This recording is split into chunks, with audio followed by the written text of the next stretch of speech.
it is effective. So, we really do have to push the positive messages and work hard to see what can be done to suppress these negative misinformation messages. Well, can you stay on just for 1 second, Professor Whitlock, because I'd like your thoughts. You can engage with her if you like, but it's just respond if you would to a caller who is clear already that she would not take a vaccine if it were developed, however safe she was being told it was. Jane has called from Poplar. Hi, Jane. Oh, I didn't say I wouldn't take it. I Oh, actually said, apologies. I said, That's I what my said, note says. Apologies. right. The feeling I is, um, it's a virus. It'll mutate. Whatever vaccine we take now, next year it'll be like the flu. It'll have mutated and we'll need another vaccine. My mum used to have the flu jab every year. I can't tell you how many times she got flu because they could only inject for the particular virus that they thought was prevalent. So I'm sitting on the fence. She's I sitting on have the. to Oh, all right, that's which is different from deciding not to take it for sure. yeah. Do we still have the professor here? Yeah, yeah, I'm still here. Do you want to Yeah, respond to those concerns? yes. Yeah, I think it's entirely reasonable for you to wait. As I say, at the moment we don't have a vaccine, and so we don't have all the facts about how effective it is, how safe it is, and so on. It is slightly different, though, to the flu vaccine. I'd have to say it's a bit technical, Is but it? the thing with flu Okay. is that every year it changes. There's a reassortment. You get different parts, different types of flu that are in the genome and so on. And it's incredibly difficult to predict what's going to be effective there. That's not the case for other vaccines. For things like measles and so on, that's giving you solid protection year on year on year. And a coronavirus would be very similar. Jane? That's fine. I'm one of those. Fortunately, I wasn't part of the triple vaccine. My kids were older. But I would have got them vaccinated because it's a one-off and it gives them light immunity. What I'm trying to say, Professor, this one is going to mutate next year. Will we actually, whatever Do we know vaccine that? we put, Do we know that, Professor Whitlock, that coronavirus will mutate next year? Well, all viruses mutate. Coronavirus does, measles does. Um, uh, Flu tends to reassort, so that's different. That always happens. I mean, it's part of the technical difficulty of making a vaccine. You need to make something that's going to give you broad protection against any small mutations. okay, I get that.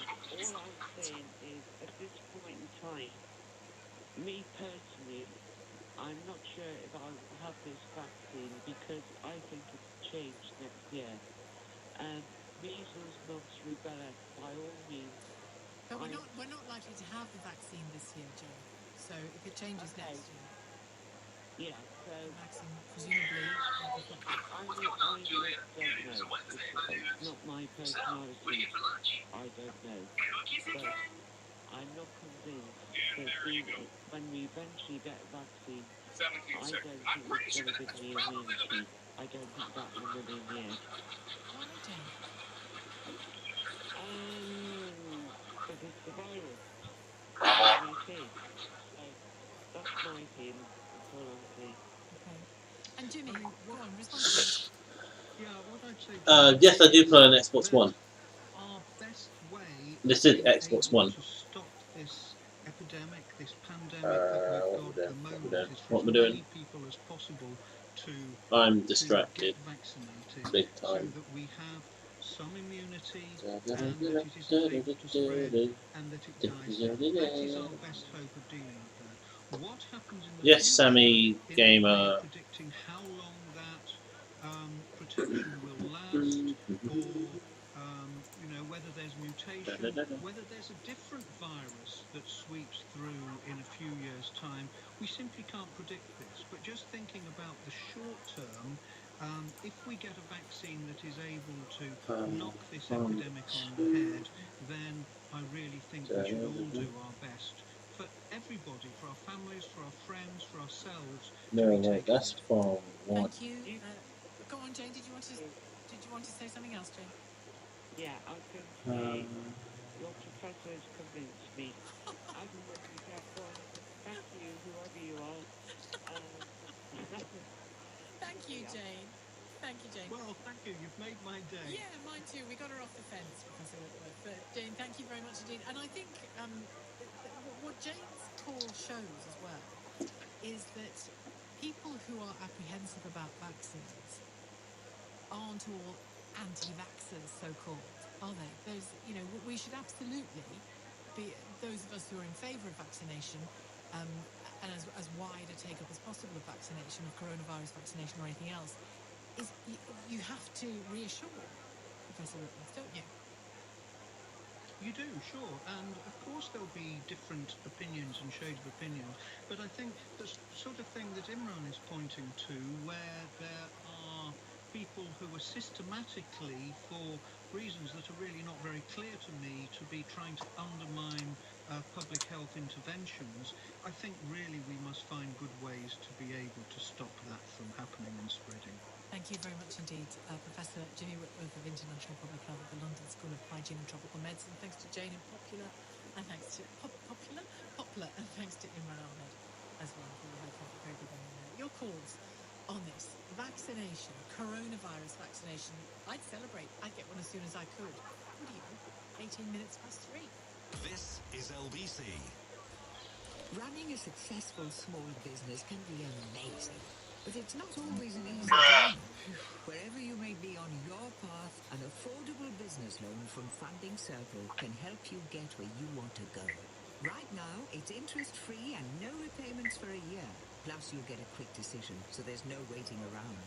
Apply now at fundingcircle.com. For small businesses adversely affected by coronavirus, T's and C's apply.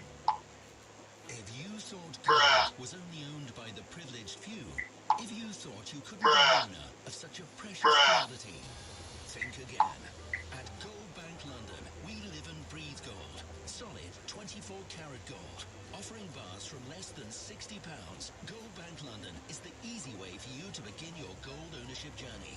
Want to increase your gold portfolio? Want to sell your gold at our best price?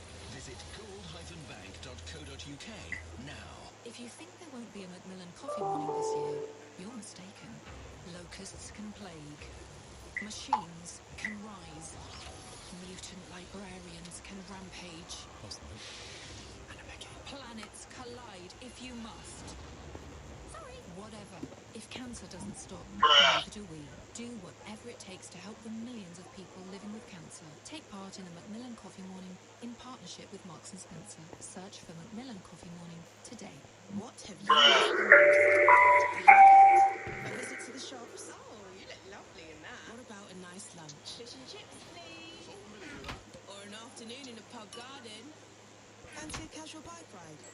Or perhaps something a little more intense? Or maybe you want a relaxing day out. Whatever you've missed, get out there and enjoy it again safely. Find out how at gov.uk/enjoy summer safely. Hello? Hello? Are you there? I can't hear you. Are you on mute? Is that... I don't know if it's frozen. Ah, that's better. No. Oh. Struggling to stay connected? At Specsavers, we can help you hear the people who matter to you. Hearing tests are now available in-store, where your safety comes first. To book your free appointment, search Specsavers Hearing or call your local store. Hello? Sheila Fogarty on LBC. Call 0345 6060 973. Jonathan has called from Harrogate in Yorkshire. Hello, Jonathan. Hello. Yeah, I think that if you want people to believe in vaccine, then it has to be coming from somebody beyond reproach. And we've had all sorts of different misinformation coming from societies like Australian deals, and perhaps care homes haven't done their part, etc., etc. And this is going to come back in the future to whether people are credible or not. Yeah. You have to be beyond reproach. If you want to have the confidence of the population, then the messages that you have to come out with also have to be beyond reproach. And that's always the difficulty, because then you just call the kettle black. You need to be believable and authoritative. Yeah. And how do you feel about that? Well, people are likening this to flu. And my own experience with flu is flu doesn't really affect me. I had a jab, compulsory jab at school once, and that's the only time I've ever had flu. So personally, I would be hanging back and seeing if that was the same. But you can get the NHS website. I checked this recently. It says that you can get a mild fever and slight muscle aches after flu. No, I was in bed. I've never been in bed with flu. I was actually in bed. After having the only flu jab in my life was when I was a lot younger at the time. And it was definitively that flu, that virus. It's hard to say, isn't it? Yeah. Isn't it? I mean, that's the truth of it. It's all, for your average Joe like you and me, the whole thing is an act of faith, of course. Oh, yes. Because you'll never be able to say for sure that it was that flu that we had. But you would, kind of, once upon a time, we used to have factual news without people putting their opinions. This event happened and this is what happened, without any kind of opinion or without any, and it was very believable. Yes, but as long as you know that somebody's giving their opinion. Yeah, but there's so many opinions out there, and even people should be beyond reproach are not. And I think this causes a problem, because there's a big witch hunt out now for news on the internet. What you think any fact can be shouted down because of that? Well, because of the current climate, right? It seems that anybody can say anything.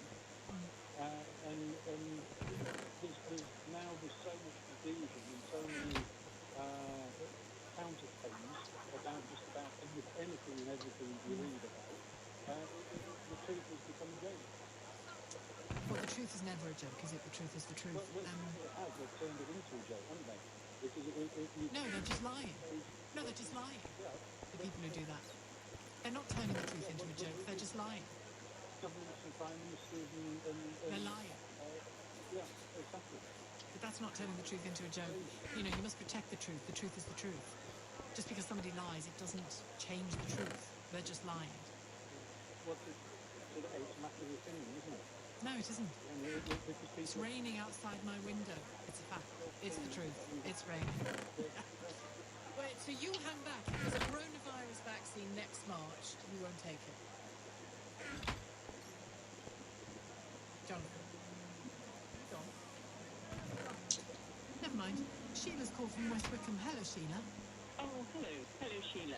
I'm a first-time caller, and I've listened to your program several times, and I love your program, so I do normally tune in most days. Yes, I'm interested in this conversation because I have friends that are really anti-vaccine, and we have many arguments about this, and I'm in the elderly vulnerable group, and, I've always said, like, from I was a child, there was dreadful things around, like polio, whooping cough, measles, and all of those things. And fortunately, we had vaccines and we didn't get them. Yeah. But what is the worrying thing they tell me? They said, but you do not know what is in these vaccines. We do. We found out that they had stuff in them like rat poisoning, and they go on to list a whole list of stuff. And I said, but how do you find out about this? And they said, oh, there are lots of people that know exactly what's going on. So this really, it would be nice if we could find what goes into vaccines, and particularly the COVID-19 one when it does arrive, because I would want to have it, definitely. Thing is, though, when people say all kinds of stuff in that vaccine, I mean, there's nothing wrong with finding out exactly what's in the vaccine. That's what we do. But people take all kinds of drugs, for example, don't they? Exactly, one of my points. That keep them alive and that have things in them that can have counter effects, you know. And most drugs do. They have side effects. I know. I take them. So that's where the act of faith plays its part, isn't it? You either place your faith in the scientists and work with them, and if it goes wrong, work with them to put it right, or you don't. No, I agree with you. I do. I listen to the professional opinions and results and things and go along with that. But my friends are very adamant that you mustn't have it. You must not have this vaccine. This will eventually kill you and things. God! I think, well, where does all this come from? And how is it? I've never looked at any of those websites. I'm not a social media person, really. But apart from your catastrophizing friends, how has lockdown been for you?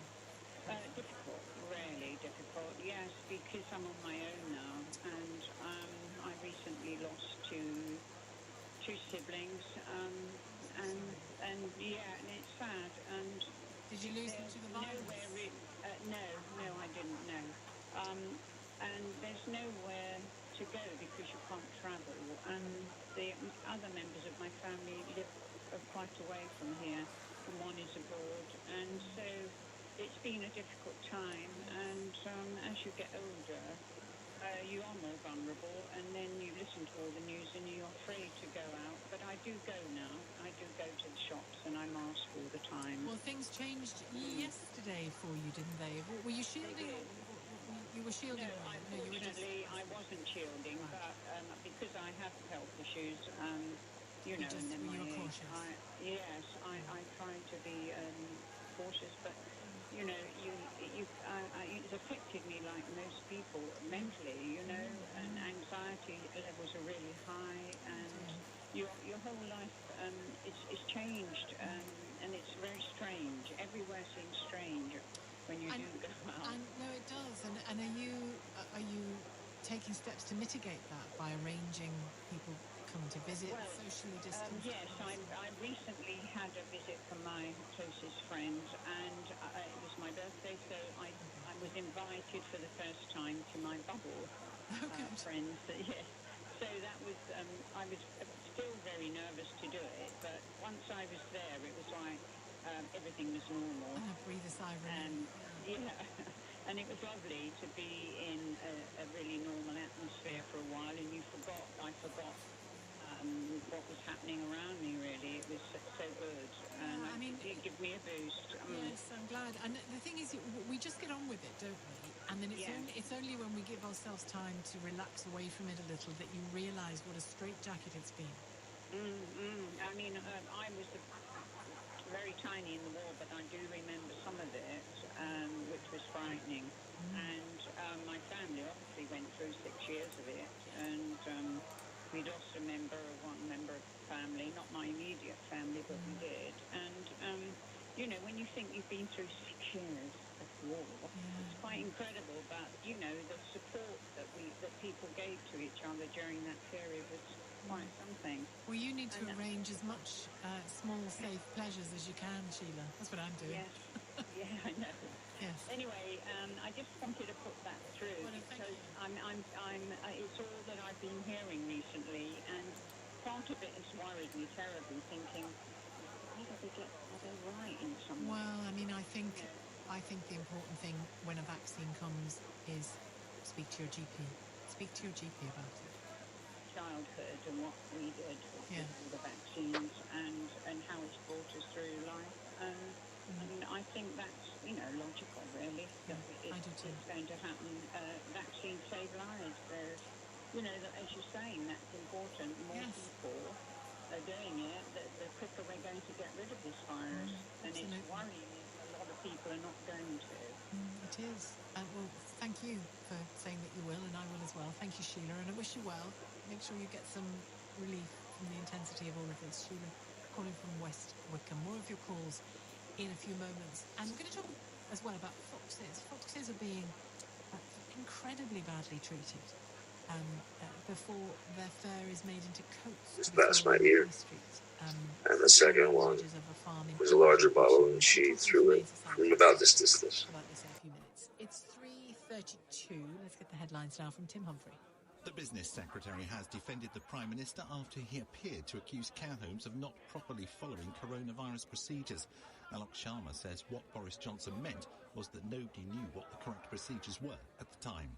The Grenfell inquiry has been urged not to ignore the impact poverty and institutionalised racism had on the disaster.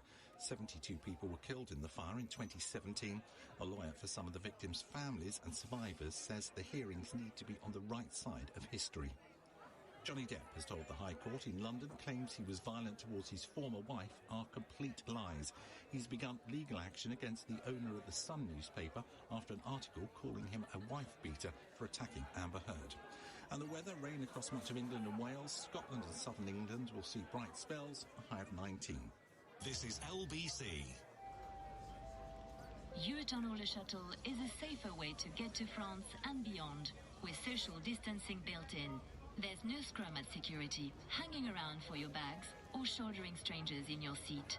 With Eurotunnel Le Château, simply drive on at Folkestone and stay in your car comfortably.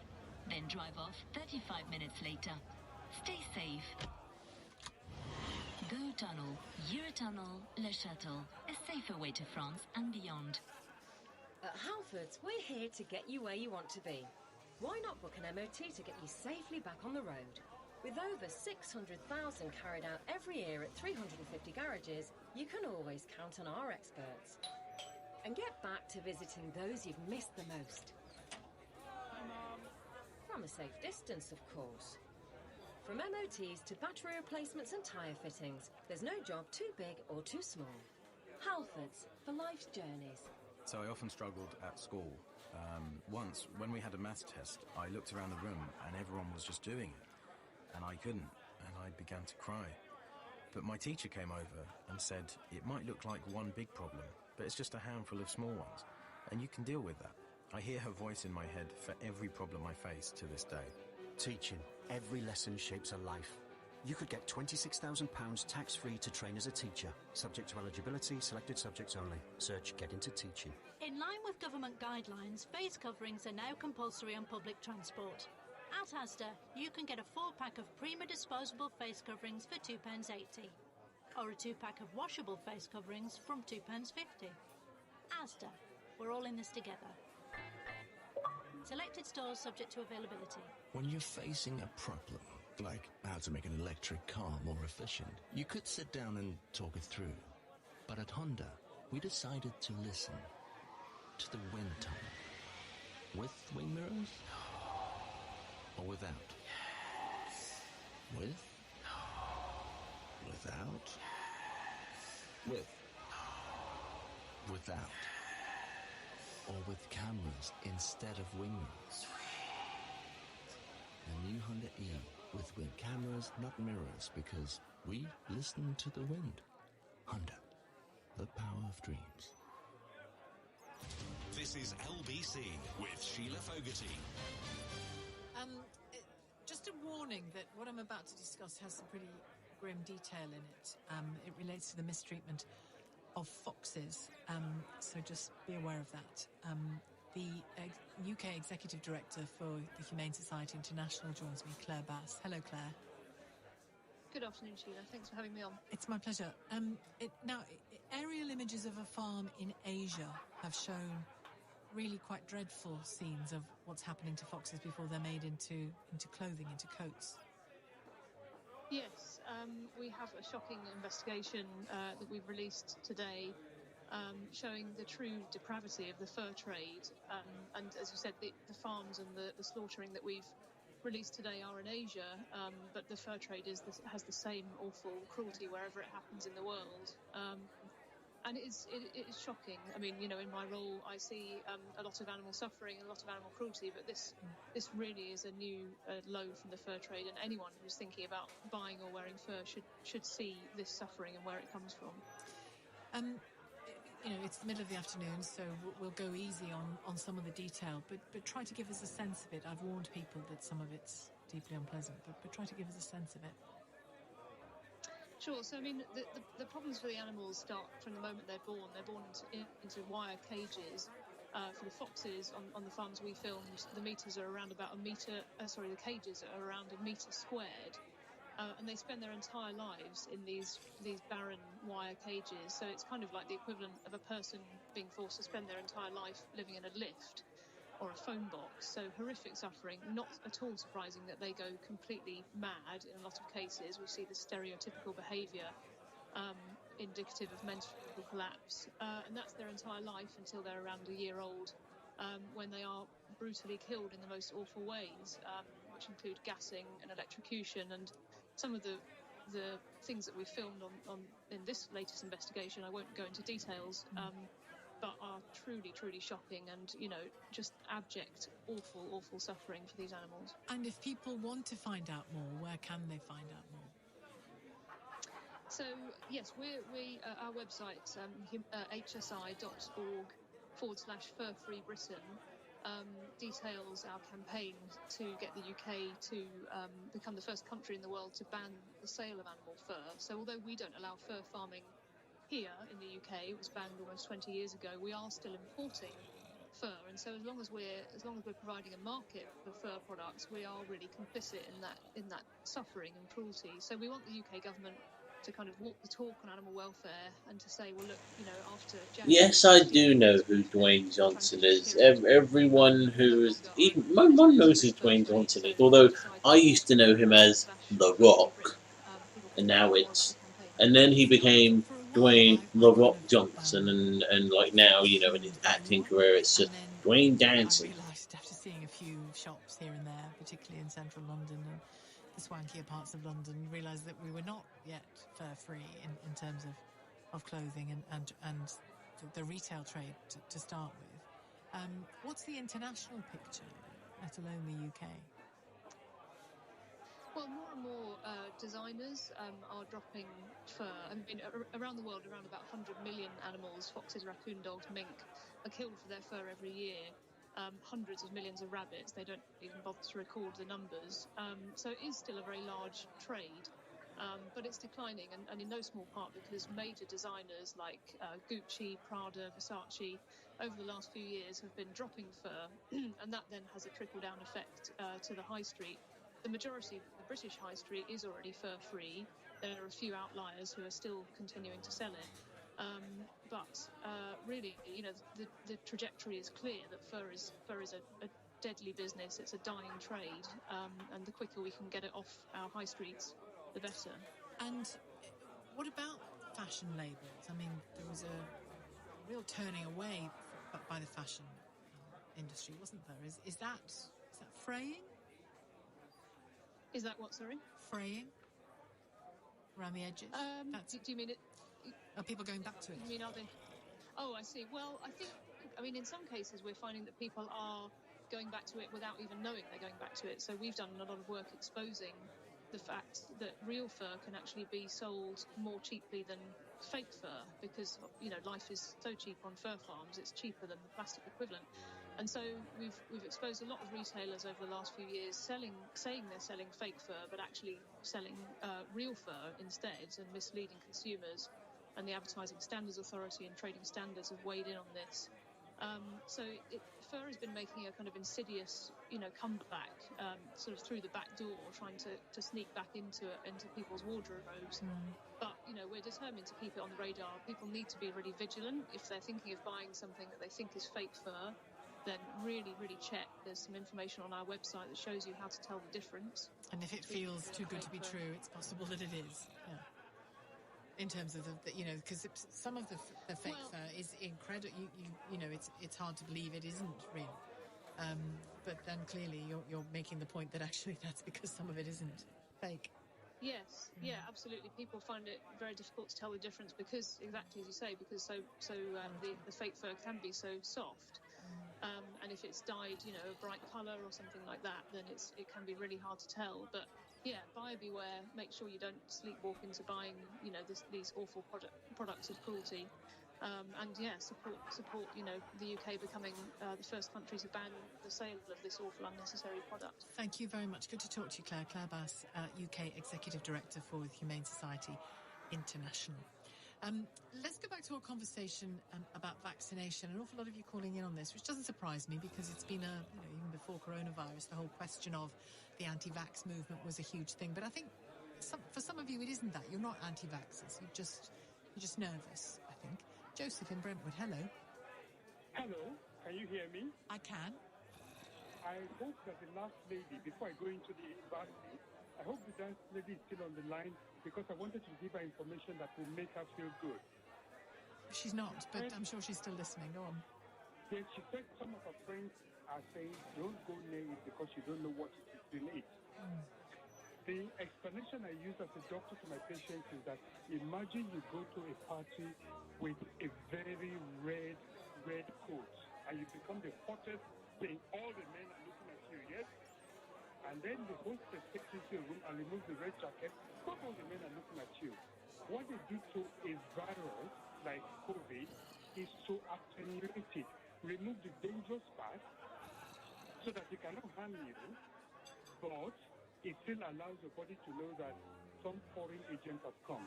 That is where vaccines are. So the body reacts, but doesn't overreact.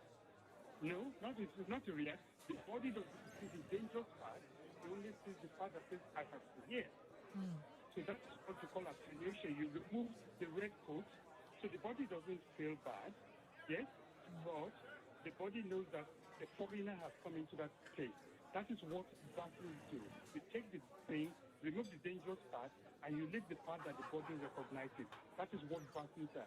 They're an attenuation to reduce the part that is harmful. That was part of vaccines. If vaccines are going to be found, I would still say to her and to you and to me not to touch them today. Because vaccines have three characteristics. Number one is that they work. That is, they will prevent an infection. Prevent is different from treat. And if they are going to prevent an infection, they must not harm. Do no harm. So you come with your husband to my clinic. Have you had the vaccine? And he says, no, I have it in the fridge and I give it to you, and it collapses. The most important thing today you've heard is that three separate people have been correct. So correct, I almost want to go and hug them. That effectiveness is different from safety. And safety is level. Safety immediately, as a doctor, you come to my room, I give it to you, and you collapse on the floor, I'm in trouble. Or as a doctor, I give it to you, 30 years on, you're blind. So, what happened to measles? Measles is that it took 21 years before they decided that measles was safe, and 28 years for mumps. Are you with me? So you don't believe that even when it's let's be optimistic, even when it's produced, say for the sake of argument next summer, you wouldn't use it for 20 years? No, I wouldn't touch it because safety is a 20-year-old matter. You cannot just use it and say it's safe because it works. Safety, all your earlier guests today were perfect. They're the best I have heard from them, that safety. They've used other words, but the bottom line is that... But that is presumably what trials are for. That's so for. They were making the point that, yes, they understand that it works, but it is... When you come for vaccination, you're not coming for treatment. You're trying to prevent something you don't have. How can I kill you while you're doing that? Are you with me? I am, but I mean, I'm hopeful that any vaccine that comes... I'm going to leave it there just because of timings, I'm afraid, Joseph. Thank you. Joseph in Brentwood. I would hope that if it was rolled out, and I wouldn't just hope, that the world would look closely at the nature of this vaccine and the trials, and it would be peer-reviewed, I would imagine, Joseph, before it was rolled out on the general population. Thank you very much for your call, Joseph, calling from Brentwood. Like I say, people are nervous about it because they're nervous about this virus. It's 3:46. Coming up at 4 on LBC, Eddie Mair. Some pubs, which have only just reopened, are closed again because of COVID. How safe do you feel socialising again? and are the rules strict enough to prevent a second surge? Eddie Mair on LBC. At Halfords, we're here to get you where you want to be. We fit car tyres for over 500,000 customers every year. We could fit yours at one of over 350 garages, or even on your driveway with our mobile experts, which means you can safely hit the road again and surprise that special someone. Happy birthday! From tyre fittings to MOTs, there really is no job too big or too small.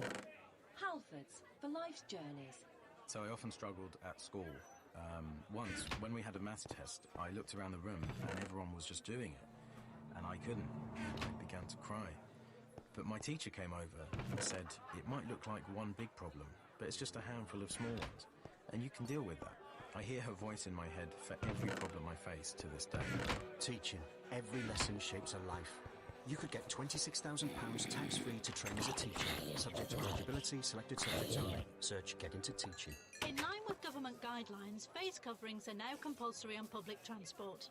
At Asda, you can get a 4-pack of Prima disposable face coverings for £2.80, or a 2-pack of washable face coverings from £2.50. Asda, we're all in this together. Selected stores subject to availability. Listening has always taught us a lot at Honda. And lately, we've been listening to your thumbs. Because thumbs can do everything now. The world is at their thumbtips. So now, the My Honda Plus app lets the thumb take control of your car too. Even when you're not inside the new Honda E, your thumb can find where you parked, set the temperature before you get in, check how much the battery is charged, and schedule charging for when electricity is cheapest. The new Honda E and My Honda Plus app. Oh, a thumbs up. Honda, the power of dreams. Tuesdays at KFC gonna get you like, wow, pow, chow, kapow, get down right now. If you know how, then take a bow. Cause this deal's gonna raise a brow. Get 9 pieces of original recipe chicken for an eye-popping $5.99. What the Every Tuesday at KFC. Participating restaurants ends 18th of August 2020. Tuesdays only, subject to availability, not available online. Whether you're dreaming of a house the size of a football stadium or a football stadium in the back garden of your house, what you need is dream come true money. The Euro Millions jackpot keeps getting bigger, with a massive £127 million stirred for grabs in tonight's draw. That's dream come true money. Euro Millions from the National Lottery. Play online or on the app. Estimated jackpot rules and procedures apply. Players must be 16 or over. Sheila Fogarty on LBC. Adrian has called from Southport on the question of a coronavirus vaccine and the degree to which you would have confidence in it. Hello, Adrian. Hello, Sheila. Thanks for having me on. First-time caller. Great show. I'm not an anti-vax by any means. I'm absolutely as desperate as most of your listeners are for an effective and safe vaccine to be produced against coronavirus. But I just wanted to sort of add a cautionary note. My own experience, I'm a healthcare worker. I was exposed to the Pandemrix vaccine, which was rolled out very hurriedly in the last swine flu pandemic back in 2008, 2009, and quite some time afterwards, a couple of years afterwards, I developed a sleeping disorder, which was initially thought to be possibly obstructive apnea. I went to the local medical sleep clinic and was subject to some pretty intensive tests, and the diagnosis was inconclusive initially, and then I went back for a second set of tests, more neurological tests, and it emerged that I had some condition called narcolepsy, which I didn't for a moment associate with the fact that I'd had this vaccine at the time. It was just one of these things. It's quite unusual. I was in my early 50s at the time, and it's quite unusual for somebody my age to contract narcolepsy, but that was the only thing that was... and how did it affect you? Did you just fall asleep during the day anyway? Yeah, I mean, people used to find me slumped over my computer, my office at work, or... I think the key to have an image of narcolepsy is people kind of sitting down and falling asleep, and it certainly can do that abrupt for some sufferers, but in my case it was quite an insidious condition. I found myself getting tired behind the wheel if I was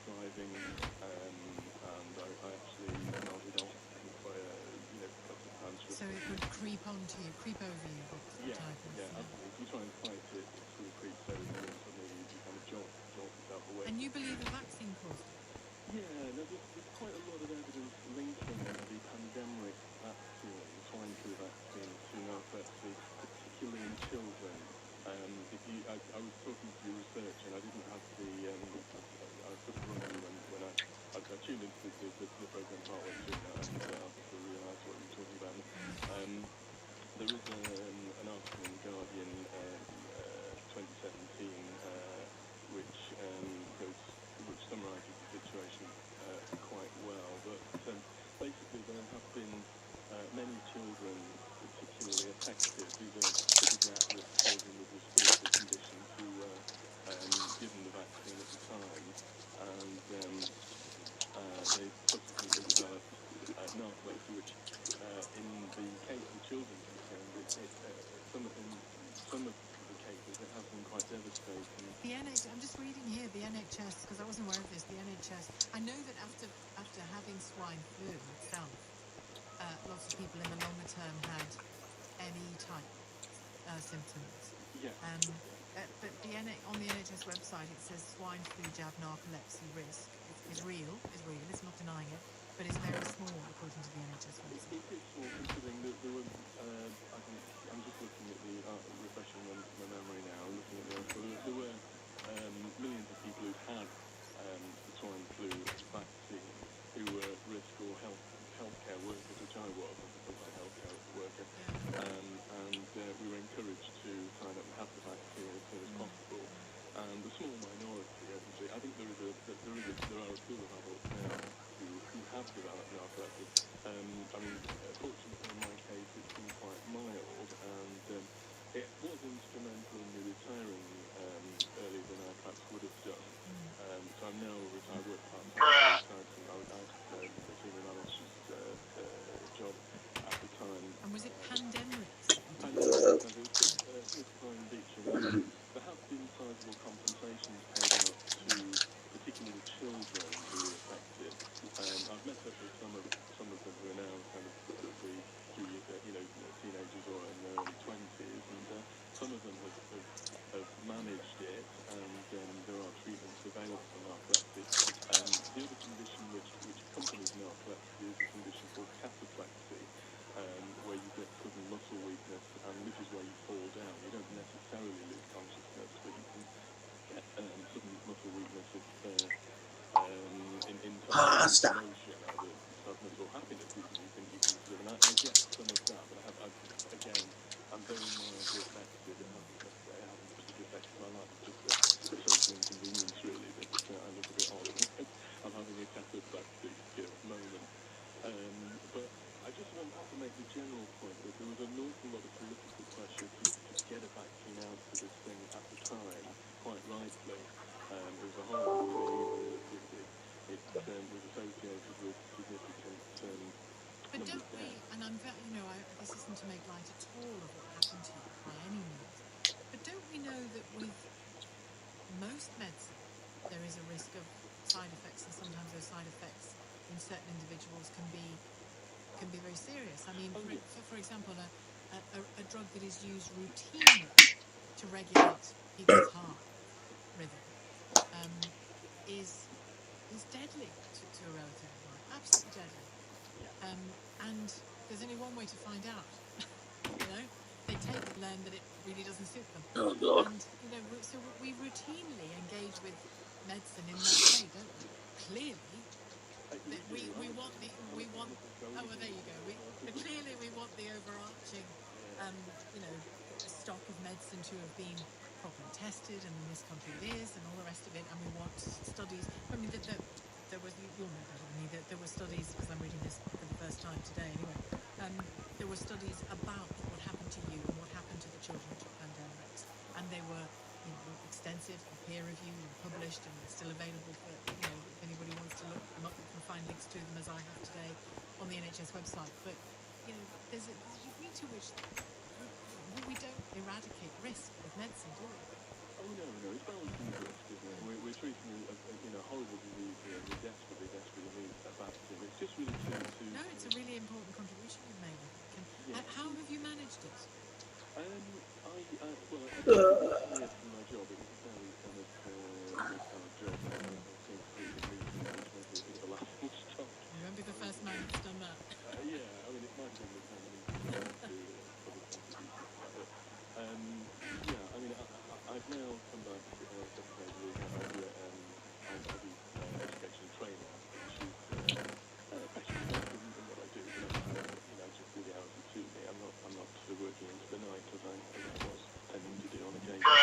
Oh, no. And I have some treatment that's a medication called modafinil, which enhances my consciousness if I'm doing something that actually needs me to be particularly aware in front of me. I'm still driving, but obviously I moderate that very much, and I don't tend to drive on the motorway if I can avoid it. I have actually notified, you have to notify the DVLA that you've got this condition. It's one of those conditions that you have to keep them posted, and you have a consultant report to how badly he feels you're affected by it. My wife did make the comment that he's never seen me drive, so how would he know? But that's another issue altogether. But yes, I think that I've managed it. It's okay. I've just got to be a little bit more careful. But certainly the people who've been badly affected by it, their lives have been decimated, some of them. And it is a very serious condition in some people. So I think it's a cautionary note. Have you been reminded of this period we're living in must have brought some of that back to you? Yes. Yeah. I think so. I think as I say, the pressure to develop this vaccine and perhaps to I've no doubt that it will be that's absolutely right and proper. But I think as you've alluded to, a kind of effect some way down the line. And again, it's not well understood why narcolepsy is linked to which we assume it's a long-term issue with your immune system, how it affects your immune system that has resulted in your own body killing off or disabling certain bits of nervous tissue within your brain that control your awareness and consciousness. Well, listen, I'm going to have to leave it there. Our time, Adrian, is up, I'm afraid. Adrian, thank you very much indeed for your contribution today, calling from Southport. That's it from me for today. Back at the usual time tomorrow, and we've got that big statement from Rishi Sunak, the Chancellor, as well, following on from PMQs. I think I'm right in saying we'll bring all of it whenever it is to you here at LBC. Coming up at 7, it's Ian Dale. But next on LBC, Eddie Mack. Thanks, Sheila. It's 4 o'clock. Boris Johnson said this. We discovered too many care homes didn't really follow the procedures in the way that they could have. Apparently he meant this. The Prime Minister was explaining that because asymptomatic transmission was not known about, the correct procedures were therefore not known. Care homes think this. I think we're almost entering a cascade reality where, again, the rules we follow and they don't like the results they don't deny the rules and blame the people who do their best. What Smoke Green is the Chancellor. We announced yesterday the £2 billion clean home grant to provide home efficiency upgrades for hundreds of thousands of homes to create tens of thousands of jobs up and down the country, and new calls to face masks indoors, and Johnny Depp in court. On your radio, on Global Player, and leading Britain's conversation. This is LBC. From Global Newsroom, I'm Tim Humphrey. The Business Secretary says Boris Johnson has been incredibly supportive of the care sector after he appeared to criticise it yesterday. The Prime Minister said too many care homes didn't follow the coronavirus procedures in the way they could have. But Alok Sharma says he meant nobody knew what the correct processes were. Meanwhile, the Health Secretary has been giving his reactions to the news 3 pubs that had to close after customers reported testing positive for COVID-19 at the weekend. Matt Hancock told the Commons he wanted to thank all those who are making the system work. They are doing the right thing by their customers and by their communities. This is NHS Test and Tracing, working precisely as intended. 3 pubs shut, so others can be open. One of the pubs to close is the Lighthouse Kitchen and Carvery in Burnham-on-Sea in Somerset. Jess, who works there, told us it will be deep cleaned. We've chose to close the pub. We actually don't have to because we had everything in place. Sanitise everything anyway. Even if someone came to the bar and touched the bar, it was sanitised straight away. But we will make sure that we do it all again for probably the 5th time since we've closed. Registered deaths involving coronavirus were down in all regions except the northeast in England in the week ending June the 26th. Overall, in England and Wales, there were 314 fewer deaths than the 5-year average for that week. The President of the Royal Society says not wearing a face covering should be considered as antisocial as drink driving. Professor Venki Ramakrishnan says we should be worn in public to reduce the risk of a second wave of coronavirus. The former Labour MP Eric Joyce has pleaded guilty to making an indecent photograph of a child. The 59-year-old, who's been appearing at Ipswich Crown Court, he represented Falkirk between 2000 and 2015, the final 3 years as an independent, will be sentenced later. Johnny Depp has started giving evidence at his High Court libel case against The Sun. The newspaper claimed the actor had been violent towards his now former wife Amber Heard, which he strenuously denies. He says it was her who sorted him, and she made him out to be a horrible monster.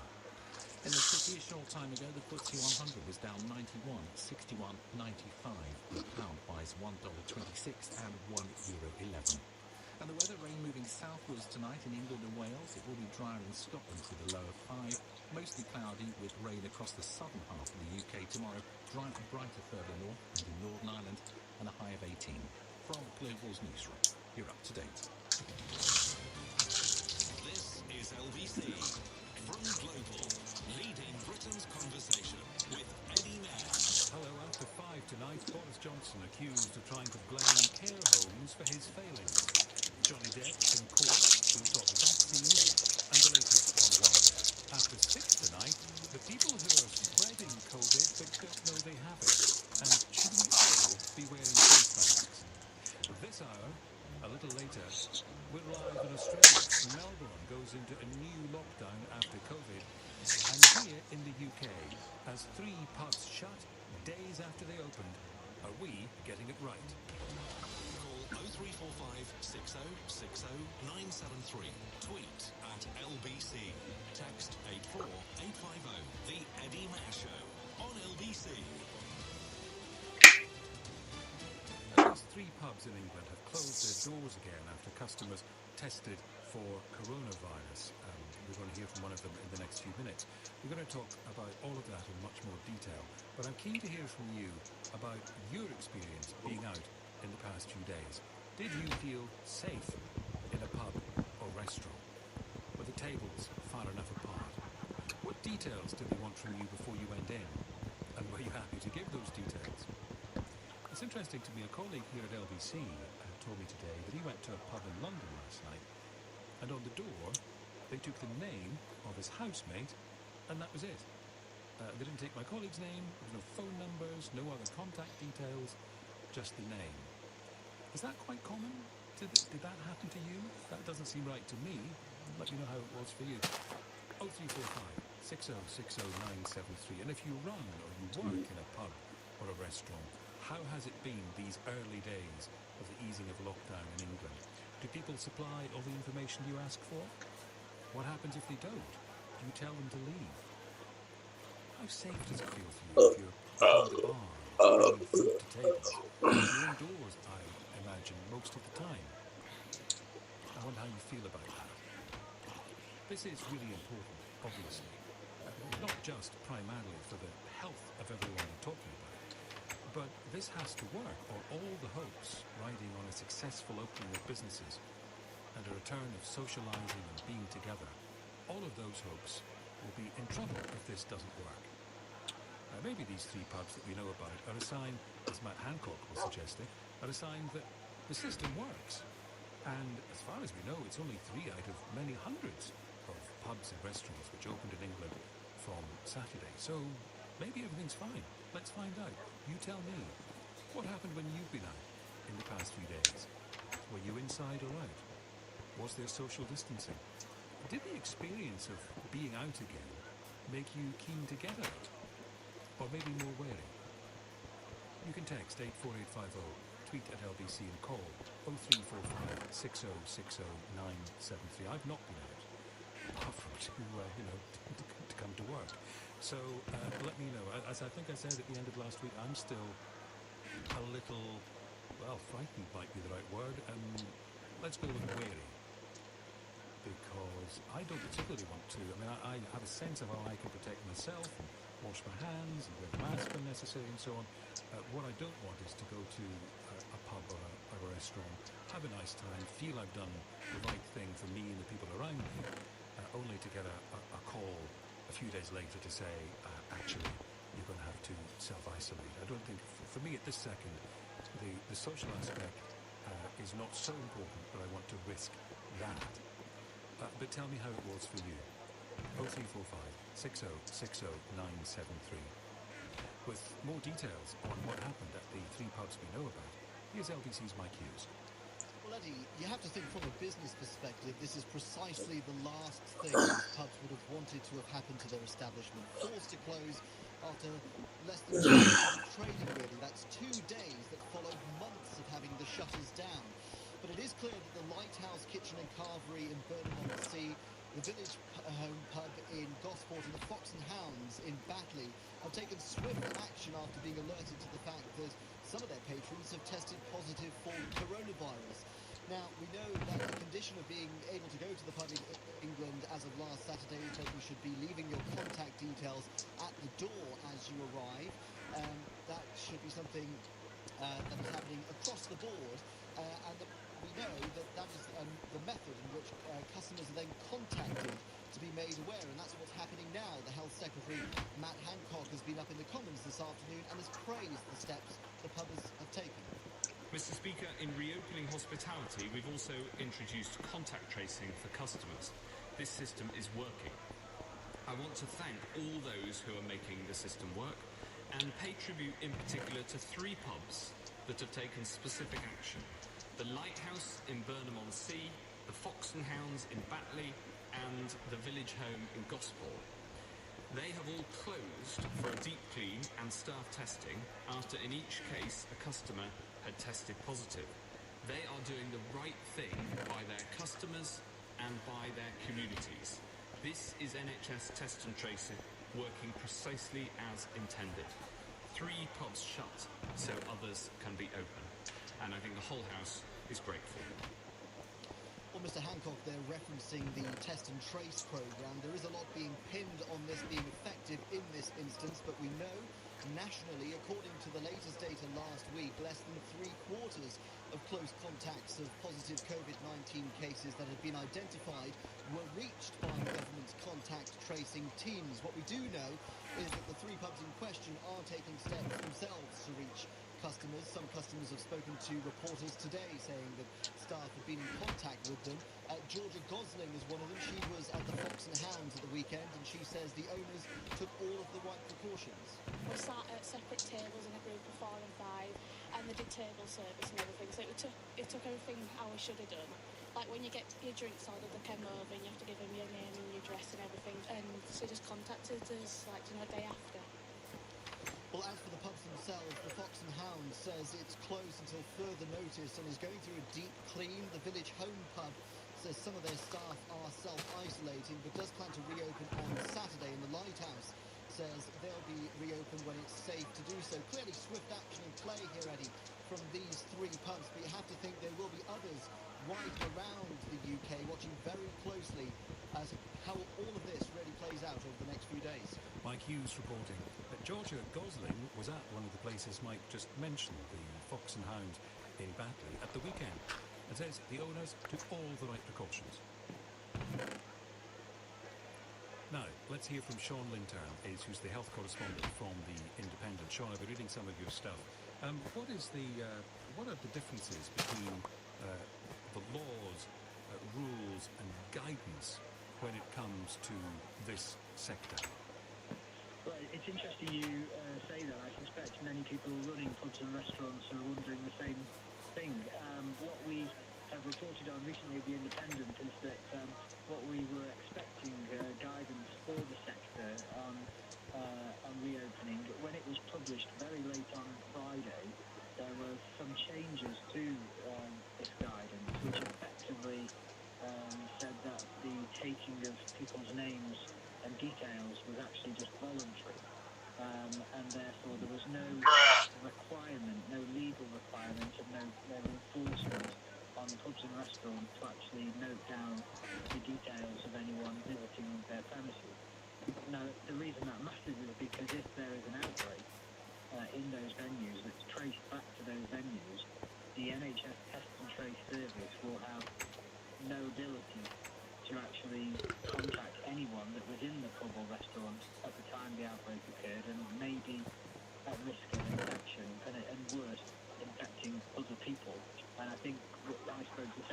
health directors who pointed out that given that 40% of people could be asymptomatic and not actually be showing signs of illness, they could unwittingly spread the virus without even knowing it. So I think this was quite a surprise to some people in the public health world, and feel that it is a bit of an own goal, I think, was the way one public health director described it to us.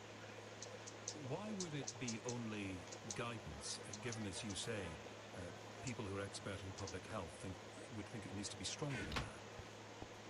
Well, it's an excellent question, and I did actually approach the Department for Health and asked them about this, and as a response, what I got back was that it was vital that pubs and restaurants note down the details of people who attend, but then said it was voluntary, and it's so vital that it's voluntary, which it just seems to be a bit confused. And there are issues around how likely is it that this can be enforced, but I think what one public health director said to us was that if the government had made this not voluntary and had sort of insisted that it was a requirement, it would have actually been able to convey powers on the local councils and public health directors to, in effect, require this through licensing and other local rules. But with the guidance saying voluntary, it effectively disabled them from actually taking action locally, which I think quite a few were disappointed by. And obviously there will be those places that do it very well,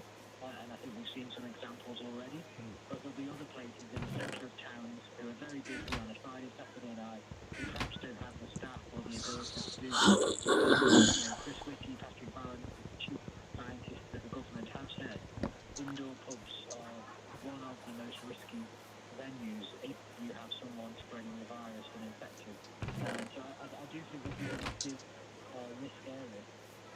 And if it's not mandatory then for pubs to ask, I presume it's not mandatory for us to give information. If an establishment says, give me your name, give me your phone number and email address, do we have to give it?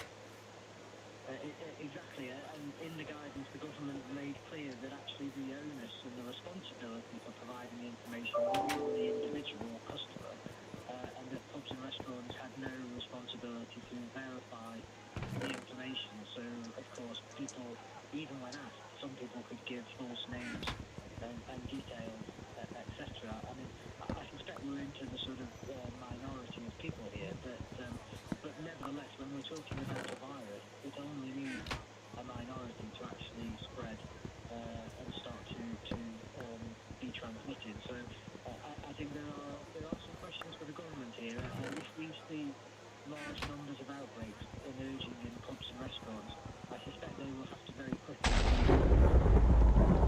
implement some tougher measures, because at the moment I think it's causing some concern for public health directors around the country. Sean, good to hear from you. That's Sean Linton, the health correspondent from The Independent. So let me know how it was for you. How's it been these past few days in England with the easing of the lockdown in pubs and restaurants? As you heard from Sean, this is guidance, not firm rules. Clearly, a lot of establishments are being very strict, doing what we would hope they would do, but are all of them doing that? And what was your experience of being out? How did it feel to you? 0345 6060 973. Hi Eddie, so they separate the tables, that's okay. What about the toilets? A friend went to a pub at the weekend. When he went to the toilet, he stood next to a stranger at the urinal, so no social distancing. Another text. A well-known pub chain I was in asked for no information, was busy, and Philip says, did you feel safe in a pub at the weekend? What a nation of babies and neurotics we've become. Get a grip. Well, it's an interesting point, Philip, isn't it? I mean, you just heard from Sean reflecting the views of the government's most senior scientists that pubs are among the most risky venues when it comes to spreading this deadly disease, which we know has already killed 40, 50, 60,000 people in this country. The question of feeling safe on the first weekend that pubs have been opened after 3 months is pretty integral. When you say get a grip, I don't think it's babyish or neurotic to ask this question. And my fear for you, if that's actually your approach to life, your approach to COVID, is that the next thing you'll be getting a grip of is the bed rails in an NHS hospital when you're sick. I hope you have the sense to ask the question. I certainly do. 4:17, the headlines. Tim Humphrey. There are growing calls for the Prime Minister to say sorry after apparently suggesting too many care homes didn't properly follow coronavirus procedures. The Health Secretary has thanked the managers of 3 pubs that have closed in England after customers tested positive for coronavirus. Former Labour MP Eric Joyce is facing a prison sentence and has been ordered to sign the sex offenders register after admitting making an indecent image of a child. And the weather, rain moving southwards tonight in England and Wales, drier in Scotland with a low of 5. LBC Travel, I'm Louise Knight, and the anti-clockwise M25 is being held at the moment before the Dartford tunnels. A lorry's hit the barrier. The queues are already reaching Swanley at Junction 3. Clockwise, another accident blocking one lane between the M11 at 27 and 28 for the A12. The North Circular stays shut westbound this afternoon from Henley's Corner to the Brent Cross 5. That's after that huge burst water main yesterday. There are long delays on all surrounding routes. Eastbound it has reopened though, but it's slow from Neasden. In Bayswater, another burst water main has shut Pembridge Villas from Chepstow Road to Chepstow Villas, and there are delays on all approaches to the Hammersmith Gyratory. That's due to roadworks shutting the eastbound side of Hammersmith Road. LBC. For the last few months, Suzuki dealers have been stuck at home like a lot of us. Swara broke her PB for the 10K. And Paul has started yoga. But now they're back and ready to help you get going again with 0% APR and no deposit across the range, including the new hybrid Vitara. Search Suzuki to find your local dealer. Suzuki, helping you get back on the road. Excludes Jimny, participating dealers only. Minimum contract length applies. Suzuki Financial Services Limited. T's and C's apply. See cars.suzuki.co.uk/offers. Call Eddie Mayer 0345 6060 973 LBC. When nobody's sure of the future, how do you plan for it? Now more than ever, there are so many questions about finances and planning for the future. I'm Sarah Willingham with Siobhan Barrow, retirement expert for Scottish Widows. Siobhan, can people consolidate all of their pensions into one pot, and should they? In short, yes, you can combine your pension pots, but there are a few factors you should consider to make sure it's right for you. Having your pension in one pot can make them easier to manage, and it could also save you money in the long run. But you should be careful, as some pensions come with guarantees or special arrangements that you might lose if you merge them, and you might also be charged for moving a pension. If you're looking to combine your pensions, our website can help, but we'd encourage you to speak to a financial advisor to make sure it's right for you. Whatever questions you may have on pensions, life insurance or investments, visit scottishwidows.co.uk, where their experts can help. Scottish Widows, taking on your future together. If you have to drive, to watch your speed. As London starts to reopen, there are going to be more people on our streets. There'll be more people cycling, more people walking to work or to the shops. If you must drive, avoid the morning and evening peaks when the roads will be busier. We want the streets to be safe for everyone, all the time. So watch your speed. To the Mayor of London and TfL, every journey matters. Masksworld.co.uk. Buy the PPE you need to remain COVID secure as lockdown eases. We stock high-quality filtering face masks and hand sanitizers. Place your order now at masksworld.co.uk with next-day delivery. The big Volkswagen event is now on. If you're after a new Volkswagen, we offer to pay your first 3 months finance payment and an additional £500 to £1,000 contribution to your deposit at 3.8% APR representative. Hello, sir. Do any take your fancy? Well, yes, a new Golf or T-Cross. A Tiguan. No, Passat. Oh, I need to sit down.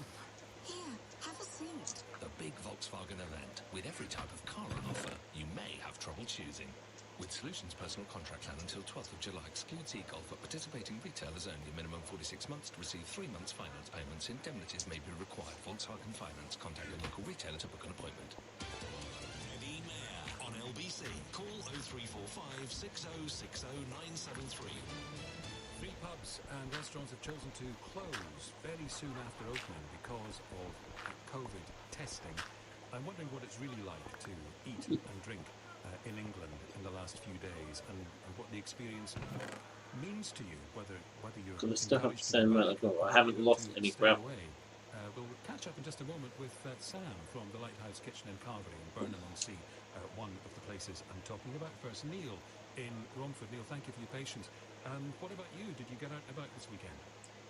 Yes, so I went to the pub yesterday, my local pub, Eddie, for a quick pint in the afternoon. Unfortunately, nobody took any details from me at all. Nobody asked for any details, so nobody asked for anybody else's details whilst I was sitting in the pub. There were no people coming in. There was a hand sanitizer at the front door. I sanitised my hands, went up to the till where there was a screen. I ordered a pint. I went and played a fruit machine for a while. And then I left, sanitising my hands on the way out. I got back today just to see, so I was curious as to whether that was just an oversight yesterday and maybe they weren't fully staffed or whatever.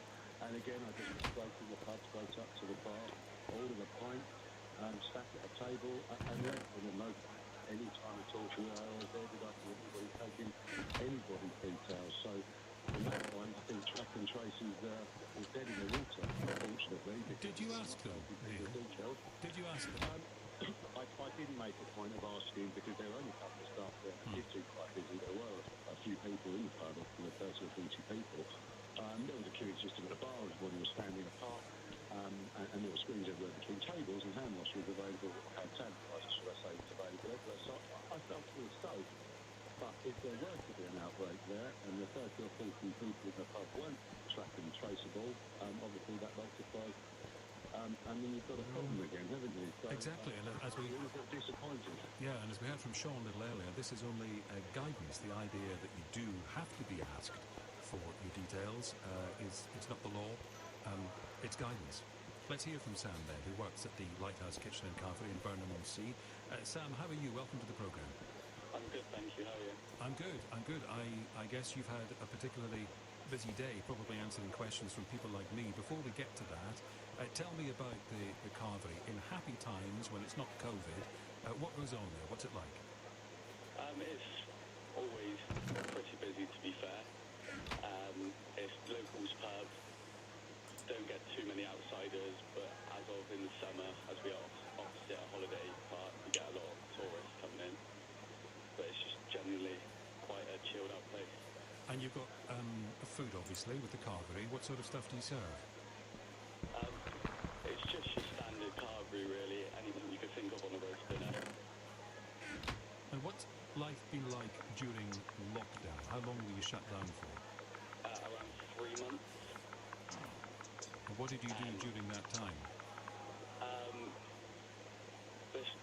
Didn't really do too much during that time. As it come up to the last month, that's when we started putting in our different safety measures for reopening. We spent a month doing that, trial and error quite a few times. So could you just describe what you did? I mean, we know that there's, social distancing and screens at bars and so on. Well, we've got 3 different doors. One door is an entrance door with sanitisers on the doors where we were taking names and numbers on the way in. We had a queue for the bar which is distanced 2 metres per person.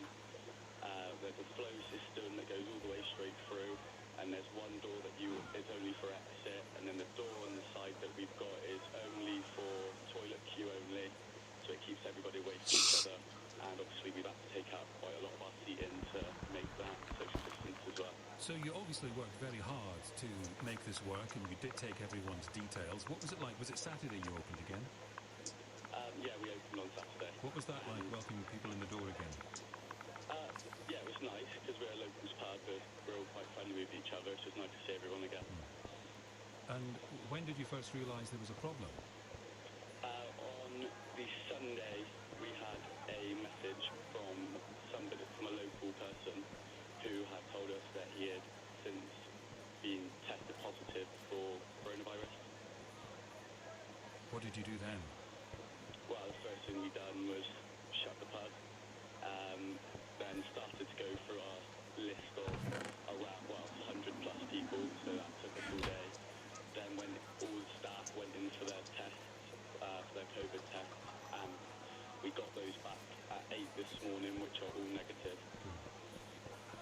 Well, what's it like to go through all of that? You worked so hard to get the place open. You clearly did the right thing. The very fact you can trace everyone is a testament to that. What are you going to do next? Well, firstly, it really does go to show that the social social distancing does work if you stick to it. If you stick to the government guidelines, it really does work, as none of us have contracted the virus. And the next step will be just looking at the guidelines to see when it is actually best for us to try and open our doors again. It's going to be safer to do 2 weeks before we open, but we are currently speaking with NHS England to find out what they think is best for us to do. And we've heard a little bit already in the programme, Sam, from people who have been in, well, you just heard from Neil, people going to pubs and nobody asks any of their details. What do you think of places that do that?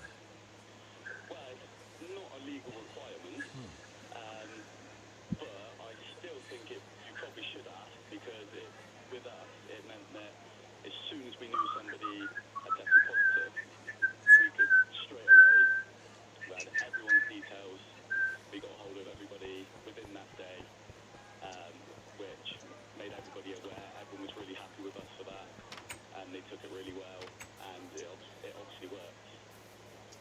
Well, very good to hear from you. I wish you well. I hope you can reopen safely again in the not-too-distant future. That's Sam, whose mum owns the Lighthouse Kitchen and Carvery in Burnham-on-Sea. Eddie, firm instructions are needed, backed by law. I've heard more than enough of this inept government's wishy-washy do-as-you-please approach. Don't these idiots want to get rid of this virus, says Alan. Max, in Battersea in London, I went to a number of pubs over the weekend in South London, felt very safe in them all. All the staff were wearing masks and being extremely responsible. Punters were wearing masks when getting up from the tables, and one-way systems prevented congestion. Quick service, and you didn't need to get up from your table to get a drink. Very glad to be back. But that's not everyone's experience. Anya says, I went to a restaurant in London on Saturday, was not asked for name or details. Angela says, I went to a well-known coffee shop on Saturday. You had to scan a code and enter details. This was on the table. No one else seemed to be doing it, so I left after 10 minutes because it was not enforced. What's the point? Well, I suppose this comes to our power as consumers, doesn't it? If you go into a place and you're not happy with what they're doing, should you stay? Neil went for his pint and wasn't asked for any details, and went back the next day just to be sure. I wonder how you feel about that. Do you think that's safe for you and everyone else? 0345 6060 973. What's been your experience getting back out, socialising, eating and drinking? You can text 84850 and tweet at LBC. By the way, before at 5 o'clock, we're going to hear from Melbourne in Australia, where having eased the lockdown, as so many places in the world have, they've just been told, no, get back indoors for 6 weeks. Police are patrolling the border between states. We'll be live from Melbourne in the next half hour. 4:30 now. Here's Tim Hunter. Boris Johnson is under growing pressure to say sorry for his comments about care homes. The Prime Minister appeared to suggest too many didn't properly follow procedures during the coronavirus pandemic. A former MP, Eric Joyce, has admitted making an indecent image of a child. The 59-year-old, who represented Falkirk for Labour and as an independent, has been ordered to sign the Sex Offenders Register and released on bail ahead of sentencing next month. INEOS have put plans for around 500 jobs creating a new car in Bridgend in South Wales on hold. It was part of a £600 million investment to develop their new 4x4, but they've reviewed the decision in light of the coronavirus pandemic. And the weather, rain moving southwards tonight in England and Wales, dry in Scotland with a low of 5. Tomorrow, as the financial cost of the coronavirus pandemic begins to bite, discover the state of the UK economy as we bring you the government's summer statement live. Getting through this will require a collective national effort with a role for everyone to play. People, businesses, government. It's on all of us. Stay with LBC throughout the day for unrivaled analysis, all the fallout, and find out what it means for you. Then this Thursday morning from 7, stay with LBC, as Nick Ferrari at breakfast is joined by the Chancellor of the Exchequer, Rishi Sunak. LBC. Short on time? Don't worry. You can still get your cook on with Asda. Get 3 Asda ready meals for just £5.50. Like our beef lasagna or our tomato and mozzarella panette bake. Hang up your oven gloves. We've got dinner covered. Asda. Save money, live better. Selected stores online, subject to availability. Meals 400 grams, £2.10 each. Listening has always taught us a lot. I hate this advert. Because phones can do everything now. The world is all fun to us. So now, Plus app lets the fan take control of your car too. I'm actually getting cold. Oh. Your thumb can find where you parked, set the temperature before you get in, check how much the It's battery is like charged. a week into July and I'm getting cold. What the? The new Honda E and My Honda Plus app. Oh, a thumbs up. Power of dreams. Tuesdays at KFC gonna get you like, wow, pow, chow, kapow, get down right now. If you know how, then take a bow. 'Cause this deal's gonna raise a brow. Get 9 pieces of original recipe chicken for an eye-popping $5.99. What the? Every Tuesday at KFC. Participating Oh, restaurants man. 18th of August 2020. Tuesdays only, subject to availability, not available online. How do we I genuinely don't have any idea how many followers I have on Twitter. I know it's like 30. NHS Test and Trace helps stop the spread of the virus in our communities. If you've got symptoms, even mild ones, get a test. Let me check. Don't leave home for any other reason. Pardon me. If you test positive, you can trace the people you've been in contact with and contain the virus. So get tested. Oh, God, I'm getting goosebumps because it's cold. UK/coronavirus. Oh. 119. Stay I'll have to alert. put a jacket on in a minute. Save lives. Thanks to National Lottery players, the Emerald Centre are now providing emergency food supplies and support for people in Bedfordshire like Alan. Thank you. And £600 million of National Lottery funding is on its way to thousands more local projects in England and across the UK during these exceptional times. Thank you. Thank you. Thank you. Thank you. Thank you. The National Lottery. Your numbers make amazing happen. Oh, 33, okay. Start the conversation today. Sign up and browse profiles for free at helloyoudating.com. This is the Eddie Mair Show on LBC. Text 84850. We heard from Sam a moment or two ago from the Lighthouse Kitchen and Carvery in Burnham-on-Sea. Several listeners wondering about the customer who tested positive on Sunday and wondering whether that person should have been in the carvery on Saturday. Good point. 0345 6060973 and you can text 84850. Just trying to take the temperature's the wrong expression, isn't it, of how the return to socialising has been across England. And Eugene is in Paris of all places. Eugene, how are you? Welcome. I'm well, thank you very much, Eddie, and thank you for taking my call.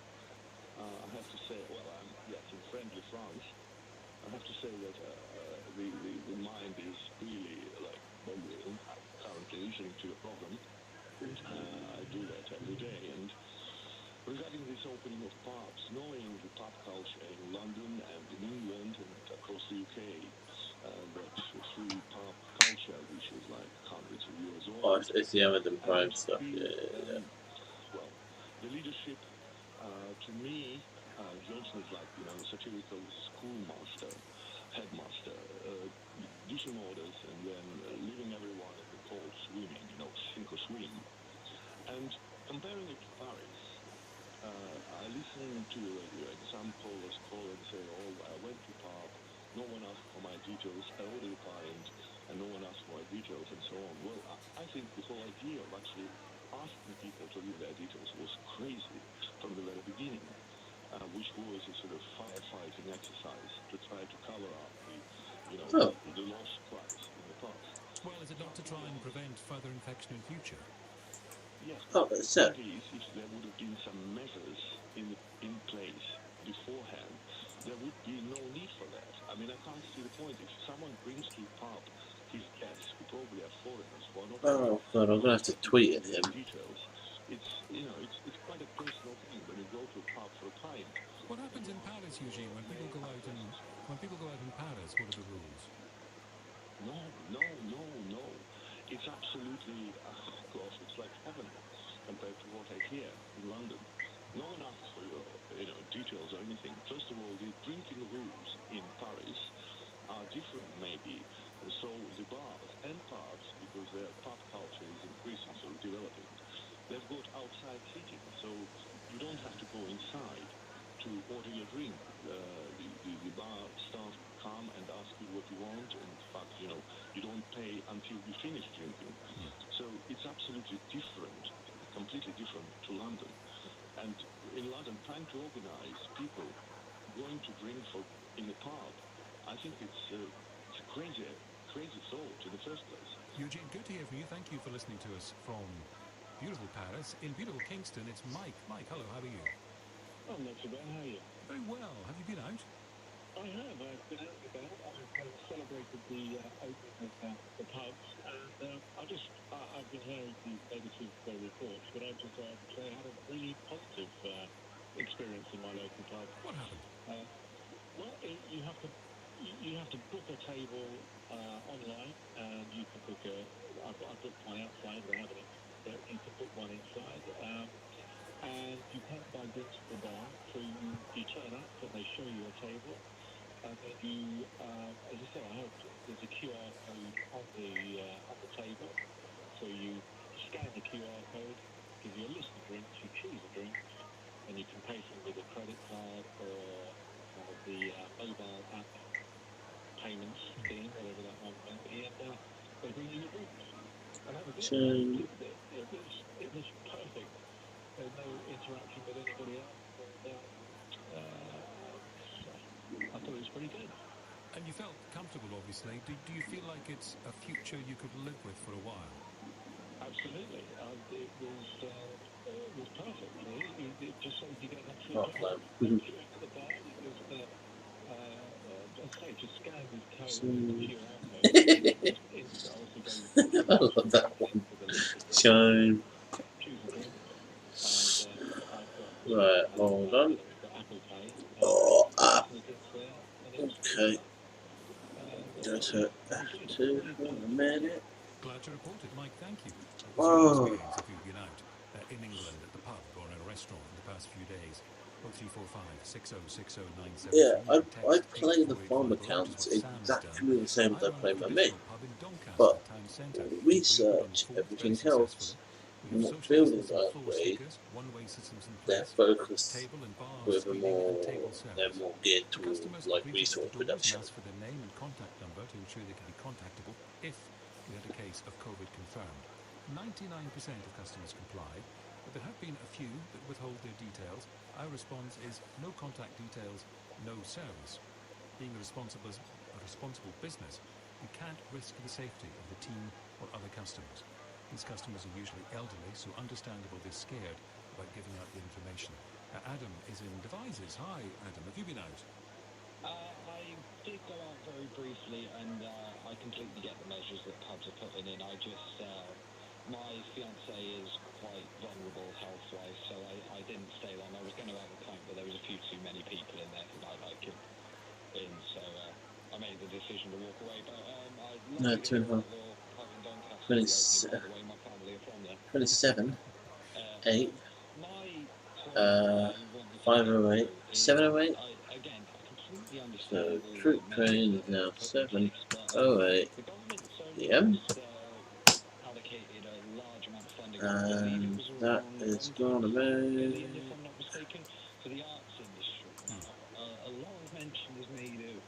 gather. The real heart and soul of the performing arts and special life is in small venue gigs by just local bands. I've discovered some of my favorite bands in those places, and our country has produced some of the greatest bands of all time out of these small, almost dive-like places. But my big worry is that, one, the funding is going to get allocated everywhere else except for us, because it usually does, frankly, and also the measures will, by the time we can actually reopen, have actually killed off a lot of these places, because unfortunately, to make a gig viable in a small venue, social distancing, as much as I really want to reinforce, I agree with it at the moment to keep people safe, it doesn't make for a gig that can be financially viable. I know of a venue, it was in Newport, where their capacity with 2 meters social distancing went from 150 down to around 26. Honestly, like, performers like myself up and down the country are No, Nick Wrightson will just go further. for the future of pubs because we can't be doing these live stream things forever. There's just no real money in it for us. 780. So the day when pubs can genuinely welcome performers. Oh no! Oh right, hang on. 7:08 p.m. It sounds like that's still a long way off. And by the way, the concern you're expressing, I think at this very time last night we were hearing expressed the fear that welcome billion might end up simply keeping huge venues open and leaving individual performers still bereft. Yeah, because I'll give you an example of a really top band in this country at the moment. Okay, a band called Hands Off.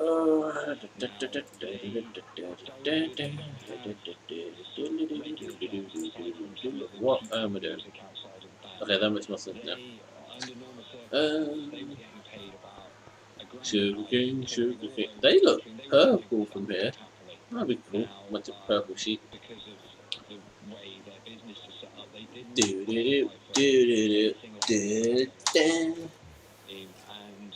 Oh, jeez, I definitely need to get a jacket or a jumper. I don't own any jumpers. When I say jumper, I mean like a cardigan kind of thing. Or a sweatshirt. Don't own any. I wouldn't mind owning a... I wouldn't mind owning a cardigan. That is a faux show. I said, I'll keep a few on me because that's it. I need to do something. Do I have anything here I could eat? Oh, what? I'll just make some bread real quick. I'll keep that, but... Well, I don't need it. Save that side, what's going through it? With all the measures in place, Was that a but for the performers, piglet? I wonder when that day will return, and even you, Adam, in your own See position, something perfectly there. understandably, for a personal reason, don't want to spend a lot of time in places. And try to avoid that. Take 0345 6060 Weird without. Don't blow up. Oh, fucking hell. Take on the news that at least 3 places in England have had to close their doors again. Dear Eddie, my friend and oh, want to repot the sugar. That's what you're going to do. it was so much more lovely No, to I together deal with instead this. of the phone calls. The spontaneity of seeing reactions of We've got to sadness deal and with this joy son of a is so much bitch. more meaningful when together in We don't person. really The have pub to was deal empty, with them. the staff lovely, with full awareness. Well, that's the Yeah, thing. it takes The 2 social hits. aspect. Normally, if I'm using like a standard stone, iron, or diamond, it will take 3. But because it's got sharpness 4 on it, That's hard to measure, yeah, but you baby, feel you know it. what I'm talking about. This listener clearly did. Don't want to The mess with benefits us. of getting back together, the In benefits of getting back Guinea. in the pub, the social aspects are Yeah, bruh. undeniable. My question to you is, how Okay. safe did you feel, and how keen are you to get back? What? Yep, that's the. That didn't work. How I wanted it to. Boris Johnson is under growing pressure to say sorry for his comments about care homes. A leading Okay. scientist says not wearing a face covering in public This is, you know, it's handy for. as drink driving. The health secretary has confirmed the coronavirus infection rate in Leicester has Paper. decreased since it was put into local lockdown. People always be wanting paper in this damn game, whether that be for maps or books or so on and so forth.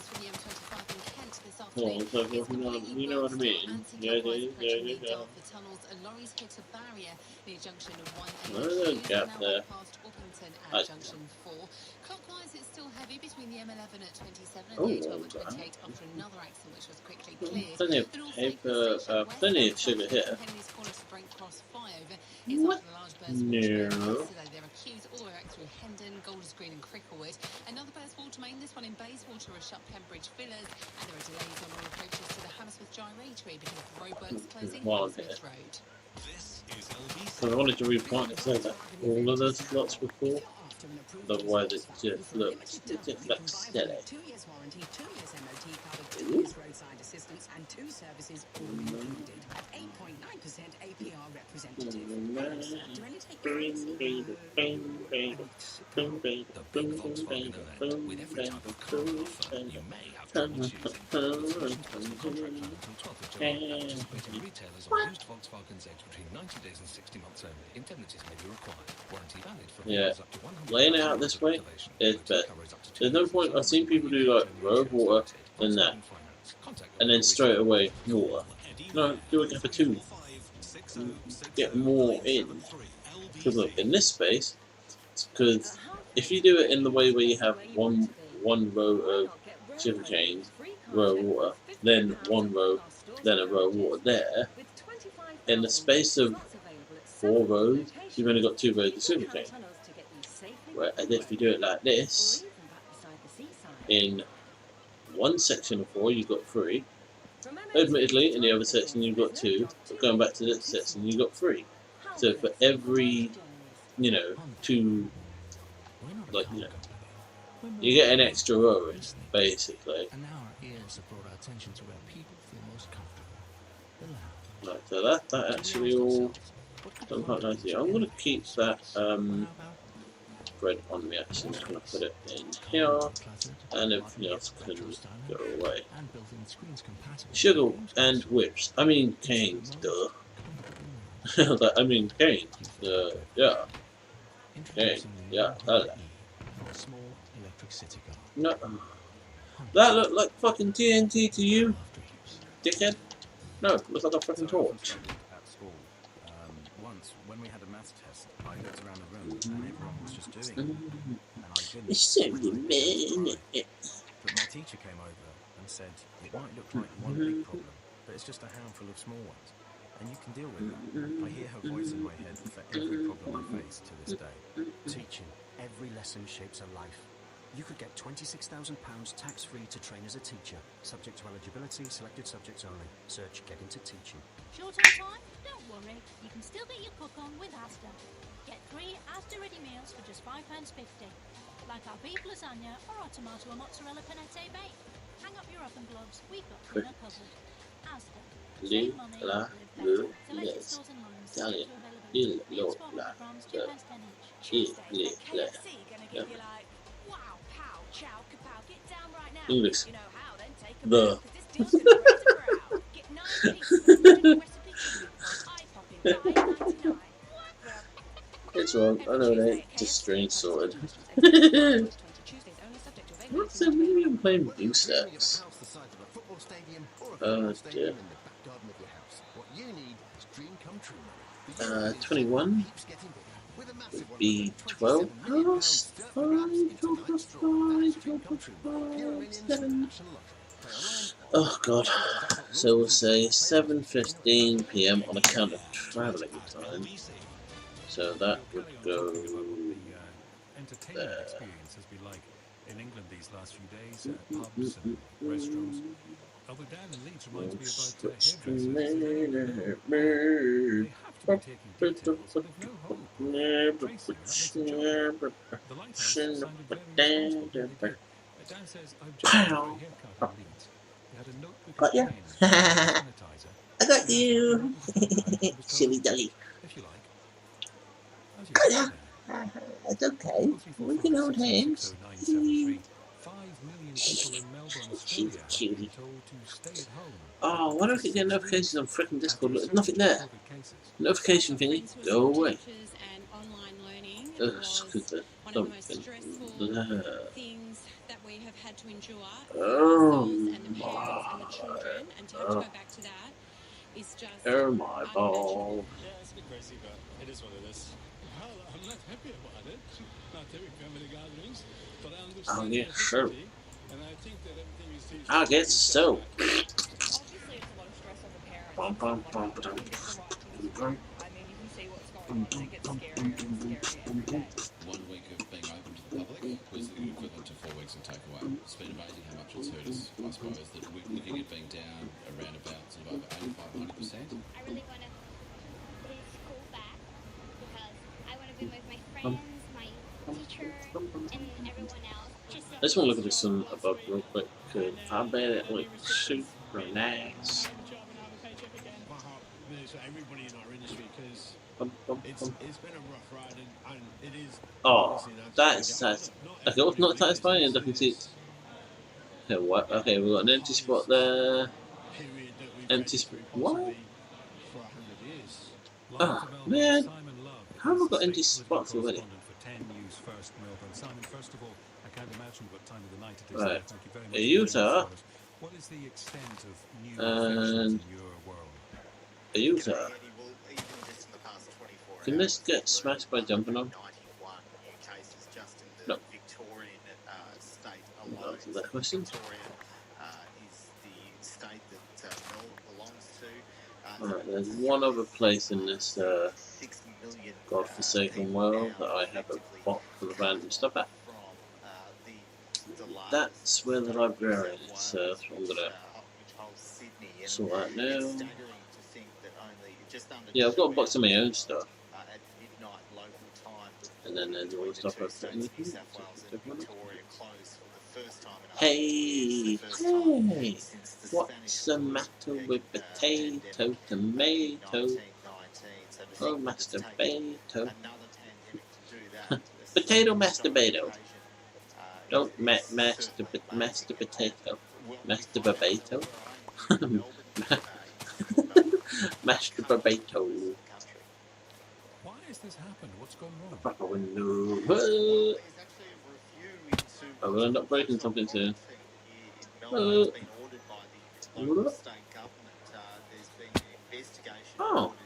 it's still not.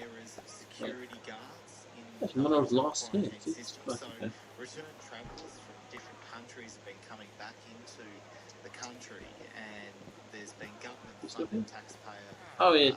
Okay, he's sleeping. That's fine. I got a little bit worried then. Going to hotels, have their 14 days of quarantine. What's happening in Melbourne and what's being investigated is serious lapses of Can we just get out of here, please? managing those hotels. So the security guards have mingled with the guests that have got the virus, have taken the virus back to their homes and had family gatherings, and that's what the virus has been able to spread. What the matter with your Socioeconomic communities around the city, because Melbourne's a very multicultural city. We've got all sorts of, migrant, low socioeconomic, all sorts of walks of life, people. Please tell me a little better.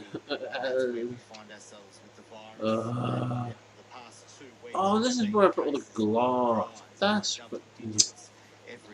We did wonder. Nobody loves a lockdown, and we had some interviews with people in Melbourne who cope with another There's so much stuff. Not well, but they're just going to have to cope. There's a fair sense of frustration that Melbourne's got itself into this sort of position once again, but Melbourne has done it before and got through it. It's very tough. Draconian thing to be sitting down, but the authorities say it's the only Hey, what's the matter with your fat ass? Yeah. I don't think I'm going to have enough to. What do we got? 7? Oh no, it's not 6. Yeah. I did that. Simon, stay safe. Thanks for talking to us in the middle of 7 hours. It's 5 o'clock. 7 hours from now. Oh my. That's going to be an 11:59 p.m. Hey.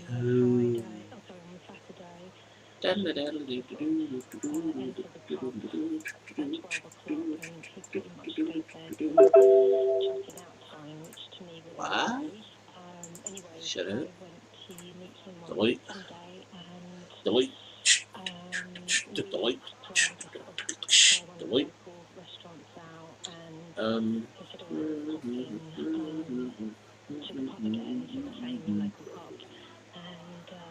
To me it was nice to get out, and I'm working from home, and it was really novel, but once I got inside it felt too normal. It didn't feel to me any different. I mean, this is the music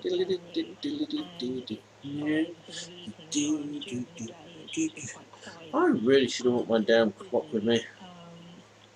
None of the staff had sort of like face masks on.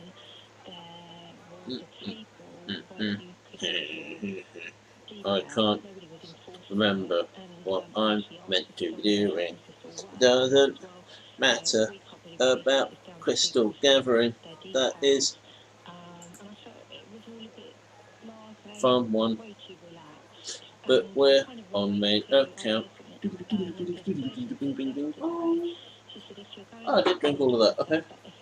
Now I drink some of this. Yes, thank you. Ah, dear. Switch. Fun one. Let that load up and then just oh. Felt too normal. Debbie, I hear you. Sandy is in Chadwell. Hey.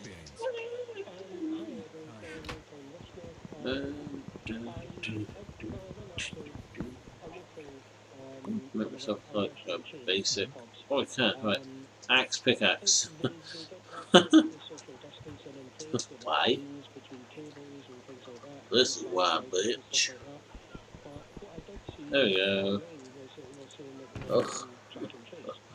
Oh, stuff. That one actually managed to. Oh, wow, okay. Alright, let's see what I can carry with me. Oh, shit. I went wrong.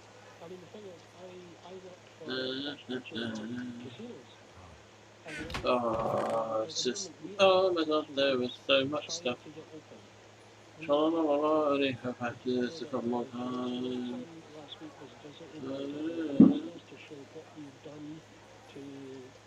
Oh, that was a weird sound. Oh, I should have. I should. Yeah. Yeah. Should have built a bloody shovel. Bloody shovel? Whoa, you want a shovel? Well, I'll fucking throw you one. Just. Sandy, thank you.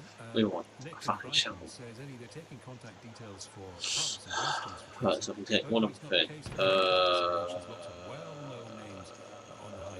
Huge amount of people, he says, with no details to trace. So why pubs? Here's the Steve Allen soundbite of the night. They're quite nice, aren't they? Don't put it in your mouth and take it back out again. Pretty dangerous. Put it in your mouth properly. Biting it, they're not big enough to bite.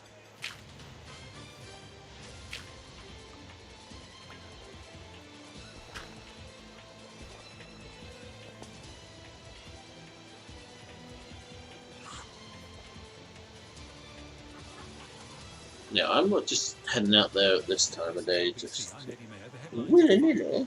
Care homes don't care for this. We discovered too many care homes Oh, didn't man. really follow the procedures in the way that they could have. I think we're all entering a Kafkaesque alternative reality where the government set the rules, we follow them, they don't like the result, they deny setting the rules, and Where? do their best. The Chancellor finds millions to make England's homes greener. We announced yesterday the £2 billion grant to provide efficiency upgrades. Yeah, I've noticed that that only ever used to get hot when it was like overcharged. And always charged. Johnny Depp in court. Brazil's president. But now, President says he's tested yeah, positive for COVID-19, and the people who spread if anything. it don't know they have it. Plus, should be a face mask. Come and get your gloves.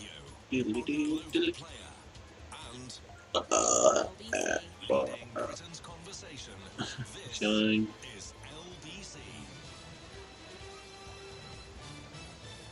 From Global's newsroom, I'm Tim Humphrey. The Health Secretary has paid tribute to the care sector after Boris Johnson appeared to blame it for not following procedures during the coronavirus outbreak. The Prime Minister has faced criticism for comments he made yesterday. The National Care Association insists staff were left to deal with it in their own way while attention was on the NHS. Matt Hancock also confirmed the coronavirus infection rate in Leicester has decreased since he was put into lockdown.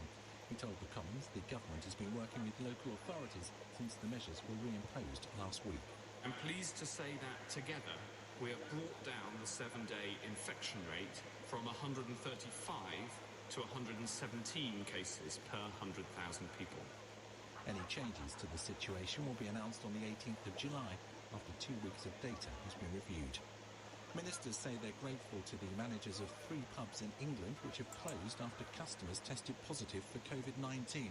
Pubs and restaurants were allowed to reopen on Saturday as coronavirus lockdown restrictions were eased.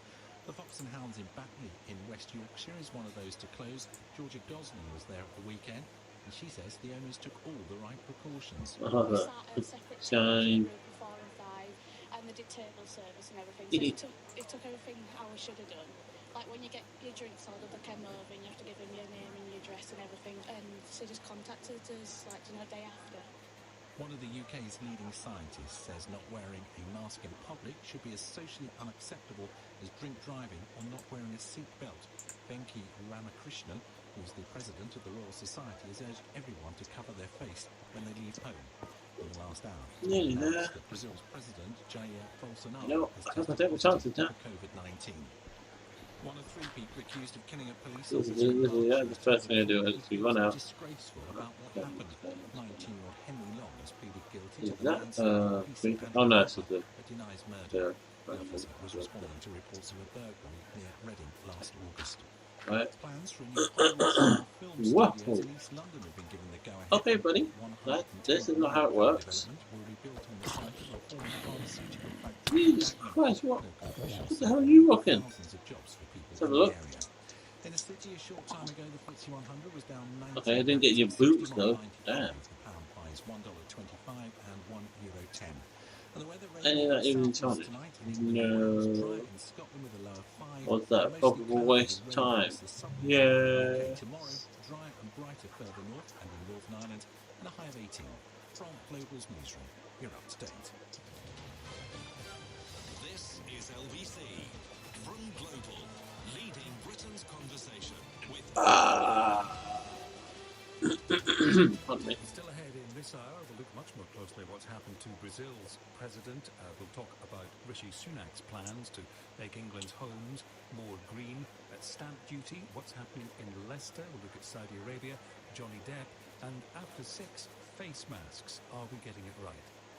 Right now, I was about to go into this house then. that Boris Johnson Yeah. said yesterday. These are his words. Stupid Vaughn. We discovered that too many care homes didn't Yeah, really follow the stupid procedures Vaughn. in the way that they could have.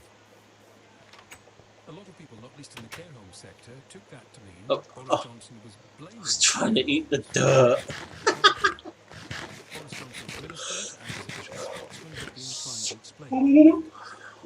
Judge for yourself. Here is Boris Johnson in his own words. We discovered too many care homes didn't really follow the procedures in the way that they could have. But we're learning lessons the whole time. One of the most important things is to fund that properly. So we'll have another 600 million into COVID compliant. Hi. But we'll also be looking at ways Well, to make hello there, motherfucker. long term is properly organised and supported, so that absolutely crucial. Yeah, you know, I'll keep that on me for now. Boris Johnson's cabinet colleague No, wrong one. Bones. Go on here. Seeds. Go on here. Sugarcane. Go on here. Oh, and sugar. Let's see what some sugar to put in there for once. Ooh.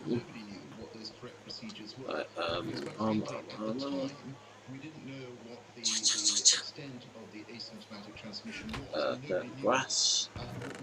Dirt and grass for my ass. Emma Ballard. Chesty breasty. Let's put a cobblestone there. Cobblestone.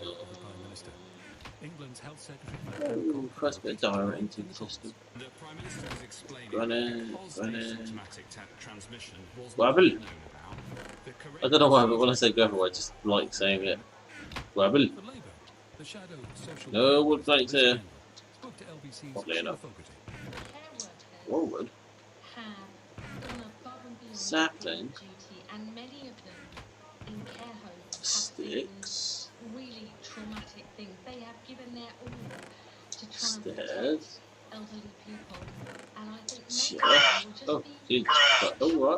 Alright. that the Prime Minister One at a time, one at a time. blaming care homes rather than acknowledging that the government was far too slow to act to keep elderly people safe. Also on Sheila's show between 1 and 4 this afternoon, Mark Adams, who runs the charity Community Integrated Care. I mean, the biggest single mistake, the World Health Organization in February was saying the only way to fight a pandemic is test, and that was at the end of February. We abandoned our testing program until Neil Ferguson produced that report showing how many people potentially might die, and then we suddenly kind of rewrite what the government's plans were. But when you look at the majority of the deaths that occurred in April and May, testing didn't actually occur in nursing homes until late May, and even then it was sporadic, and it was really only in the last 3 weeks that we've seen people tested on a routine basis. And by that point, by the end of May, the majority of those deaths caused by the peak had happened. Yeah, and obviously, if you've got an invisible enemy with potentially people that are asymptomatic, the only way to be absolutely certain of keeping it out of an environment like that is to test on a weekly basis, and ideally twice weekly. And this ring of steel that Matt Hancock refers to just hasn't existed. You know, it's a figment of political spin, and we're in a situation where the social care system that's faced into COVID-19 with a front line on minimum wage, no sickness benefits, very little support, is now being kind of targeted by the most senior politicians in the country, that the deaths might somehow be there. Holy shit, that fucking real. Frankly, that's appalling. Tom Cruise actually running for US president. Tom. Right now, we could be listening to journalists asking questions of government ministers, perhaps about this very thing. But of course, it's not happening on a daily basis anymore. However, we can shed some light on what happened behind closed doors today when journalists had a chance to question the Prime Minister's official spokesman on the record. Now, we don't normally get a transcript of these things, but this is very important. So on HuffPost this afternoon, Executive Editor Politics Paul Wall has posted what he says is a transcript of journalists' questions and the spokesman's response about this. And I thought you might want to hear it. Here are the questions and answers. Question. The Prime Minister seems to upset lots of people on his visit to Yorkshire yesterday when he talked about care homes. What did he mean when he said too many care homes didn't really follow the procedures? Spokesman. Throughout the pandemic, care homes have done a brilliant job under very difficult circumstances. The Prime Minister was pointing out that nobody knew what the correct procedures were because the extent of asymptomatic transmission was not known at the time. We put in place a comprehensive action plan for homes, including rigorous testing and additional funding. Question. The implication of what he said is they've done something wrong. Is he not suggesting they did anything wrong? Spokesman. As I just said, throughout the pandemic, care homes have done a brilliant job under very difficult circumstances. What he was pointing out was that nobody knew the correct procedures to put in place at the time, because the extent of asymptomatic transmission was not known. We're learning about this virus all the time. This is a novel virus, and the medical and scientific understanding of it grows as the days and weeks pass by. Question. So why didn't he say that? Spokesman. I don't think there's any more I can add on this. I'm just setting out what the Prime Minister was pointing out. Question. Does the Prime Minister regret his choice of words? Spokesman. As I say, what the Prime Minister was doing was pointing out that nobody knew all the correct procedures because we didn't know the extent of asymptomatic transmission at the time. We know that care providers across the country have been doing their utmost to keep those they look after safe in the most challenging circumstances. And it remains the case that almost 60% of care homes have not had an outbreak at all. Question. He's caused huge offence in the care sector. Would you like to retract or apologise for these comments? Spokesman. As I've just set out, the Prime Minister thinks that throughout the pandemic, care homes have done a brilliant job under very difficult circumstances. Question. The National Care Association is asking for a formal retraction. Is the Prime Minister open to that? Spokesman. It's not something I've discussed with him, but as I've just said to you, the Prime Minister thinks that throughout the pandemic, care homes have done a brilliant job under very difficult circumstances. Question. People are viewing this as an insult. wouldn't it be helpful for the Prime Minister to go out and clarify what he meant? Because the clear implication of what he said was that care homes were somehow to blame. There were procedures they should have followed. They didn't, and that's why it's all gone so badly wrong. Spokesman. Again, the Prime Minister was pointing out that nobody knew what the correct procedures were because the extent of asymptomatic transmission was not known at the time. Question. What do you say to people who say he's just passing the buck here? Spokesman. The Prime Minister's view is throughout the pandemic, care homes have done a brilliant job under very difficult circumstances. Final question. So, no apology to care homes today at all? He said what he said, and everyone has just misunderstood it. Spokesman. I think I've been very clear that the Prime Minister thinks that throughout the pandemic, care homes have done a brilliant job under what have been very difficult circumstances. Live on LBC, Sam Monaghan, Chief Executive of MHA, one of the UK's largest care home providers. We've spoken to you once or twice before in the course of all of this. Welcome back to the programme. How are you? I'm okay, thank you, Eddie. Thanks very much indeed. Are you pleased that the Prime Minister thinks that during the pandemic, care homes have done a brilliant job? I am very pleased that the Prime Minister thinks that, but I was exasperated, shocked, and many of my staff were deeply hurt by the comments yesterday. Why were you shocked? To quote the Prime Minister's spokesman, he was simply pointing out when he made those remarks that nobody knew the correct procedures to put in place what they were at the time because the extent of asymptomatic transmission was not known. That wasn't what he said yesterday. He didn't elaborate on that, and it seems odd to say that we hadn't followed procedures that weren't written, that nobody knew about, because they were unfamiliar with the asymptomatic and pre-symptomatic way that the virus works. So yeah, I think it speaks for itself. I think the focus for us really is how we move forward from here and how we face into potentially the next wave and also face into the future need for reform of the whole sector. Before we move to the future, I want to just get your view on what was said, because people can say things, and goodness knows I do it all the time, but I misspeak. I wish I'd said things a little more felicitously, and normally I've got a chance to go back and say, well, I'm sorry, here's what I meant. The Prime Minister's spokesman, as I outlined just there, and various ministers have been asked today, look, is this what he meant because it's caused widespread offence? And you heard in detail the response. Do you think he was misspeaking, or do you think, as some people have suggested, this was a calculated attempt to blame care homes? I think it was an interesting, possibly clumsy, but I think given the context in which he made the statement, when nobody had asked him to say anything about any form of attribution of responsibility, was interesting that he chose to make that statement out into context when he was responding to a question about what Simon Stevens had said the day before. So it felt incredibly clumsy, and I don't know what his motivation was for saying it. I hear your understatement. Good. I'm glad you hear it, Eddie. What were the procedures the Prime Minister says care homes didn't follow in the way they could have? Well, partly that would be for the Prime Minister to know, because clearly we don't know what. There was no understanding, probably in the first couple of weeks, about the asymptomatic or pre-symptomatic presentation, if that is what he's talking about. And we were the ones who were flagging that we were starting to see these asymptomatic presentations, and it's why we were calling for testing right from very, very early doors in relation to the pandemic. But that fell on deaf ears for many, many weeks, and really, as one of the previous contributors said, it's only really been in the last month that we've had any form of whole home testing to enable us to really have clarity in relation to what exactly the nature of the presentation is. So, and the procedures that you would do in terms of what seems to be referred to by Mr. Johnson were the procedures around our testing regime and the way that would be conducted. But that testing regime wasn't there, and there was no understanding of the pre-symptomatic nature of it. So it doesn't quite hang together from my perspective. And is your understatement perhaps in part because, alluding to your earlier point, you have to look to the future, as does everyone, and you need to work with the government on how care homes function in future?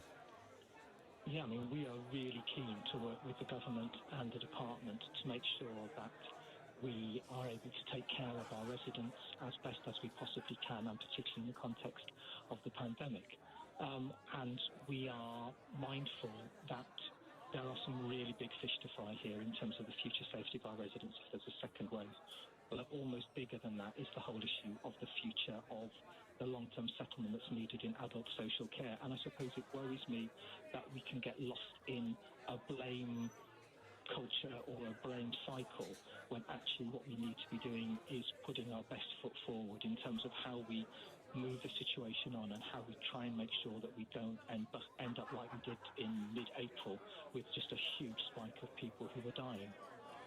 Mark Adams, the chief executive of the charity Community Integrated Care, said this, and I'm going to quote him, and I wonder whether you would agree with his words. If this is, speaking here about what Boris Johnson said, if this is genuinely his view, I think we're almost entering an alternative reality where the government set the rules, we follow them, and they don't like the results, and they then deny setting the rules and blame the people that were trying to do their best. It's hugely frustrating. The Prime Minister is entirely right that social care needs a long-term settlement so that we are supported, and this is on his government. There's no room for equivocation on this matter. We need action. I think that last bit is our quote that we put out into the press statement yesterday, that he may have been paraphrasing. I totally agree, and I think, as I said just a moment ago, I think we hope that there will be an inquiry into the way that the pandemic has been managed. There isn't one yet planned, but the lessons should be learned because we need to know how to respond, and we need to know how to work government and services alongside one another to make sure that we manage anything like this far better in the future. And there are huge lessons to learn. I am worried that we will get so caught up in the blame game that actually it will distract us from the very real work that is critical and urgent that we need to get on with. Thanks for talking to us again. Good luck with your work, Sam Monaghan, Chief Executive of MHA, one of the UK's largest care home providers. In the next few minutes, how green is the Chancellor and what's happening to the President of Brazil? 5:19, the headlines from Tim Humphrey. Boris Johnson is being criticised after appearing to suggest too many care homes didn't properly follow procedures during the coronavirus pandemic. A further 155 people have died after being diagnosed with COVID-19 in the UK, taking the total to 44,391. The President of Brazil says he has tested positive for coronavirus. And the weather, rain moving southwards tonight in England and Wales, dry in Scotland with a low of 5. LBC Travel, I'm Jay Louise Knight, and the Kent stretch of the M25 stays closed anti-clockwise at junction 2 for the A2. It's all after an accident before the Dartford tunnels. The queues are way past junction 4 at Orpington. The A2 is absolutely solid either side of the M25. It's definitely worth avoiding. Clockwise, it's slow between the M11 at 27 and the A12 at 28 following an earlier accident. The large burst water main yesterday afternoon means the North Circular stays shut westbound from Henley's Corner to the Brent Cross flyover. There are delays of an hour on all surrounding routes. And an accident in Holloway's, partly blocking Camden Road both ways near Parkhurst Road. This is LBC. For the last few months, Suzuki dealers have been stuck at home like a lot of us. Swara broke her PB for the 10K. And Paul has started yoga. But now they're back and ready to help you get going again with 0% APR and no deposit across the range, including the new hybrid Vitara. Search Suzuki to find your local dealer. Suzuki, helping you get back on the road. Excludes Jimny. Participating dealers only. Minimum contract length applies. Suzuki Financial Services Limited. T's and C's apply. See cars.suzuki.co.uk/offers. This is LBC. It's been a tough time for small businesses over the last few months, so many have been using digital tools to adapt during the lockdown. We spoke to some of them. I'm Lindsay Pollard, the founder of Little Box of Books in Brixton. I realised during lockdown that parents would probably be looking for more books while they were homeschooling their children. So I updated my Google My Business profile and used Google Tools to find new customers for my children's books. Since March, my website visits have tripled and I'm selling more books than ever. To find out how Google can help your business adapt, visit g.co/smallbusiness. We're the owners of small businesses. There is no business as usual. We don't want the cost of a full fleet on our hands anymore, or paying for vans that gather rust in our yard. We want more choice, flexibility, freedom. We want reliable vehicles when and where we need them, for however long we need them. We're back doing what we do best. With more vehicles at more UK locations than anyone else, all on flexible terms and our complete clean pledge, we're ready when you are. Visit enterprise.co.uk/business. Enterprise, whatever the mission. Honda.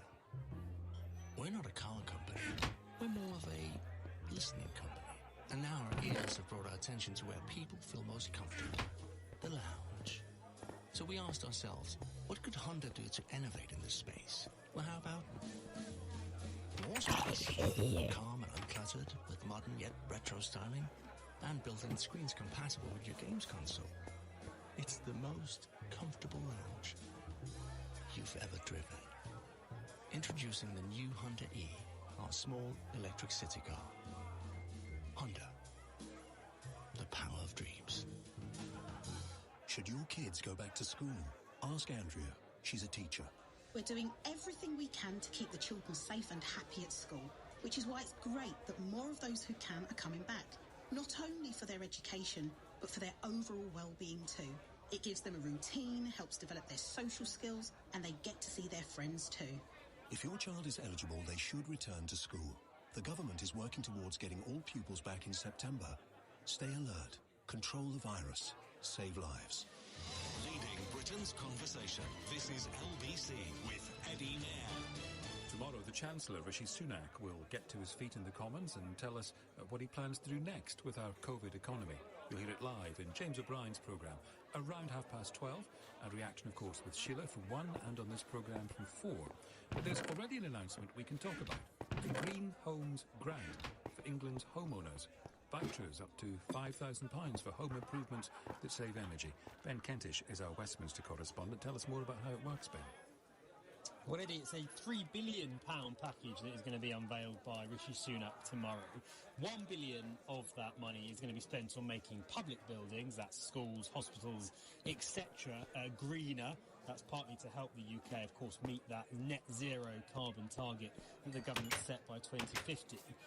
And the rest of the money to be spent, as you said, on a series of grants to help people, households, to make their buildings more energy efficient. The government promises that half of that money will go to the poorest households, and as you say, it will help pay for 2/3 of the cost of energy efficiency measures up to £5,000. So it's two-pronged, really, when it comes to why they're doing this. Of course, it's firstly to boost to cut carbon emissions effectively, Eddie, and make the UK as a whole more carbon neutral as we get towards that 2050 target. But the second reason, and the reason why this is happening specifically now, is because the government says it will create jobs. It will create jobs in construction and in green industry when it comes to green energy, and it thinks it can create up to 5,000 jobs through that £3 million alone, and that is why it is happening tomorrow, of course, given the unemployment that the UK faces as a result of COVID-19. Ben, thank you. We'll check in again after 6 when we talk face masks. Rebecca Newsom is head of politics at Greenpeace. Welcome to the programme. What do you think of these measures as announced? Hi there. Yes, so, I mean, it is an important and helpful step forward to see the government committing this £3 billion over the next year for making our homes and buildings more energy efficient. So that is really great to see, and it's good to know that the government is listening to all of the voices, the business voices, the charities calling for this, because it really is a no-brainer when it comes to helping to reboot our economy and tackling the climate emergency at the same time. I would say that there are a few gaps. So firstly, in this particular area, there still are gaps in terms of whether or not the government is actually going to be providing support for people who live in social housing and also people who live in the private rented sector. And actually, the government itself did commit in its manifesto £3.8 billion over the next 10 years to help social housing with this issue. So we need to see the government bringing forward that money too, and confirming that generally beyond the next year, they're going to commit a pipeline of funding so that we can really unlock private investment and encourage businesses to really invest in this transformation. But it's a really good step forward in this area. In a more general sense, we do need to see a lot more to tackle the climate emergency tomorrow. So Greenpeace has calculated overall we actually need to see £15 billion from the Chancellor investing in shovel-ready projects. Beyond the buildings, we need to see investment in our transport system, to restore nature, to create a cleaner and more circular system to deal with our waste. So we need to see a lot more overall, but we're pleased to see this step forward on the buildings. Do you worry that COVID has not silenced, but slightly quashed the debate about what happens with our planet?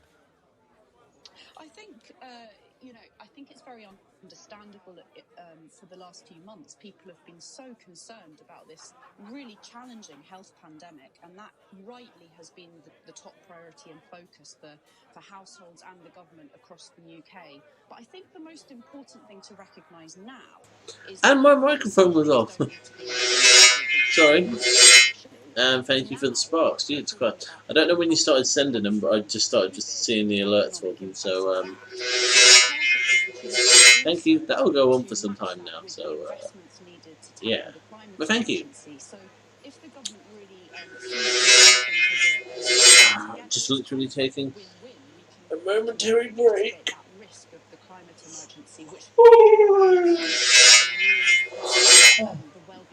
Yeah, that's it. Dump all your sparks on me. Thanks. Well, that alert sound was totally out of sync with the actual alert sound. That's kind of funny. Stamp duty and Johnny Depp. Now the headlines, Tim Humphrey. The Secretary has defended the Prime Minister following coronavirus procedures. Alok Sharma says what Boris Johnson meant was that nobody knew Okay, procedures that's that done. Get back in here. President Jair Bolsonaro says he has tested Are we done now? Are we done? Are we done? The leader has repeatedly But yeah, thank you for all the sparks. The Grenfell Much inquiry appreciated. not to ignore the impact that poverty and institutionalised racism had on the disaster. 72 people were killed in the fire back in 2017. Right. A lawyer for some of the victims' Pardon me? families and survivors says the hearings need to be on the right side of history. And the weather, rain moving southwards tonight in England and Yeah, Wales, dry yeah. in Scotland with a low of 5. That was never going to happen. Discover the state of the UK economy as we bring you the government's summer statement live. Getting through this will require a collective national effort with a role for everyone to play. People, businesses, government. It's on all of us. Stay with LBC throughout the day for unrivaled analysis, all the fallout, and No. what it means for you. Actually, you know what? Then this Thursday morning from 7, stay with Oh, LBC. no, don't do that, because I won't be able to pick it up, because I don't have any room on me. That would just be dumb. Yeah, should have done that. I don't know where those are. Okay. Something died there. My name's Josh Baxter and I own Right, there we go. 5 months ago I had no online presence for my business. We were just Oh, actually got quite the one first collection. my business listing and started Get out of here. tools to help me find new customers. Alright.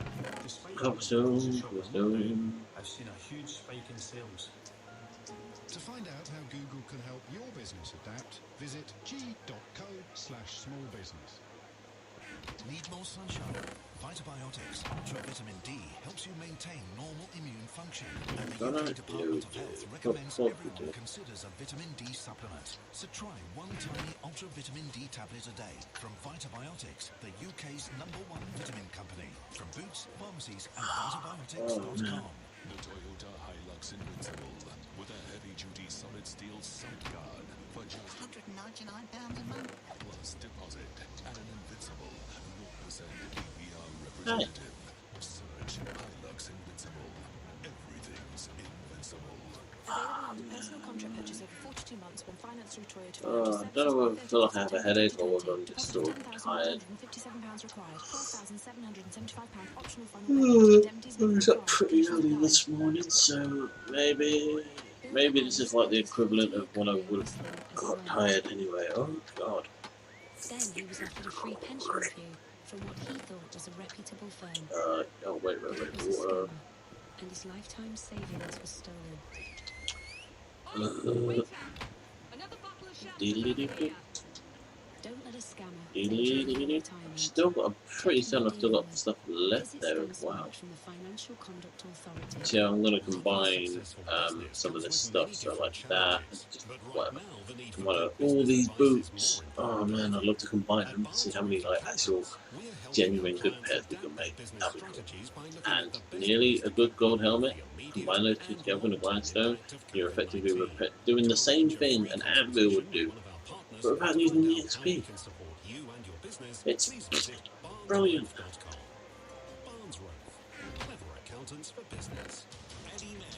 No.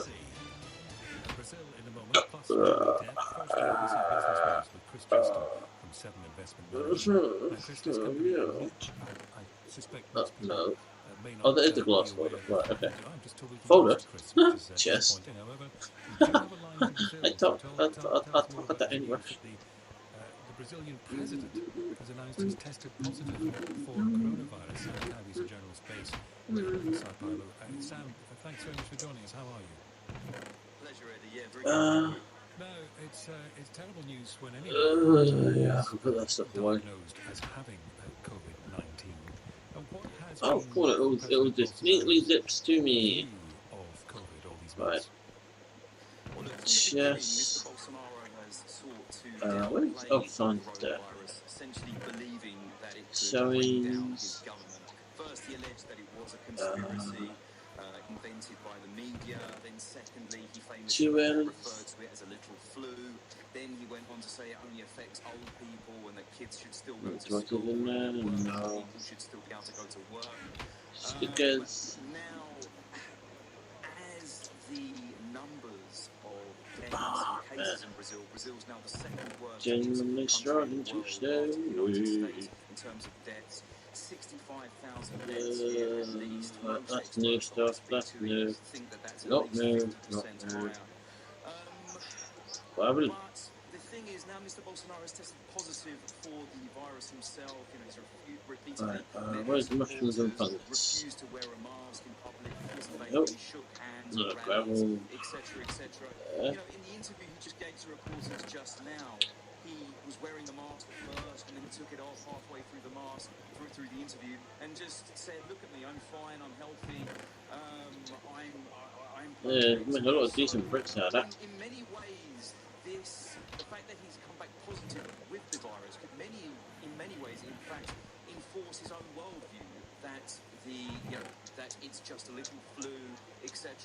And what kind of impact that may have on the population of Brazil, whether they may follow his example or not, you know, that's a worry that remains to be seen. Who's he been close to in recent days? And if he does have this view of the virus as being like a little Whoa. flu, I wonder whether he's been socially distancing. No, he hasn't been at all. On Saturday, he was at the American Embassy Oh, yeah, I forgot in about that. Brasilia to congratulate the American Forgot about ambassador you. on the 4th of July celebrations, and he was there photographed with ministers, local business tycoons, and the ambassador himself. Very famous photo doing the rounds on Twitter right now. Nobody wearing a mask, everybody with their arms around each other, not social distancing at all. So it's understood now that Mr. Bolsonaro's father, his son, was also there at that meeting. His son, who's also a congressman.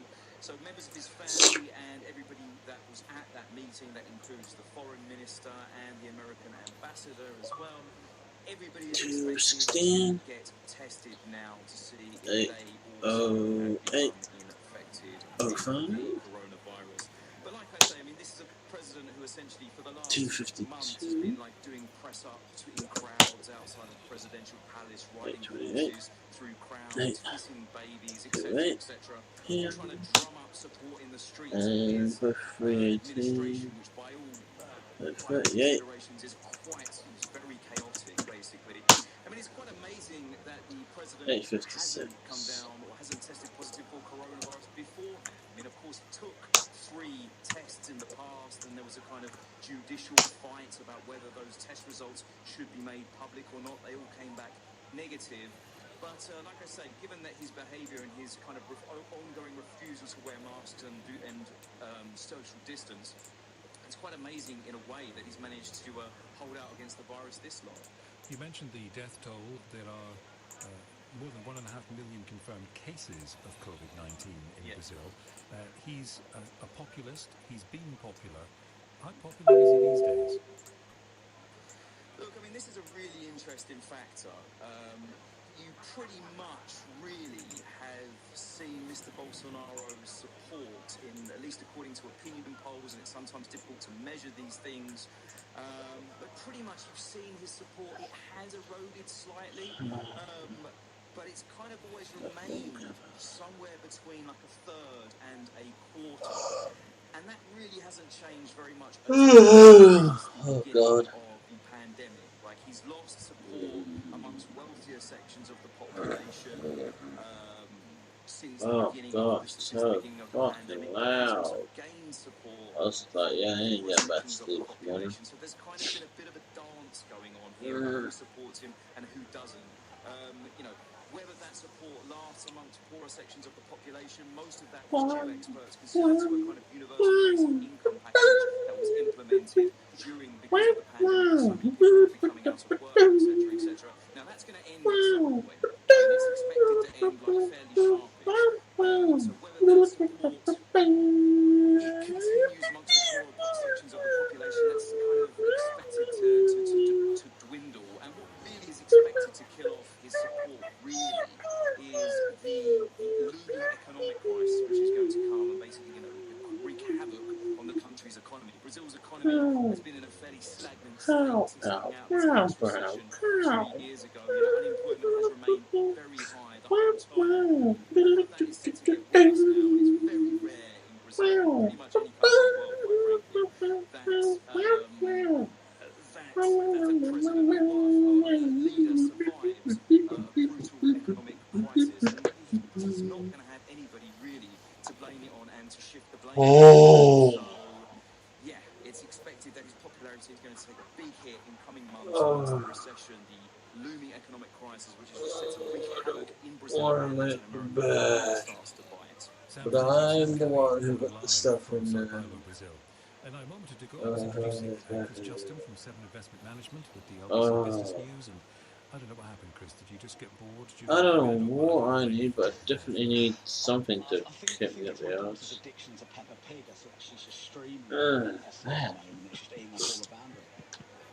Right. I was going to ask you about a company whose name you probably don't know much really, but they do know Can we see? products. Okay, it's night time. Existence until 2018, so people can excuse themselves. I know there's still one. There's still like enough. Like the Daily Mirror. Seeds, there, food there. Want bones? We got bones. You want bone meals? We got bone meals. You want cocoa beans? Not so much. Mushrooms and fungi? On your man. Polygon mycelium? No. Eggs? No. Beehive? No. Honeycomb? No. Bowls? Yeah. Sugarcane? Lots of it. Honey? No. Milk? No. Water? Yes. Lava? No. Stone grass? Yeah. Lily pad? Yes. Fish bucket? No. Empty bucket? No. Flowers? No. Flower pots? No. Dyes? Yes. Painting? No. Cactus? No. Pumpkin? No. Wool? Carpet? No. Leather? Yes. Ink sac? Yes. Feathers? You want it? We don't got it. Right, it's morning. Oh, fuck. Why am I so tired? Which has basically meant tough decisions, I'm afraid. Yeah, so much dad saying we couldn't do that. 30 million through these cuts, but it's just another example Oh, of sector. I don't think many I know. No. I know. I know. I'll sort that out. Let me get some charges on here. That would be a no. Right, 2 hours from now, it would be 7:42. Well, hang on. Oh, 7:42. It's 5:42 right now, so 7:42 for 2 hours. Yeah, that's correct. 7:42 for 3 hours. 2 hours. So plus 10 would be 7:55. 7 55 PM. Boom. I'll just pencil that in there. Blah blah blah blah. No, no, no, no. Oh, troop train. 5:32. Oh, I have troop trains here as well. I didn't even know that. Yeah, train. Oh, you got anything to go? No. Go? Hold on. With Tide Smart Business Current Accounts, register your company and open an account today. Oh, okay, so it would be handy if I did that. Is suing Okay. News Group newspapers, publishers of The Sun, and executive editor Dan Wootton over an article that referred to Johnny Depp as a wife beater. He denies that. The paper's lawyers say it's accurate. Reporting for LBC live from the High Court, our senior reporter Matthew Thompson. So, did it. It's the showbiz trial of the year, Eddie, as Hollywood star Johnny Depp himself took stand at the High Court this morning in this libel case against the publishers of The Sun, suing, as you say, over an article published in April 2018 which referred to him as a wife beater. Reduction here, yeah.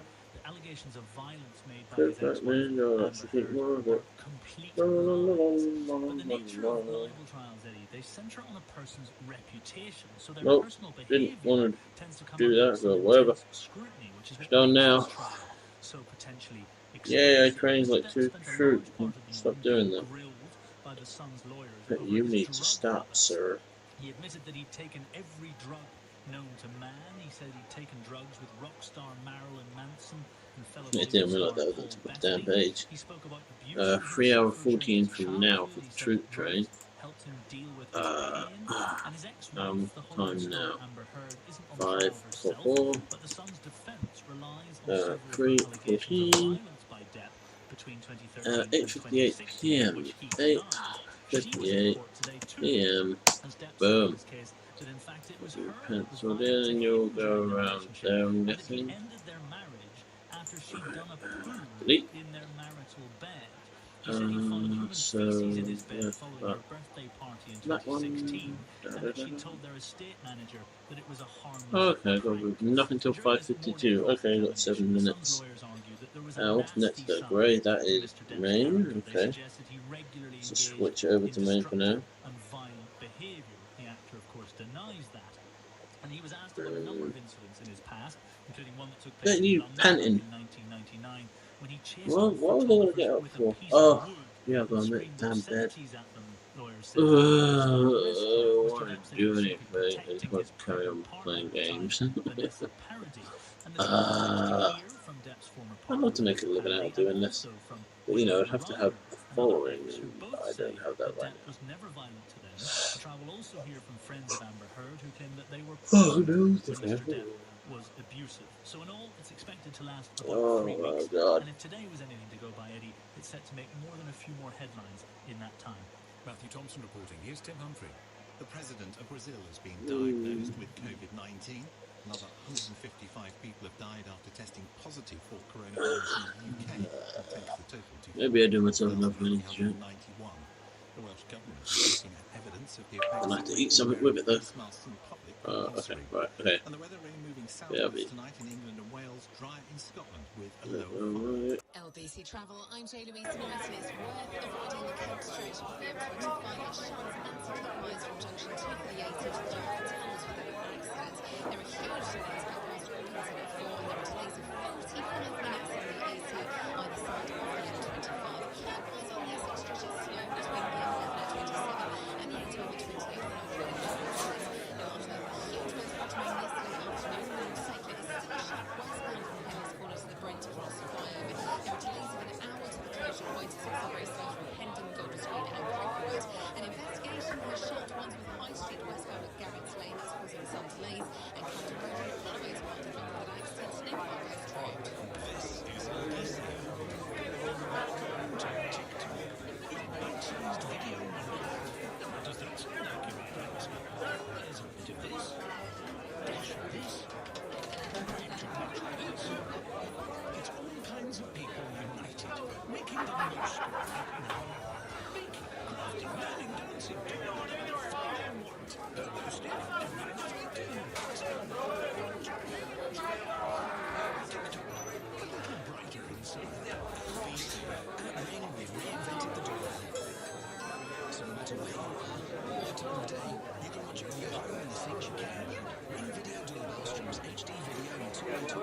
to your phone, so you can speak to whoever's at your door from anywhere.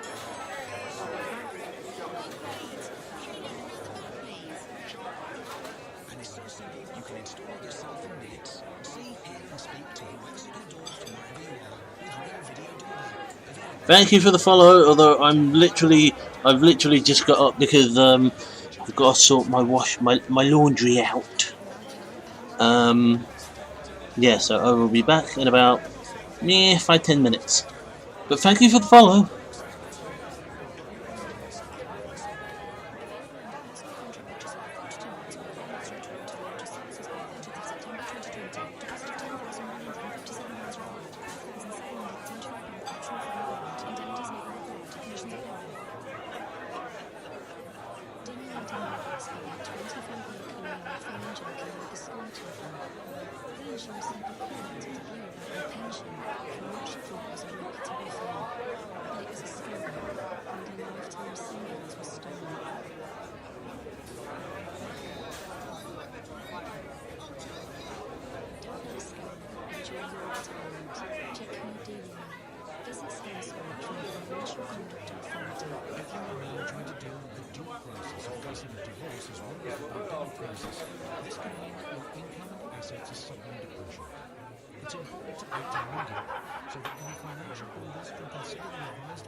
Existing demand that is there. I think the important thing is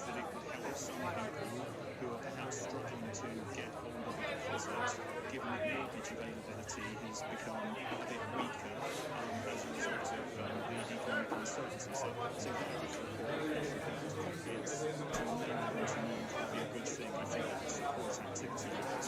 I'm not convinced, given the economic backdrop, if it will translate into a price process. I think that was a statement to What is happening with prices, thinking about affordability, particularly for first-time buyers, but also others?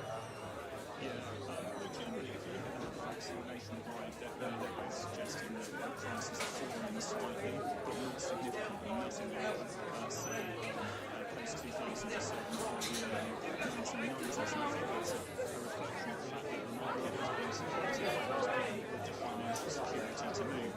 And equally, there are lots of differences between now and 2007, not least of which the interest rate environment. And the fact that we didn't have dramatic price rises.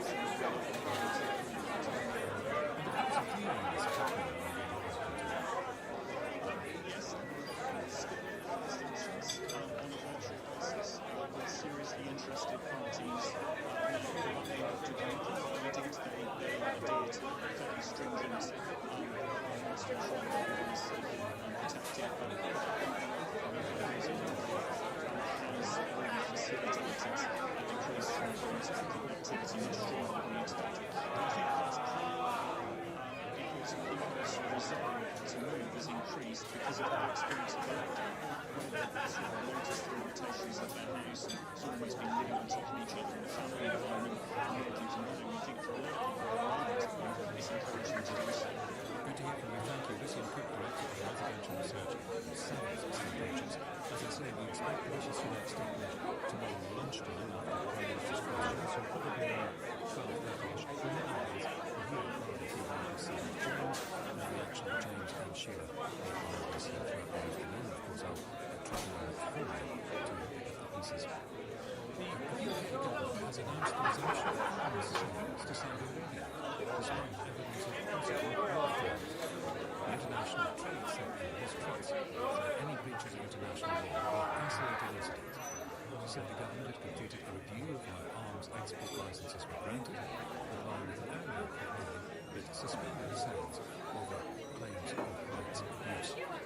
Sally Henry writes about Middle Eastern issues as editor-in-chief of the International Interest. Thanks very much for joining us. What do you think of this announcement from the British government?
seen British-made arms too signing their forces in Yemen. Although the campaign against the arms trade would describe this as a decision.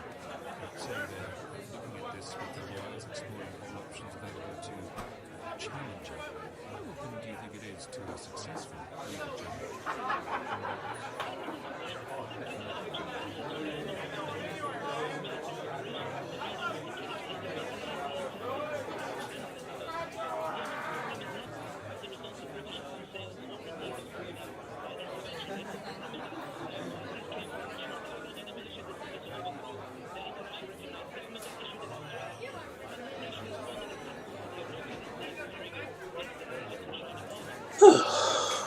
Hello. Oh, one controller.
Oh, I can do it wrong.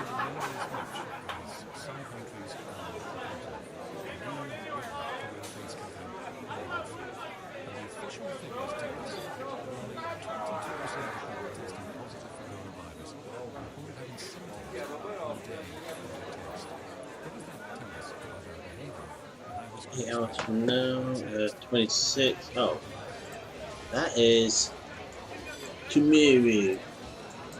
We will deal with that later.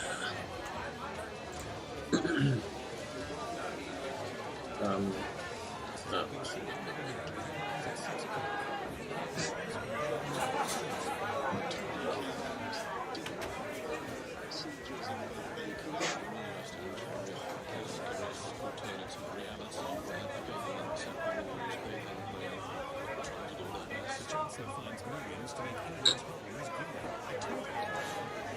Yeah, it's only just one morning, so it's not night time. It's really crappy weather.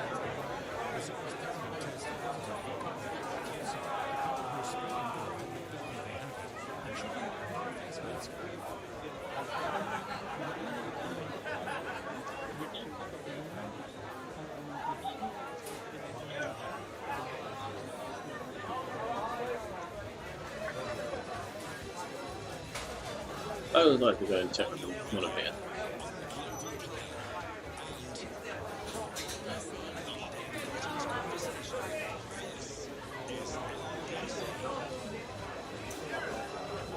Hello.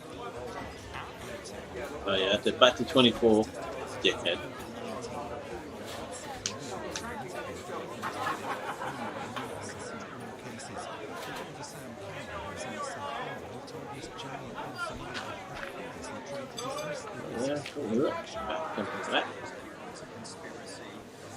Oh god, that's more than I thought.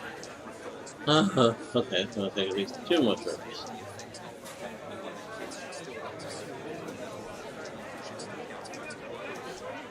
That's what I was done here. I genuinely thought that was going to be the last one.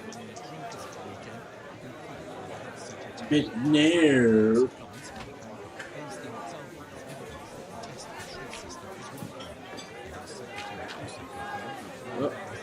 Are you looking at me? Larry? I know. So you get into the house. I thought it was quite demo.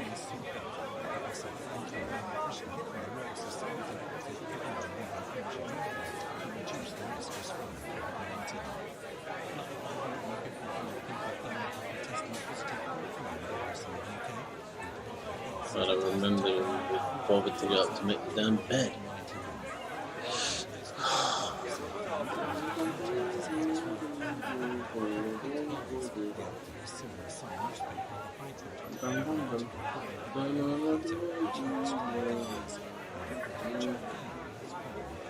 He was one of the biggest stars in the world. He was one of the highest paid actors in Hollywood and one of the most loved actors in Hollywood. And his reputation has suffered massively from his characters. This history needs to be heard, and the government needs to get all this off his chest and to protect the players. Actually got some more wood for once.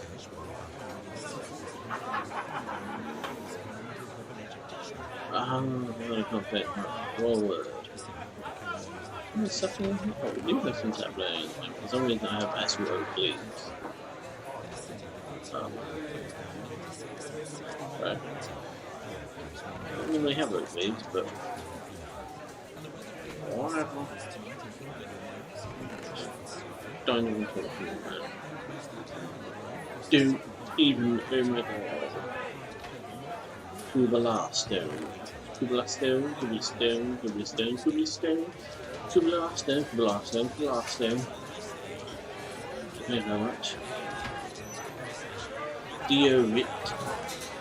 Dear it, dear it. Pack it up, pack it in. In sexy the tin. Wood plank. Some wood plank. Torretes. Some Dores. Ladars. Look at the Ladars. All signs.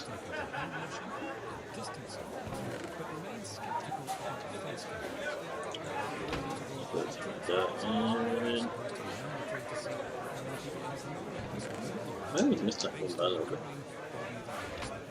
Lose and settle. Look at that there.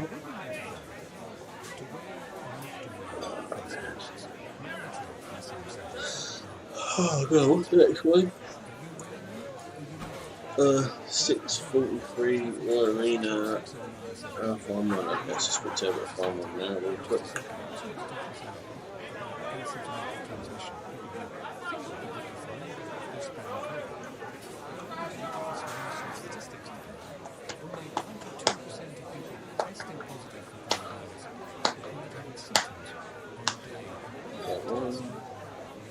Load in.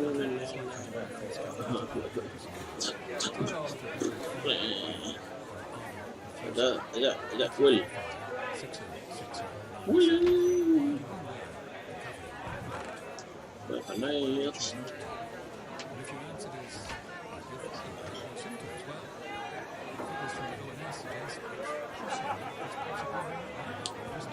Nice. Dice.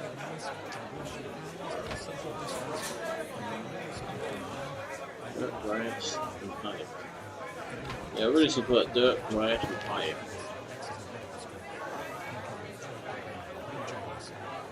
Dirt.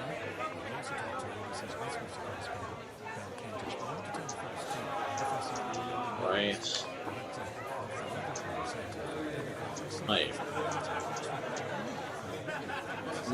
That seems fine.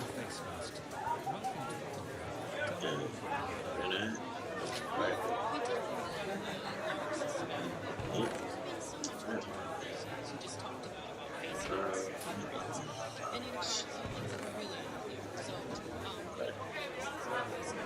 I have to sleep now. Do what we do. Okay. That's why I have 6 beds. Makes it easy to sleep whenever I want to. But now I know it is definitely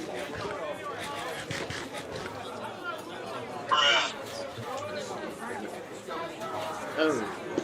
Disease control said, no, you shouldn't because of this asymptomatic transmission. You just talk to people.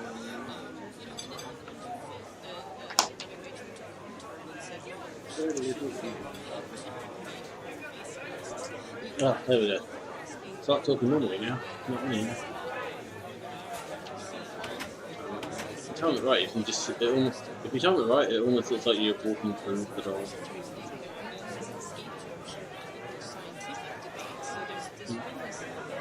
Yeah, that needs to come down as well. I do that on the next morning.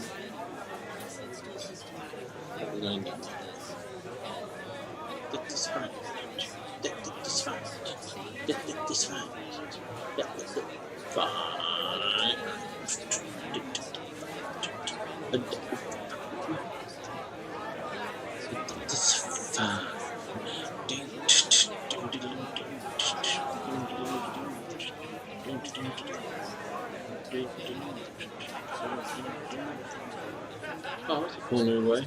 Oh. Oh, no. Yes, yeah. Oh, I like this one.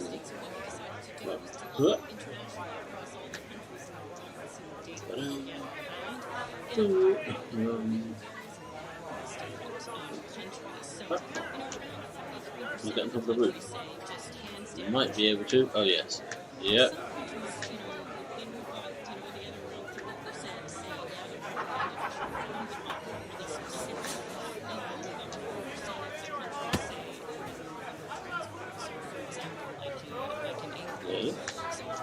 Hey, I'm right here. It's just.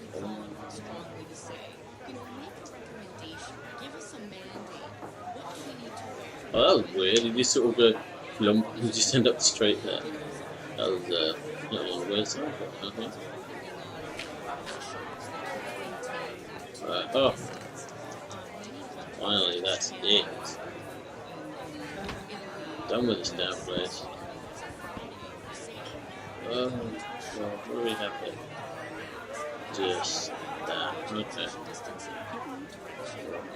Fill it in. Because otherwise, if I don't, it would be like sort of, you know, black spot where not the system swarm. Deal with that. Don't need Larry worrying about it.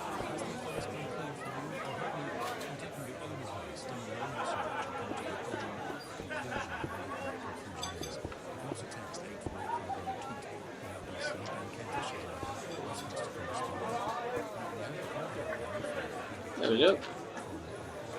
Nice talking to you, Larry. Pleasure as always.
Some dangerous. That's it. Good shot. I'm gonna do that.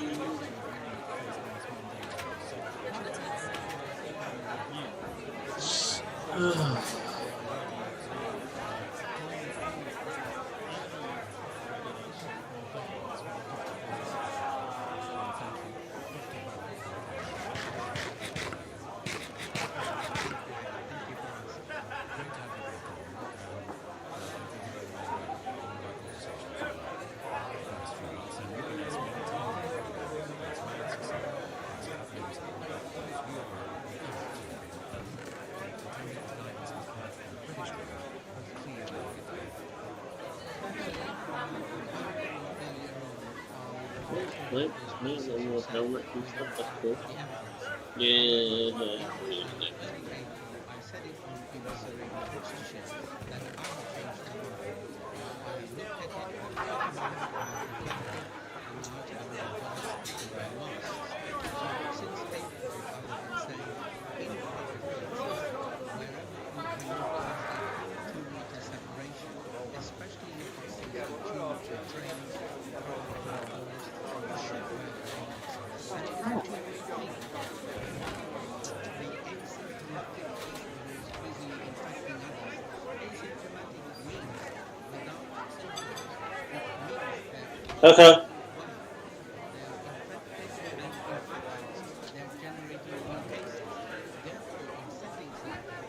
Look at it.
Oh, shit. Oh no, oh, okay. Got it right. We're good. Oops. Oh, fell down. Barbus? I love it when it's weird. Yeah, he just lost it out.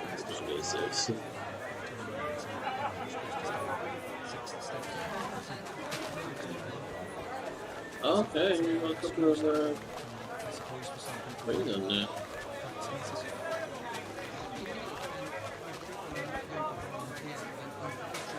I'll have it anyway. This is my favorite.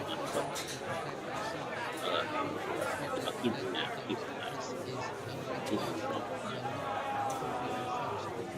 Well, I've literally just chopped them down and go already.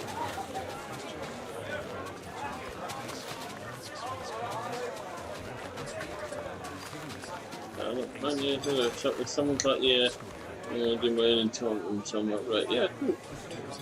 I'm sure. Don't really have enough leather though. Say enough, like I have any at all to begin with. I don't, I have none.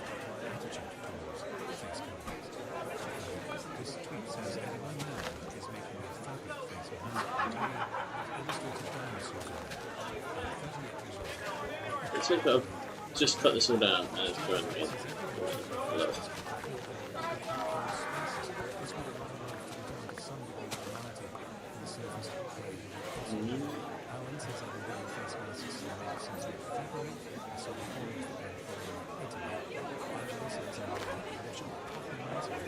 Well, we're not going to way that's done.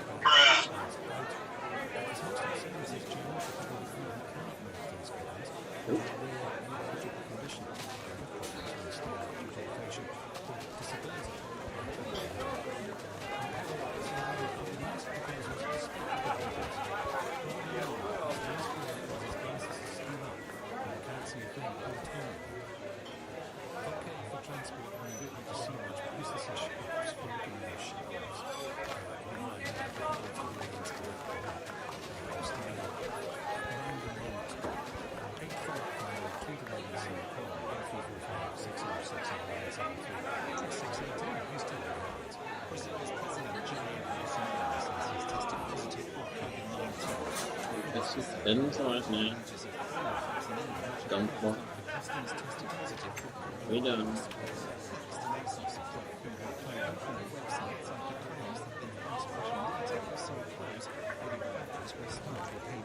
Oh, not bad. Not bad. Not bad, sunshine.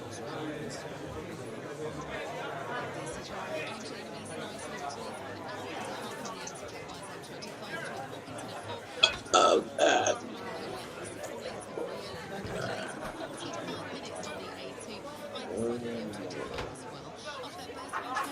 oh, Lord, when you told me so many years ago. I thought I had a chest upstairs for broken stuff. Did I not make this off? No. Okay, right. That's all like stuff I'd normally keep on me to stay today. That has to be giant stuff. Oh, special stuff. Okay, I need to make a, I need to take a box of them broken stuff. Just do this.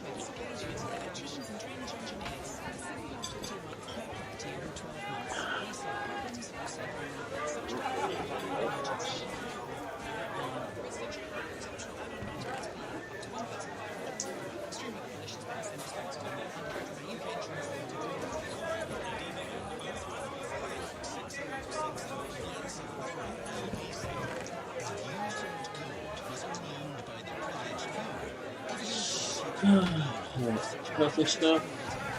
Some China stuff which I haven't looked through yet. Special stuff. And broken stuff which I've looked there. Oh my god.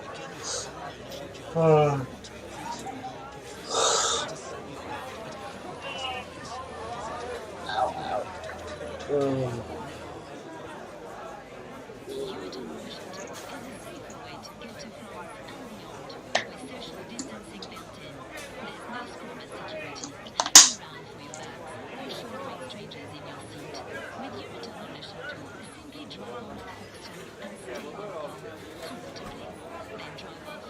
Actually, no, yeah, let's put the sign on it first. If I get the signs on both sides, then at least that way it'll look half decent. Yeah, I said I was going to do the signings first anyway. Which one? Until 6:43. Okay. Oh, I'll move this one down here for now. That's not the case.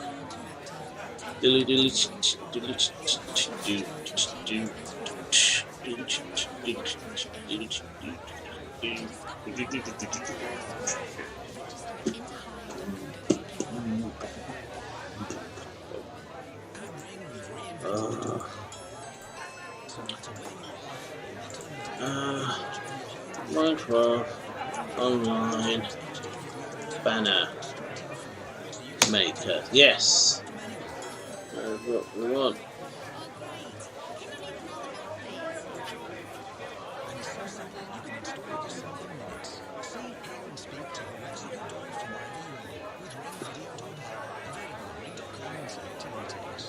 Base,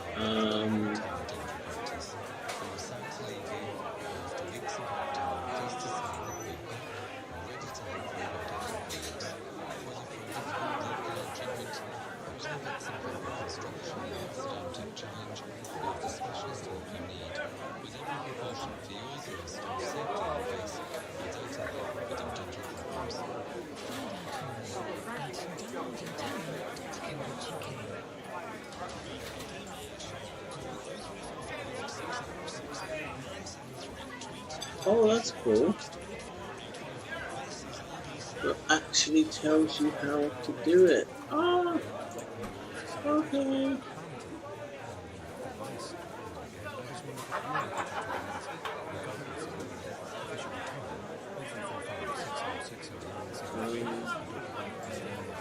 Something like blue.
Oh, it's so even though I did it, even though I went round the house, it shows you the quickest route.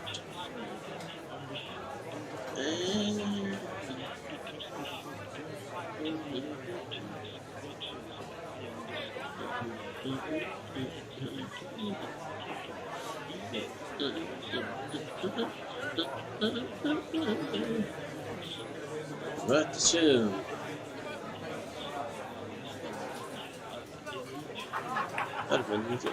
Soon.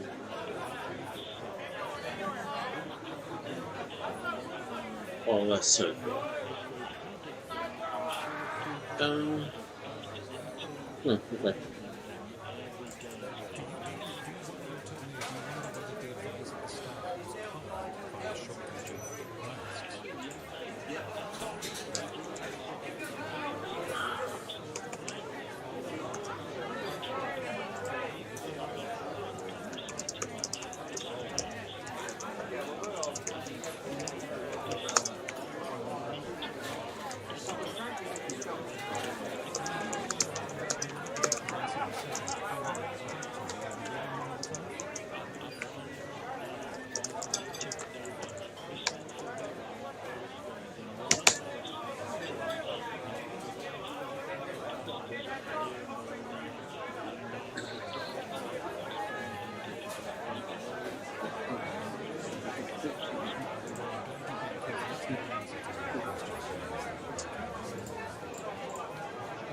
You were sure gallery.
In the team.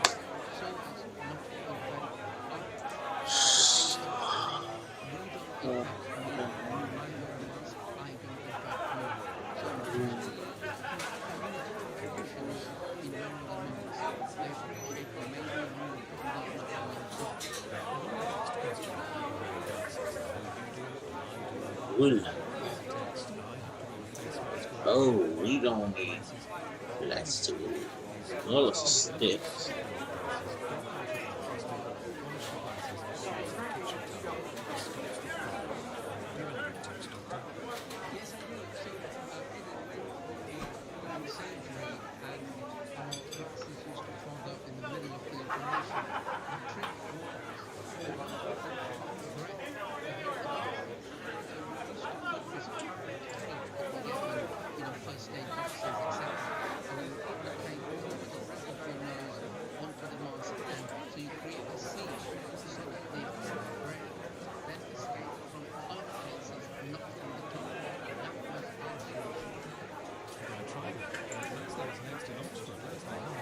Oh, sorry, hold on. I forgot about that.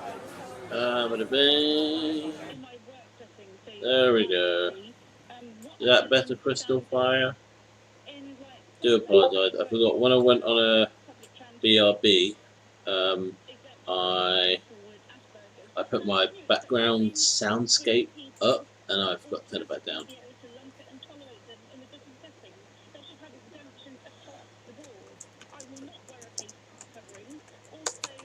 Red and yellow it is. Cheers now. Gotta go. Red and yellow it is.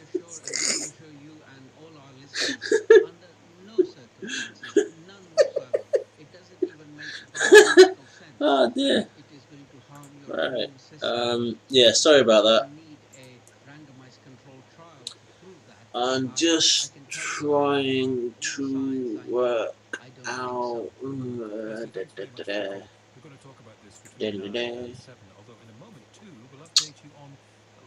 So it should be in yellow base. And top red. Add. Through red. Add. Complete left red. Add. And then yellow border. The Brazilian president has tested positive for COVID-19, a disease he's previously dismissed as a little flu. Jair Bolsonaro has repeatedly played down its severity. Another 155 people have died after testing positive for coronavirus in the UK. But let's do it the other way around. 4,391. Next, and ASOS have both removed Base. clothing from their websites after claims Change the base to factories where staff were paid less than the minimum red. wage and worked in poor conditions. And 4 also red. Oh, we can just. Oh, that's cool. I can just. What if I do it like that? Yeah. And the weather rain moving southwards tonight in England and Wales, dry with a low of 5. That's interesting.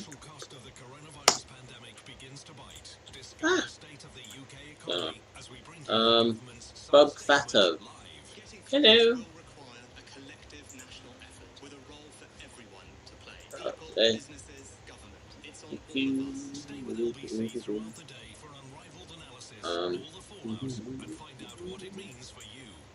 Thursday morning from 7, stay with LBC as Nick Ferrari at breakfast is joined by the Chancellor of the Exchequer, Rishi Sunak. LBC. Did you know that bacteria from gum disease may cause Alzheimer's? The GAIN clinical study is testing an investigational drug to screen. halt the progression of Alzheimer's by reducing damage caused by bacteria. Final. Oh yeah, we're looking at the final preview now. Yeah, Clinical research is seeking volunteers aged 55 to 80 with Alzheimer's to participate in the GAIN study. To find out more, please contact St Pancras Clinical Research at stpancrasclinicalresearch.com.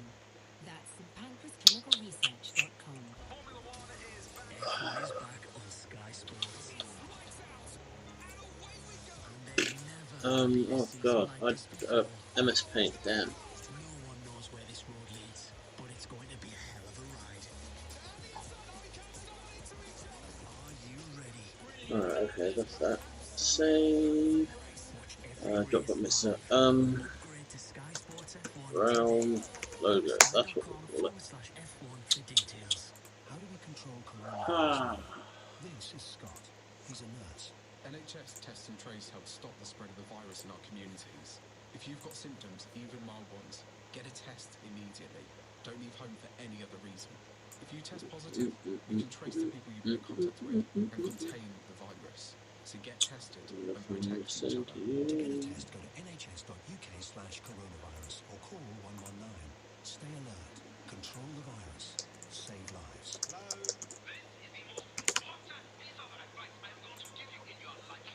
Hello? What was that, Dad? Hello? Dad, I can't even hear you, man. I didn't get it, Dad. Da-da-da-da-da-da-da.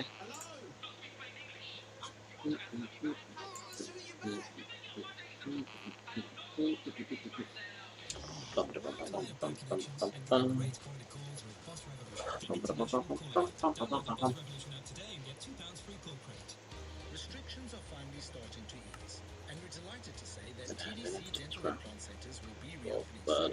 That means we'll be able to go back to helping many people waiting to restore So we need Between now and then, we're working Show around mechanical test of the world. Completely safe for you and our whole team. For more information and to register as one of our priority patients, visit smilingaday.co.uk. Oh yeah, because if we craft the pattern when it's clear, it will just make a... Oh, that makes sense. So hopefully let's die. Face coverings and asymptomatic COVID infections. We've got Pankania here tonight, and he's taking questions too. I'm keen to know about your relationship with face coverings. Lee said, my wife works in a hospital and was in a supermarket at the weekend. This is She asked someone to move back, gonna leaning take over her, only to be well, told, so if you're scared, stay home. She spoke to the manager about it, and he said, we've been told not to approach anyone as it's not worth the hassle. Yep, I've heard similar. We'll talk much more about this between now and 7. I mentioned Leicester's renewed lockdown. The good news from Leicester is the coronavirus infection rate is continuing to fall. what am I doing? 13%. Oh yeah, getting out of this hellhole. Don't need to be there anymore. But the city must remain in Right, lockdown okay, what do we need? Right, we need before officials consider lifting it. Andy Burnley spoke this before, the owner of Indy's Hairdressing in Leicester. You've also got an outlet Wood. outside Leicester. Indy, tell me first. Let's go to Red Wall and we need some stick. Yeah. Really right in the bomb. Okay. Yellow dye. Gold. That's a good point. Where would the dye be? I don't often ever use red. So menus. Oh, it's got to be nature. There we go. Right. Yellow dye. Now we need a crafting table and a loo. Was that blue? No, that's a beehive. It's just trying to do that. Excuse me, can I just... loo. Okay, you know what? We're going to go into our buddy's house here. Where's the entrance? Where's the awesome secret entrance?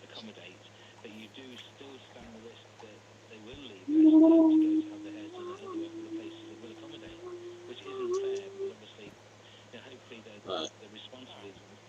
I'm going to change it over to survival as well, just, you know, why the fuck not? Game, survival, one peaceful, so it doesn't matter. Right, place that down, boom. Want some red banners, boom, got them. Right, banners, we got dye, and do the... Hmm?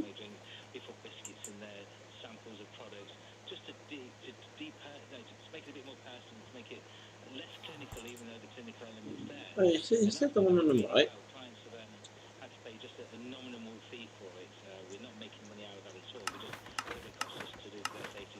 Oh. Right. Craft it. Right. That's the one we're looking at. Right. So you do top pan first.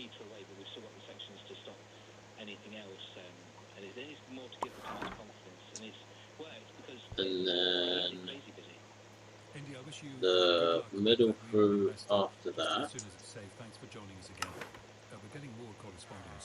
Oh, I do. I make oopsie. Oh. Oops. I idiot. Okay, I forgot the number, but you know what, I'm just going to stay in Crow this time. Right, sticks. Red wall and yellow dye. Red, oh no, it's going to be in, yeah, I forgot the nature section. Yellow dye. Oh yes, easier to switch to there because then yeah, that way, nature. Oh, right. Right, let's get it right this time. Bum bum. Right, so that's because that's already got something selected on there. So we want that one first. Boom. Brilliant. Now we go for the middle one. Also brilliant. Now it's the left. Yep. Also brilliant. Now if we another Dettol and things like that. Ordinary soapy water is no. good enough. It's cheap, it works.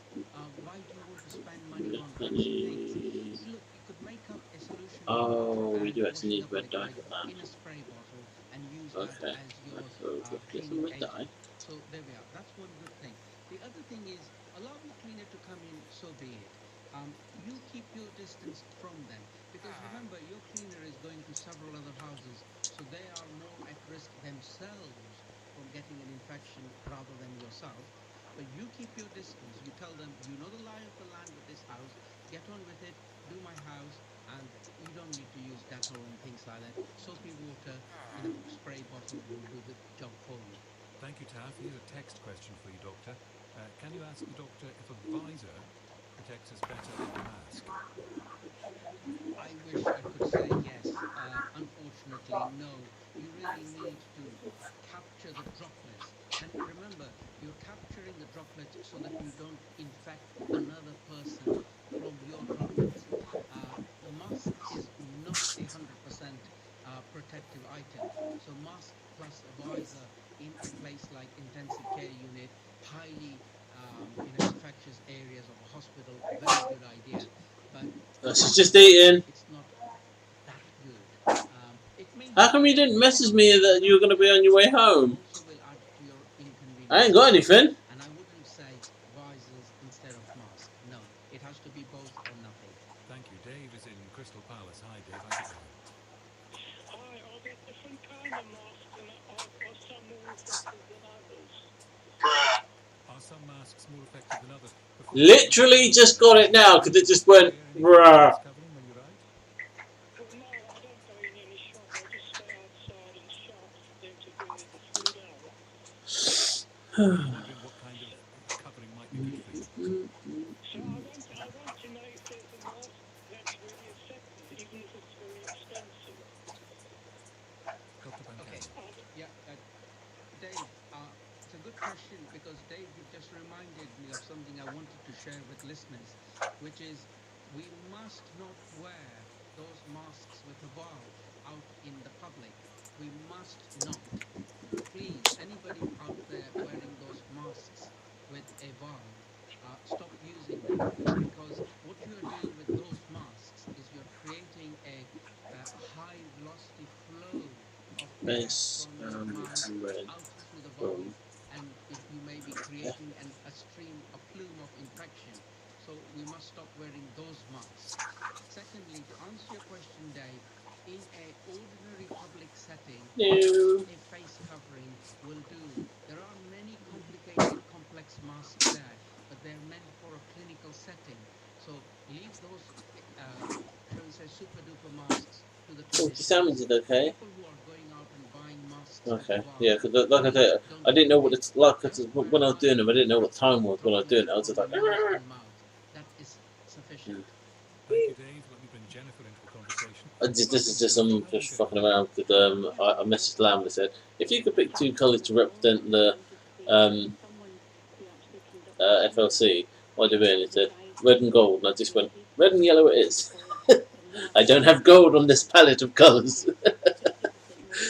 And then I sent him two photos. One photo of like how it is there, not that photo, but like the banner and some editor thing I'm looking at. But one photo of where it's like yellow with the background and red with the colour of the F, and I was like, which one, left or right? And it's that one. So now I've got to get enough wool. I've got to get lots. I've got a sheep farm going, which is good. I've got plenty of sticks, so I shouldn't need any more stick. The only thing I'm going to need to come boy is red wool, no, red dye and yellow dye. Because luckily all of the sheep are white, so they'll be dyed really easily.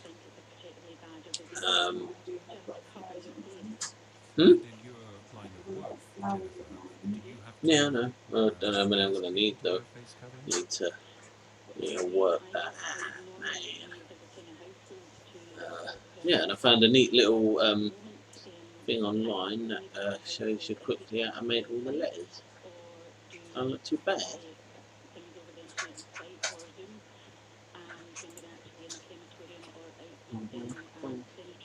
Oh man, the dealer's working as well.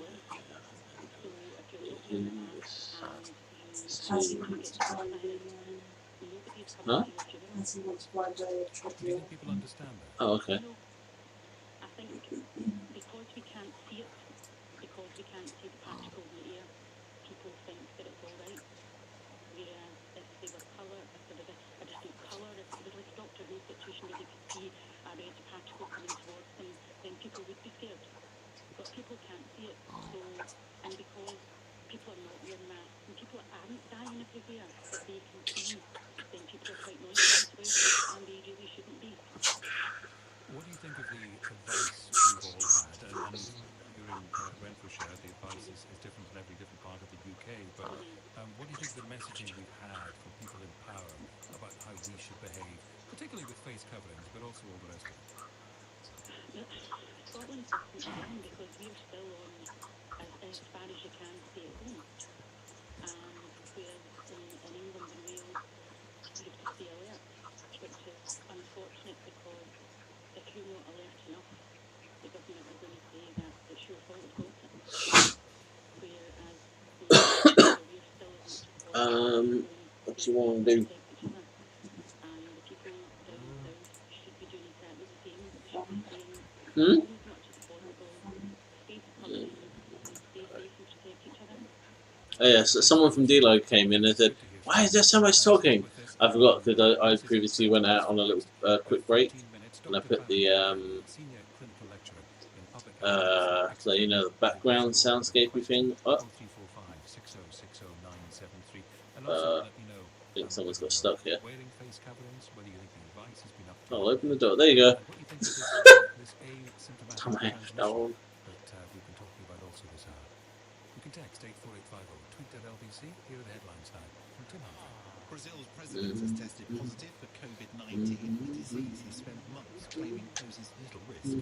A textile firm in Leicester has been issued a notice to improve COVID-19 risk control measures as part of investigations into workplace safety in the city.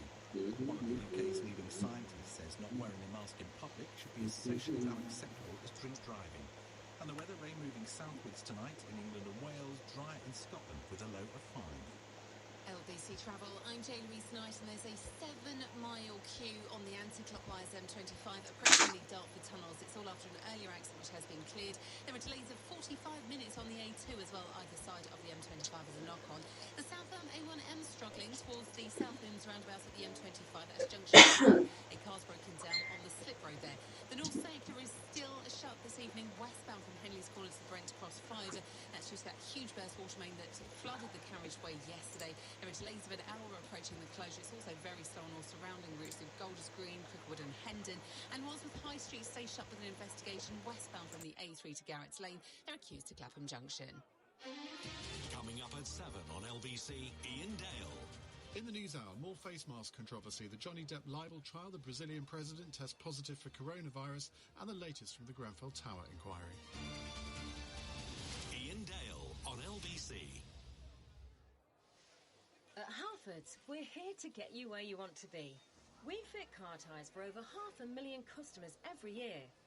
We could fit yours at one of over 350 garages, or even on your driveway with our mobile experts, which means you can safely hit the road again and surprise that special someone. Happy birthday! From tyre fittings to MOTs, there really is no job too big or too small. Halfords, for life's journeys. What would the world be like if we listened more? At Honda, our ears are always open to new ideas. Oh, there's one now, knocking on our eardrum. What's that? What if we made a car with cameras instead of wing mirrors? A robot mower that knows when it's time to cut the grass. A self-balancing motorcycle. And what if by 2022, all of our mainstream cars were hybrid or electric? Huh. Great idea. Thanks, Ears. Honda. The power of dreams. How do we control coronavirus now? Here's Michael, a delivery driver. All day, every day, I'm seeing people. Last thing I want to do is give anyone coronavirus. So the first sign of a cough, soon as my temperature rises, any loss of taste or smell, I'm staying in, booking a test, only going out to get it done. I mean, you want to know straight away, right? That's how we protect each other. To get a test, go to nhs.uk/coronavirus or call 119. Stay alert. Control the virus. Save lives. If you could send flowers to anyone right now, who would you send them to? I met my friend Maeve 6 years ago at university. She is my bestest friend and we now share a flat together. I'd send her the flowers just to say thank you for being there for me on my good days, but also on my toughest ones too. Why not add a little zing to someone's day with beautiful bouquets and letterbox flowers? Zingflowers.com. Amazing every time. A simple hello can lead to new experiences, new dreams, new adventures, and new love. So, take that next step. Be yourself and start the conversation today at Hello You. Sign up and browse profiles for free at helloyoudating.com. Eddie Mayer on LBC. Call 0345 6060973. Face coverings and, increasingly this hour, fogged-up glasses. Sandra in Preston says, I'm a mobile hairdresser. I wear glasses. Whilst in lockdown, I've been making cotton masks for my customers, most of whom are elderly. My masks have a bendy covered clip for the bridge of your nose. This seems to stop the glasses steaming up. My masks are washable. I've been making a lot of them. And another text, Eddie, motorcycle shops sell an anti-fog spray for helmet visors. Peter is next in Chorley, and Peter, you've got a question for Dr. Bharat Pankania. Welcome. That's right. Hello, Doctor. Hello. I'll be very, very succinct because I know that you've got other callers. So it's a very, very simple two-pronged question. Basically, what it is, I have been wearing ordinary mask like you recommend, and I told other people that's perfectly okay. I understand the science behind it. But we have people who are deliberately not wearing masks and infecting those of us who are conscientious. Now, under those circumstances, and unfortunately, they're not an infrequent situation where you see people deliberately not wearing a mask. I've gone on to N95 type masks with the filter, which they're not brilliant when you doing energetic things, but they're a little safer. I want your opinion on just one thing on this, and that is because there are people who are not playing the game honestly here. You know yourself, if 100% of the population, when they're out, were wearing a mask, this would radically reduce the problem. So do you think it would be a good idea if government ministers actually applied a bit of compulsion here in law to force people? Because wearing a ordinary mask is not really uncomfortable. Well, let's get the answer, Peter. It's a good question. What do you think, Dr. Pankania? Yes, we've alluded to this earlier, Peter, which is that in public places where it is unavoidable to maintain that 2-meter separation, we need other mitigating protection, such as a face covering to catch the droplets. Peter, I want to come back to your N95 mask, please. If it has got a valve to it, an expiratory valve, meaning for air to come out of it, may I advise you strongly, very strongly, please don't wear it. Because over there, what you're doing is creating a plume, a high-velocity plume of your breath, which, if you were infected, would go on to infect others beyond the 2 meters, because you're giving pace to your breath coming out of a smaller opening. And on Peter's point about coverings being compulsory, what do you think? I think we will have to be, because if people are not going to voluntarily assist in the control of communicable disease like COVID-19, then we've got no choice but to say, you will have to do this in a public setting, and retailers will also have to say, we wish to keep our staff safe. They are there for 8 hours of the day. Therefore, we are going to say, masks, please. It is inevitable, Peter, Eddie. I think it will come. And there was the call that we had about in the news for not wearing a mask to be seen socially as like drink driving. It should just be seen as something you shouldn't do. It is getting that way, and it is getting that way because we are not getting those strict messages from government. There is still that foot dragging, as I've said it before, which is that maybe not, maybe, should you? It should be very clear. Do it, and let's get on with it. All right, let's hear from Andy next in Barry in South Wales. Hi, Andy, what do you want to ask?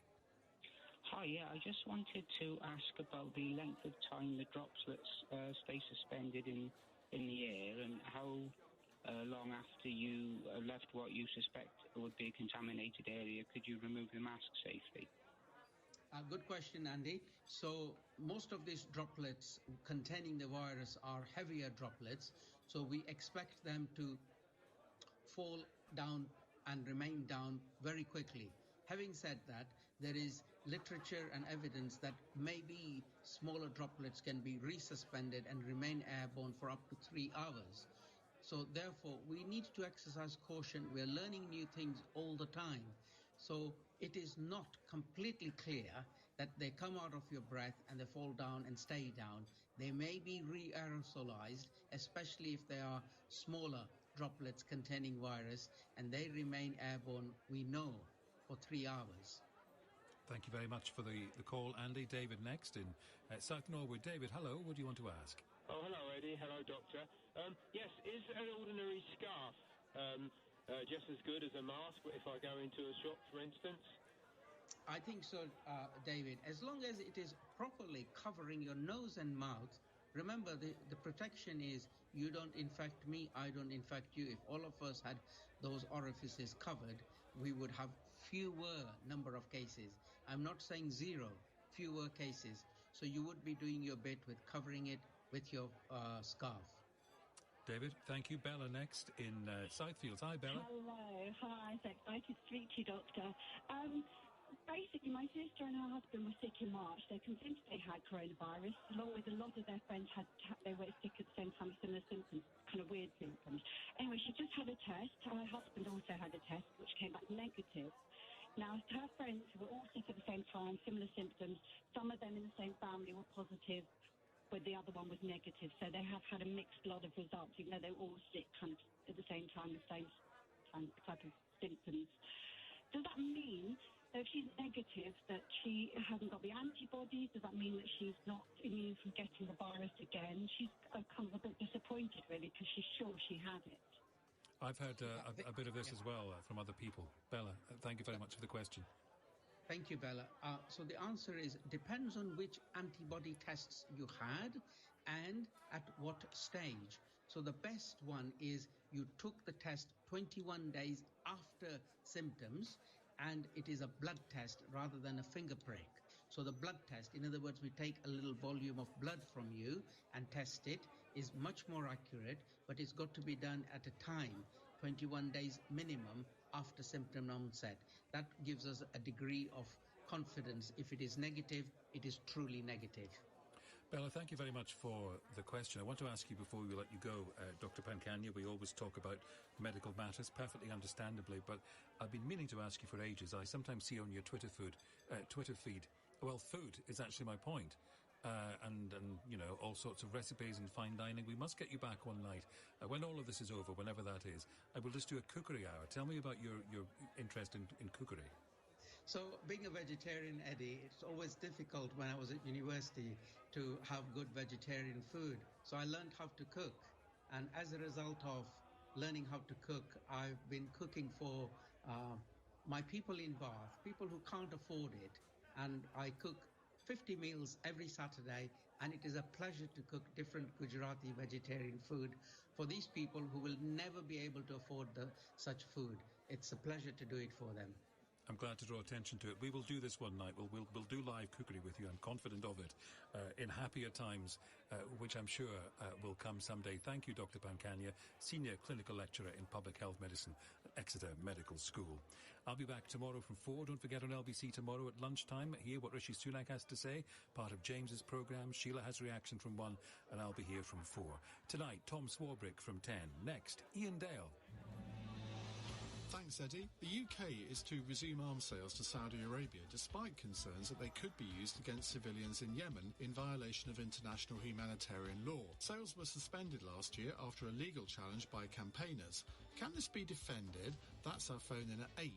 At 9, scientists all over the world are trying to develop a vaccine against coronavirus. Yet a new report out today says that 1 in 6 of us will refuse to have it. Why would anyone refuse something that could prevent you from being seriously ill or even dying? In the news hour, more face mask controversy, the Johnny Depp libel trial, the Brazilian president Jair Bolsonaro tests positive for coronavirus. We'll have the latest from the Grenfell Tower inquiry, and frontline workers are to pay extra tax for COVID-19 tests, apparently.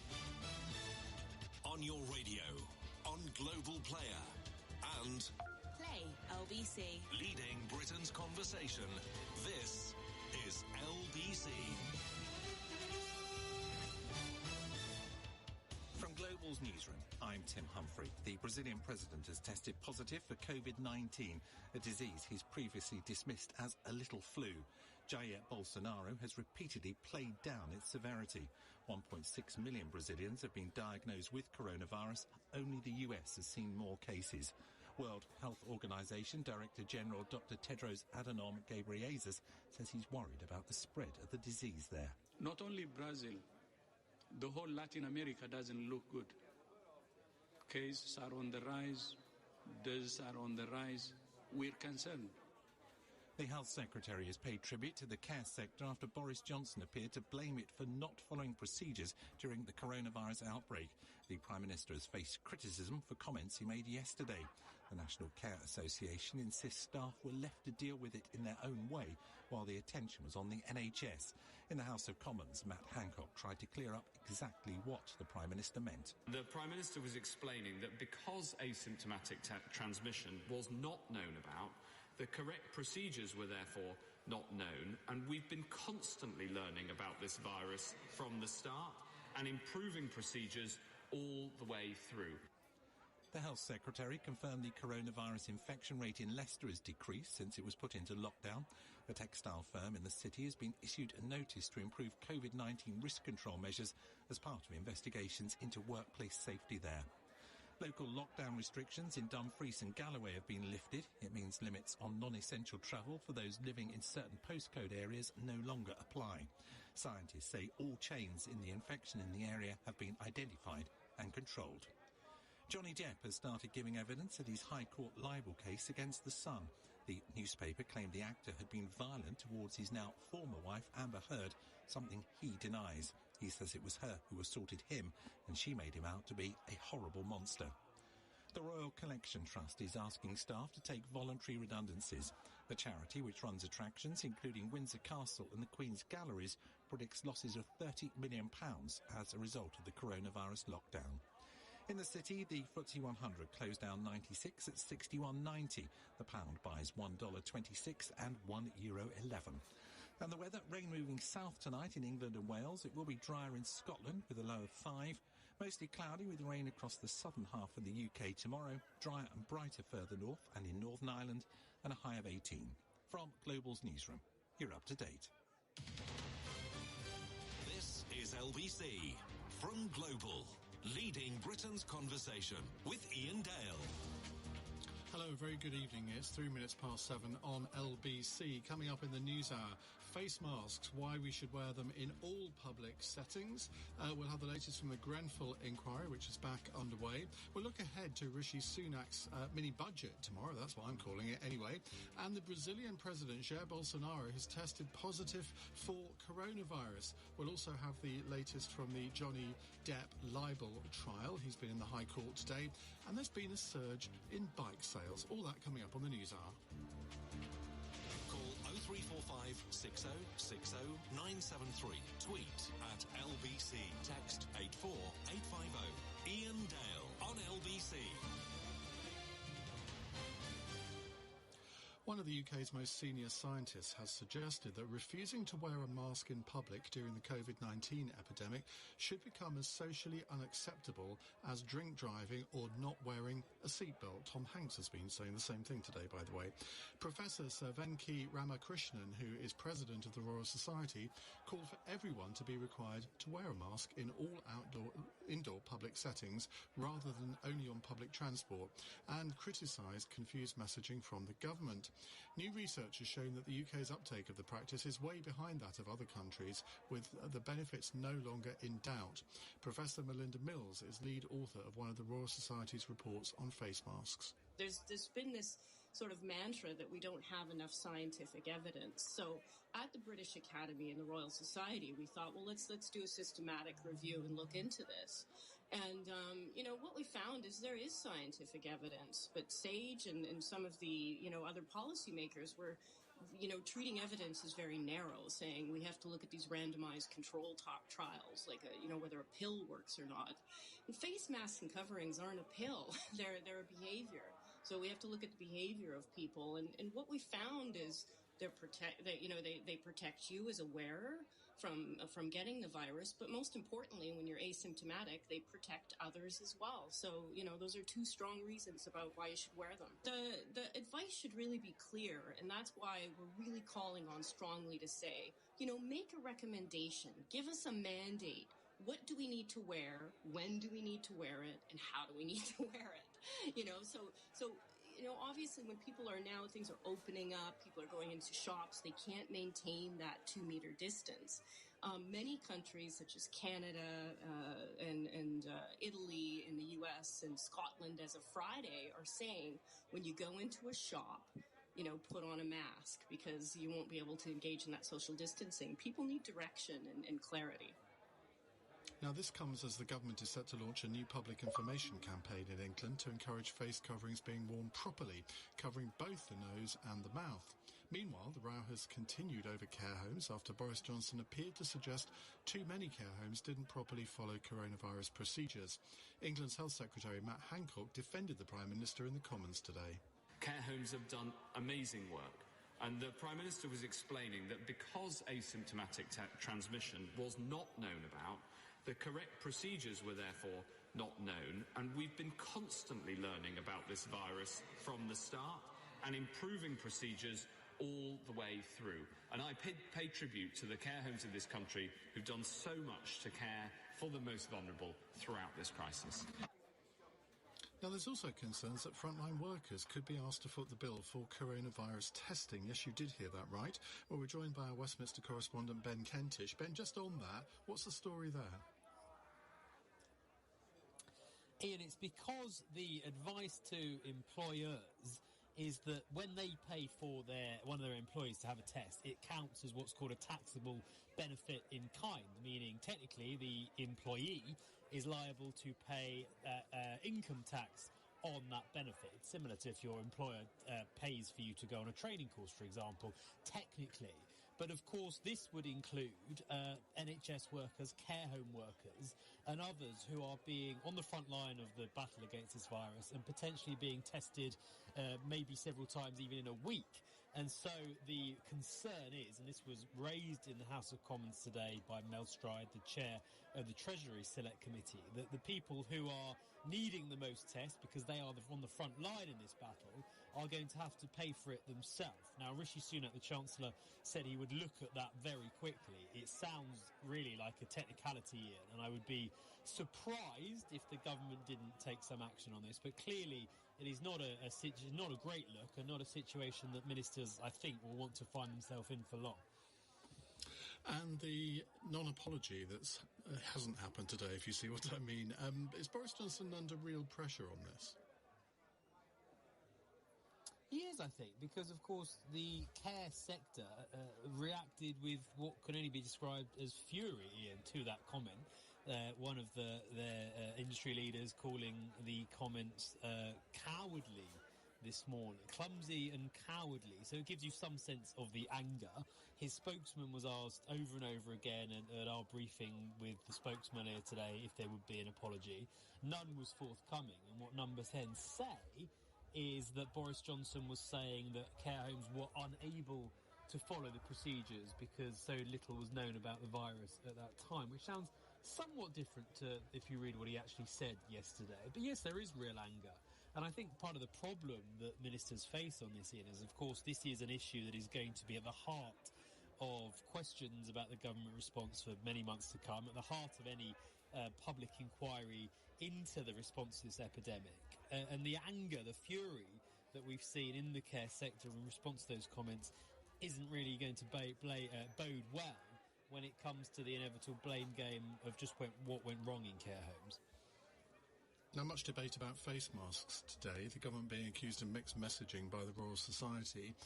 But there was mixed messaging, it has to be said. But then again, if the scientists can't agree on if there are benefits, and they couldn't in the early stages of this, they appear to now say that there are benefits. I wonder whether the government can be blamed for not actually saying more about face masks at the beginning. Ian, I think that's a very valid point.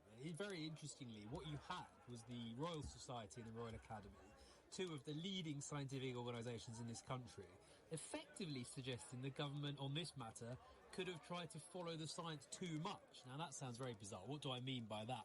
Well, they suggested that ministers and government advisors had put too much weight, potentially, on clinical lab trials into the efficacy of face masks. And what they suggested was actually other policies, such as quarantine, social distancing, telling people to cough into their elbow, were not supported by any clinical studies, but the government had introduced them because it was common sense. And the scientists, the Royal Academy, are really saying there should have been a more commonsensical policy on face masks, rather than waiting for lots and lots of clinical evidence is what the government did. So yes, I think that is an absolutely valid point that ministers would no doubt say. And it's for, to some extent, the scientific advisors to perhaps look at why they waited so long for the evidence, which is now forthcoming, whereas other countries acted quicker. That said, of course, Ian, ministers have been very clear from the start and all along that they are ultimately the decision makers. But I certainly think they couldn't be accused of not following the science on this. The question really is that they took so long to follow it. Ben, thank you. That's Ben Kentish, our Westminster correspondent. Well, one person who's been cheerleading on face masks throughout the pandemic is Dr. Ellie Cannon, GP and resident doctor at the Mail on Sunday, and she joins us now. Ellie, were you always frustrated that there was a bit of mixed messaging going on here, not just from the politicians, but also the scientific community?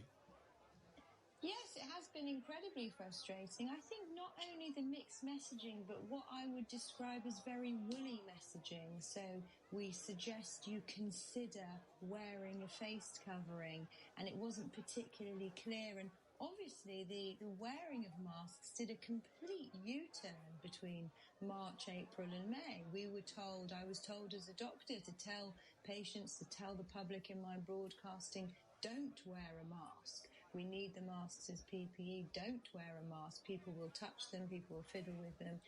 There could be some harm. And that changed over the period of a few weeks to everybody needs to wear a face covering when they go into a shop. Except it was never really said as definitely as that. So I think there were issues in the message itself and then how the message has actually been sent out. Because I remember at the beginning of this, Sadiq Khan telling us all, you can't possibly catch coronavirus on the tube, so therefore why would anybody think of wearing a face mask? Now that advice obviously changed over time, and it is now mandatory if you go on the tube. But I gather on buses, a lot of people aren't wearing face masks, and bus drivers are being told that they shouldn't insist on it, which again, to me, is mixed messaging. It is. It's absolutely mixed messaging.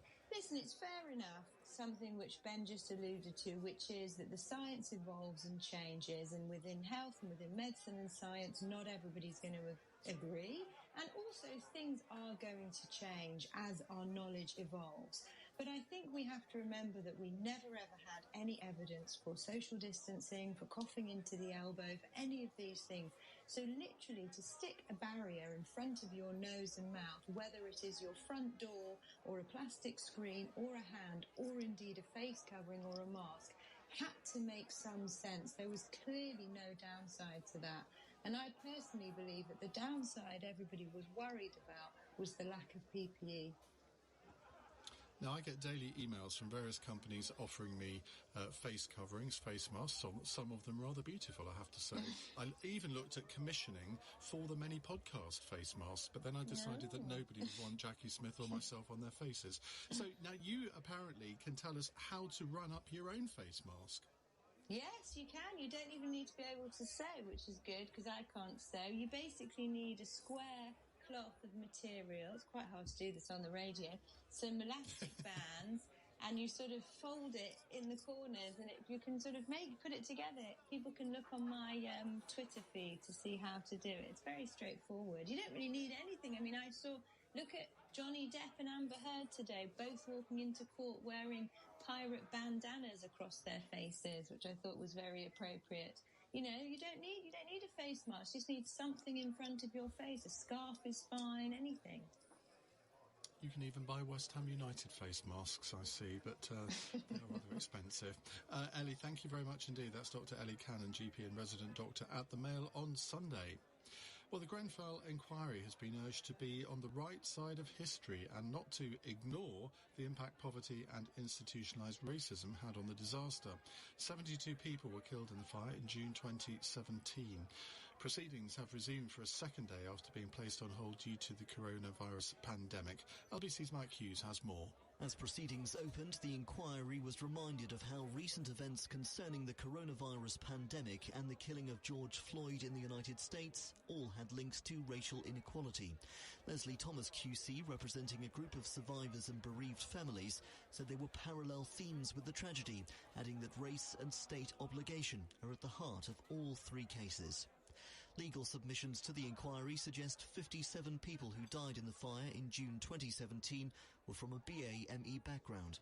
The submission also cited the English Housing Survey of 2017 and 18, which it says found 40% of those living in high-rise buildings in the social rented sector are black, Asian or other. That's equivalent to 14% of the population. Mr. Thomas told the inquiry that the issue of race was the elephant in the room. Grenfell is inextricably linked with race. You can't be colourblind in looking at the makeup of the Grenfell residents. The fire wasn't colourblind. The majority of the people who died were people of colour. The majority of the people who died were working class. Many were disabled. Later, the inquiry heard from Terry Ashton, a senior associate at the fire engineering company Exova. Mr. Ashton produced outline fire strategy reports for the Grenfell Tower refurbishment, but told the inquiry he had never visited the tower block in West London in person. Mr. Ashton said he had adequate information on which to base his initial design notes in 2012, including from drawings and pictures. But when asked whether it was essential to carry out a site visit, Mr. Ashton said it would have been desirable, but that he didn't do it. He'll continue to give evidence throughout Wednesday and Thursday. LBC's Mike Hughes reporting. Coming up, we're going to look ahead to tomorrow's, well, it's called a summer statement. I'm calling it a mini budget because I think that's what it's going to be with Rishi Sunak. We'll carry that live on LBC tomorrow lunchtime in James's programme. It's 17 minutes past 7. This is LBC. It's been a tough time for small businesses over the last few months, so many have been using digital tools to adapt during the lockdown. We spoke to some of them. My name's Samuel Mensah, and I run Uncle John's Bakery in Tottenham. When I had to temporarily close my bakery during the lockdown, I updated my Google My Business listing so people could find me on Google Maps or search to see that I was now selling online for home delivery. People love and enjoy our famous Ghanaian sweetbread, and since the lockdown, we've been busy delivering doughs and all our baked goods. To find out how Google can help your business adapt, visit g.co/smallbusiness.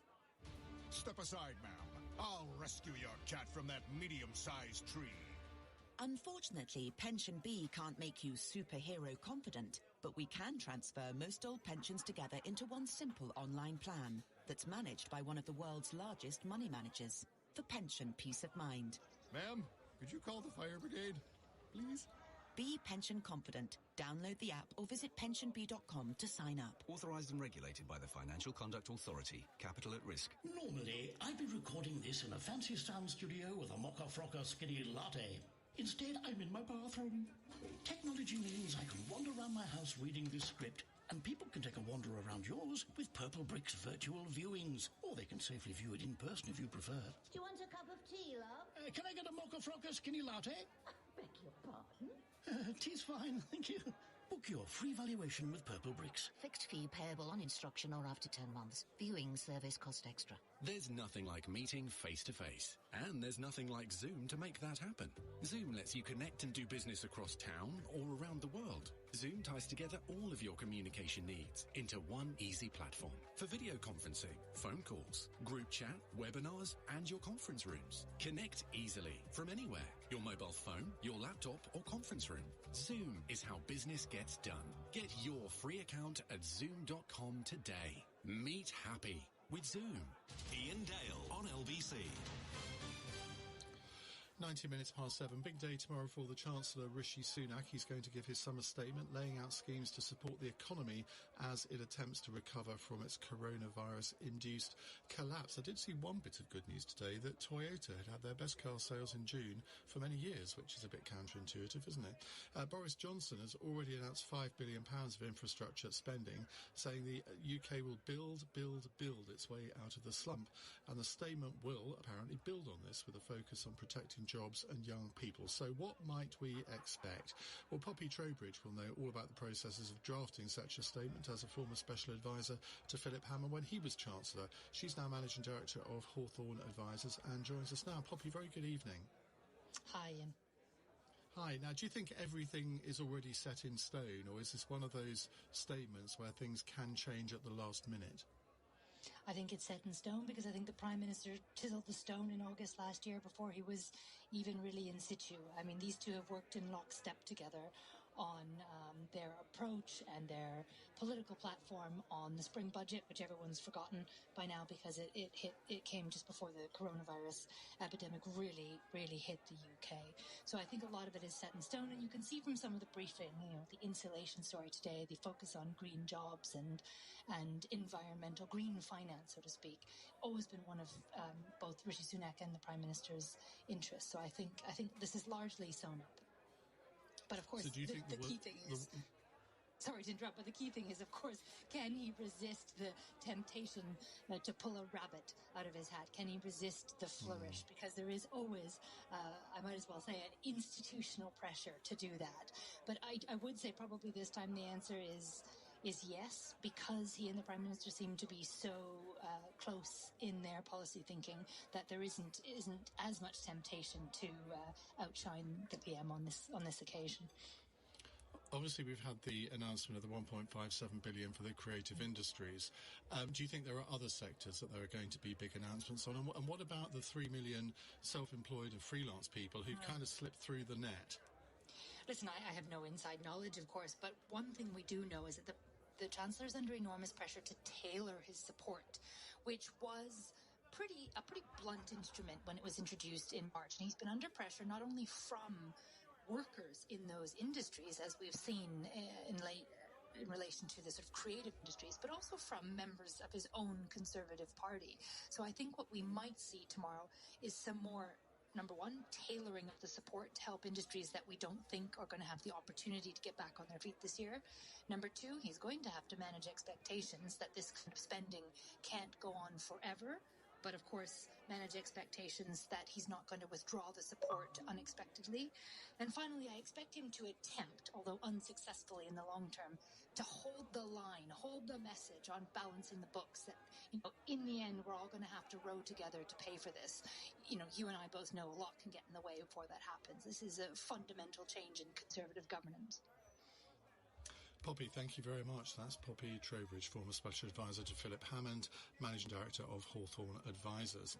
Well, as we just heard with Poppy, one thing we know to expect in tomorrow's statement is that hundreds of thousands of homeowners will receive vouchers of up to £5,000 for energy-saving home improvements, with the poorest getting up to £10,000.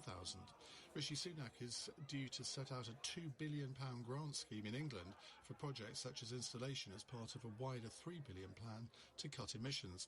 The Treasury said the grants could help to support more than 100,000 jobs, with the measures also aimed at helping the UK meet its 2050 target for net zero carbon emissions. Well, joining us now is Juliet Davenport, Chief Executive and founder of Good Energy, one of the first 100% renewable power companies in the UK who pioneered incentives for home improvements. Juliet, very good evening.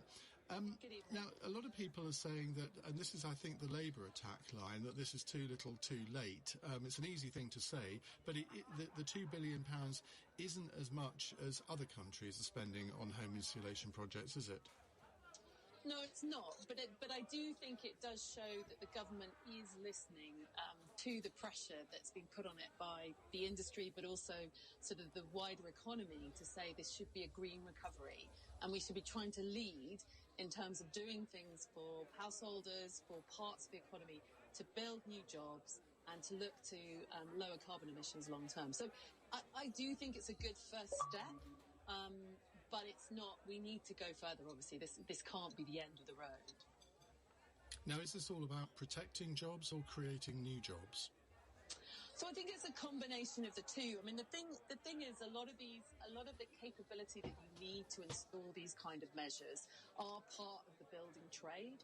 So there will be this capability that already is within the population, but we will be able to build new. And I think quite a lot of the work is going towards trying to bring new people into this industry and trying to roll this out across the whole of the UK rather than having hotspots in different parts. So it will spread amongst the overall economy regionally.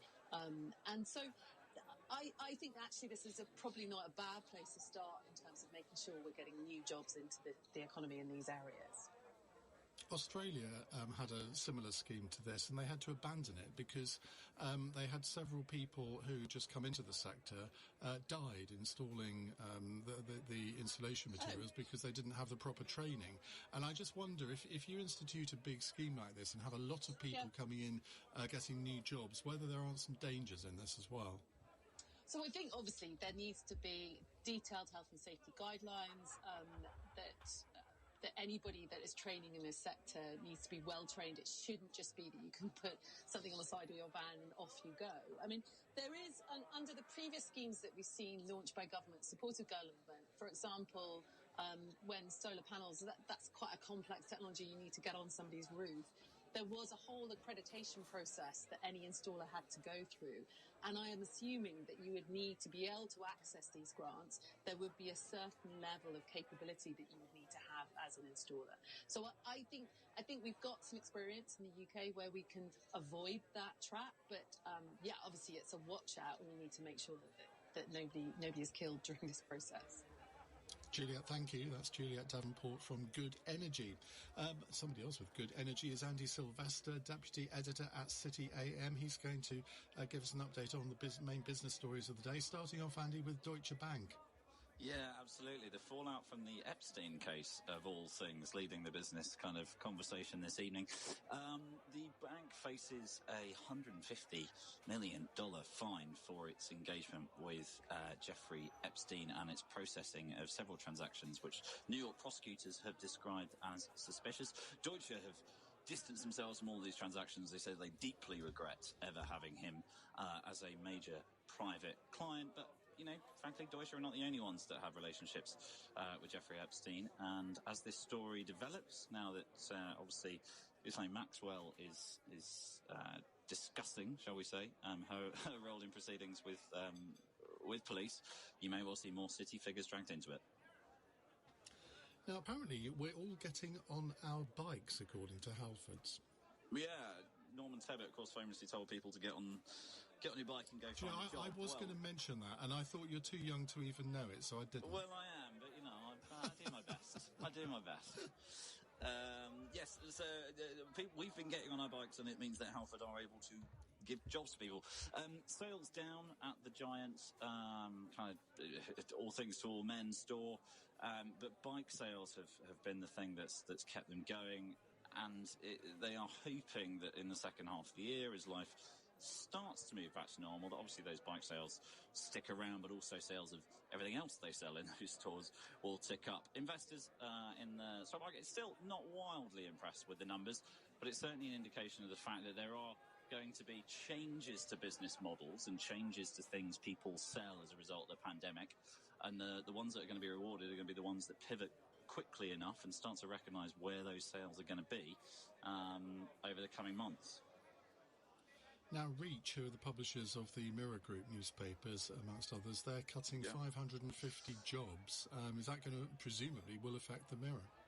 Yeah, it seems predominantly from the commercial side, but as ever with these things, there's no doubt it will impact on journalism as well. And tough times for the print media, as we all know. But what the pandemic has revealed really is that actually the digital advertising market still doesn't deliver for really any media organisation that is relying on it, relying on online news, largely because so much of the market is effectively controlled by Google and Facebook. And until those organisations come to the table with media providers and start thinking about how they can ensure that people whose content they use when it comes to people searching or people commenting, until they realise that you have to come to the table with those people to ensure those organisations exist, I fear we may see more of this in the future.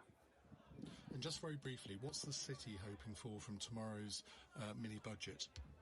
I think it's hoping for a fairly immediate boost on things like building and infrastructure, any sort of scheme which gets businesses investing will be very welcome. The city will also be looking, if I'm honest, especially international investors, will be looking for some sign that the UK government has a plan to pay for this scheme and the various schemes that have been announced. And that the pandemic won't be sort of an almost mortal hit to the UK's kind of fiscal credibility. So they're looking for a plan for paying back as well. Andy, thank you. That's Andy Sylvester, Deputy Editor at City AM. LBC Business Update. With Tide Smart Business Accounts, supporting over 150,000 business owners. And coming up on the News Hour, we'll have the latest from the world of sport. Brazil's president has coronavirus, and what's going on in the US? Simon Marks will be here to tell us. It's 7:31 on LBC. Tim Humphrey has the latest news headlines. The president of Brazil says he's contracted coronavirus. Jair Bolsonaro had previously described the crisis as a media trick. Another 155 people have died after testing positive for COVID-19 in the UK. It takes the total number to 44,391. Next, and ASOS have dropped Boohoo clothing from their websites. It follows claims the fashion retailer sold clothes made in factories in Leicester where staff were paid less than the minimum wage. Boohoo has declined to comment.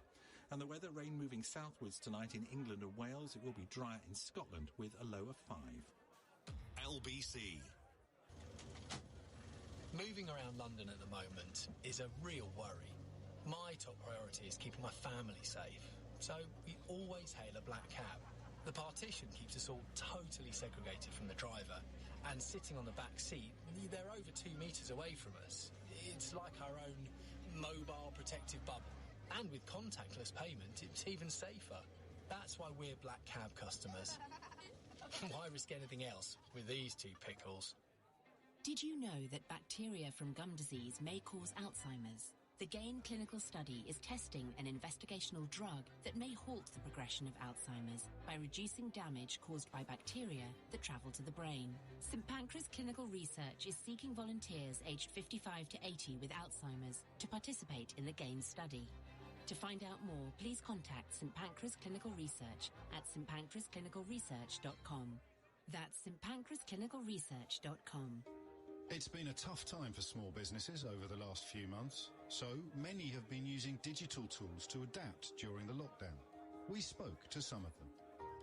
My name's George Baxter and I own Fresh Fish Daily here in Edinburgh. 5 months ago I had no online presence for my business, we were just a high street shop. Then at the start of the year, I updated my Google My Business listing and started using Google Tools to help me find new customers. Despite having to close the shop in lockdown, I've seen a huge spike in sales. To find out how Google can help your business adapt, visit g.co/smallbusiness. At Ring, we've reinvented the doorbell.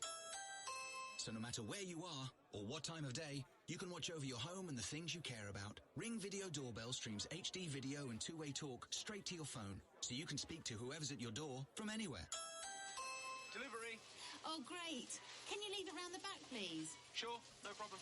And it's so simple, you can install it yourself in minutes. See, hear and speak to whoever's at your door from wherever you are with Ring Video Doorbell. Available at ring.com and selected retailers. Ian Dale on LBC. Text 84850. 7:34 on LBC. Time for our sports roundup with Rob Harris, global sports writer for the Associated Press. Rob, very good evening. Now, you've got an update on Wigan. They went into administration, and it's been a very controversial administration as well. It has been, and we've finally heard from the owner who put the club into administration, Young YK, who's blaming the pandemic for the need to take the action, saying it fundamentally undermined his ability to fund the club. He only took control a month ago. Obviously, we're already months into the pandemic lockdown at that stage already, so he really knew the situation he was buying into, with games then about to resume behind closed doors with no revenue from fans. It's pointed out he put £40 million into the club to buy it and repay a loan to the former owners.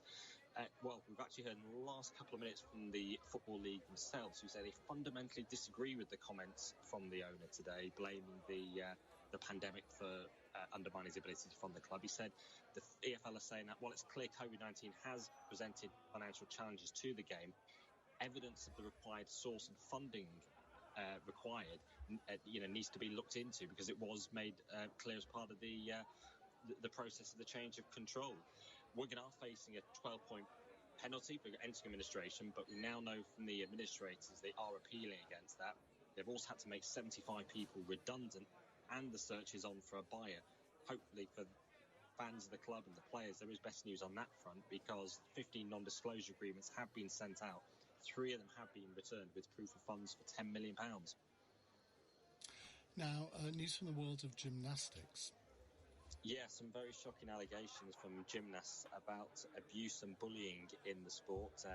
Catherine Lyons, a 19-year-old former gymnast, has talked about being assaulted and as a young girl by a coach. And an investigation now has been launched, a QC-led one by British Gymnastics, into these allegations by the athletes.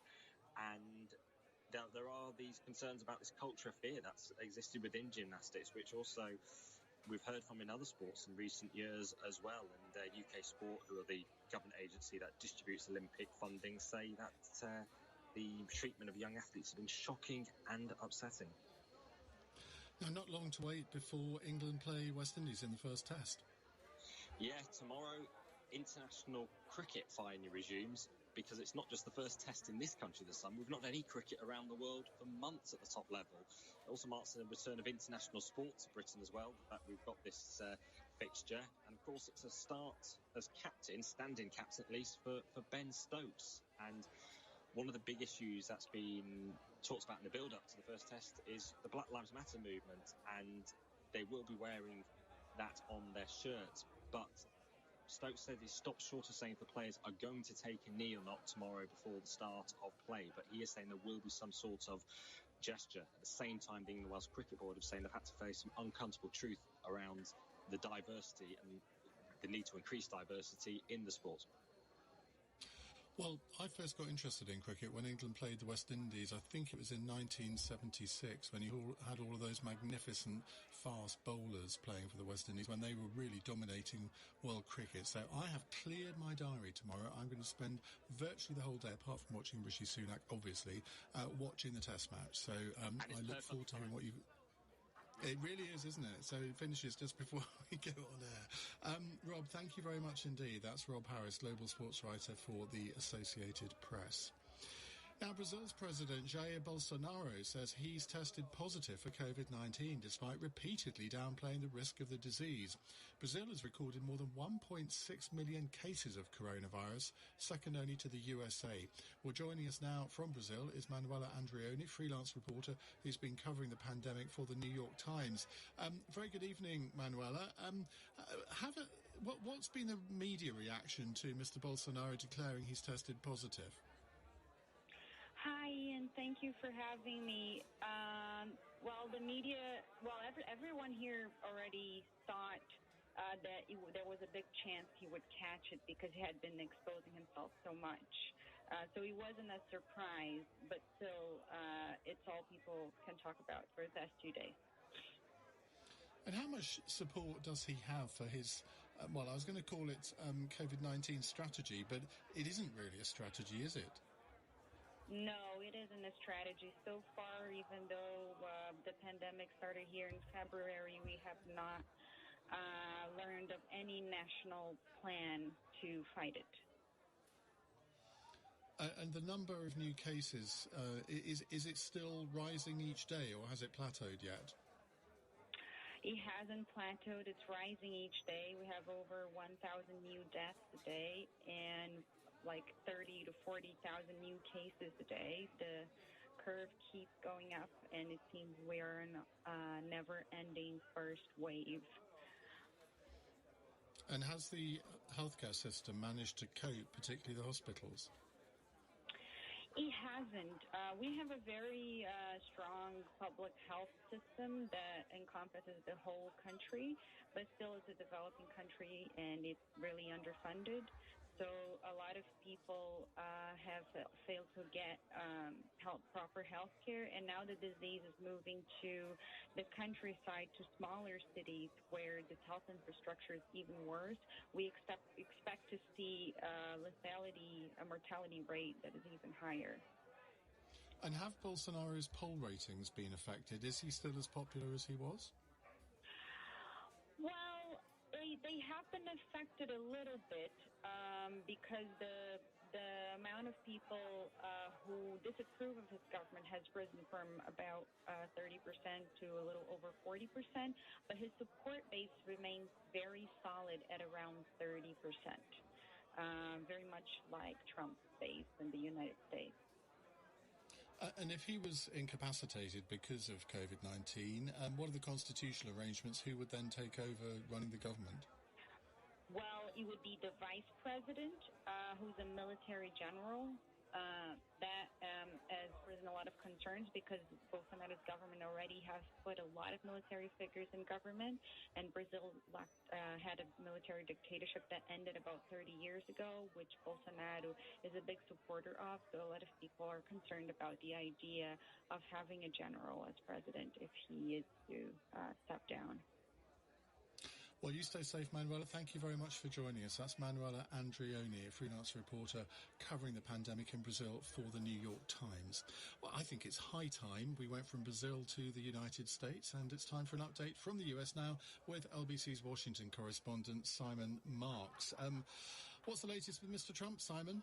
Well, Ian, the future of education in the United States is very much on the president's mind today. In about an hour and 15 minutes, he will be hosting an event at the White House aimed at encouraging America's schools to reopen in September in the classroom. Not for this president any of that lily-livered distance learning stuff that many school districts insist will be necessary because of the pandemic. He wants kids going back to school and in school, although perhaps he's never met the other Donald Trump, who had this to say about America's educational institutions only last Friday. Our children are taught in school to hate their own country and to believe that the men and women who built it were not heroes, but that were villains. Imagine what they'll be taught about the Trump era. Still, got to get the kids back to school, and to concentrate minds, the president is now threatening to deport any foreign students in the U.S. whose educational institutions are only offering online learning in September. Foreign students bring in $45 billion a year to American schools and colleges, so the president is putting the arm on them to open their doors, or else those foreign students will be thrown out of the country. Ever-loyal Florida has offered the president some good news. Even amid spiraling coronavirus cases there, the state is ordering schools to offer in-person classes 5 days a week as soon as the new academic year begins. Alberto Cavallo is the superintendent of schools in Miami. Obviously, the most important plan of the commissioner's executive order is it allows the local flexibility based on current conditions at the time of the opening. In other words, the schools may well be closed there after all. There are over 13,500 individual school districts across America, and not a single one of them reports to the president. One man who does report to the president is Secretary of State Mike Pompeo, and in an interview on Fox News last night, he indicated that he's thinking of banning TikTok, that Chinese-made app the kids are all using to dance the days and nights away, while they're not going to school being taught to hate America. With respect to Chinese apps on people's cell phones, I can assure you the United States will get this one right too, Laura. I don't want to get out in front of the president, but it's something we're looking at. It would, of course, be a brave presidential move to ban an app 4 months from a presidential election that is wildly popular with an entire generation of first-time voters.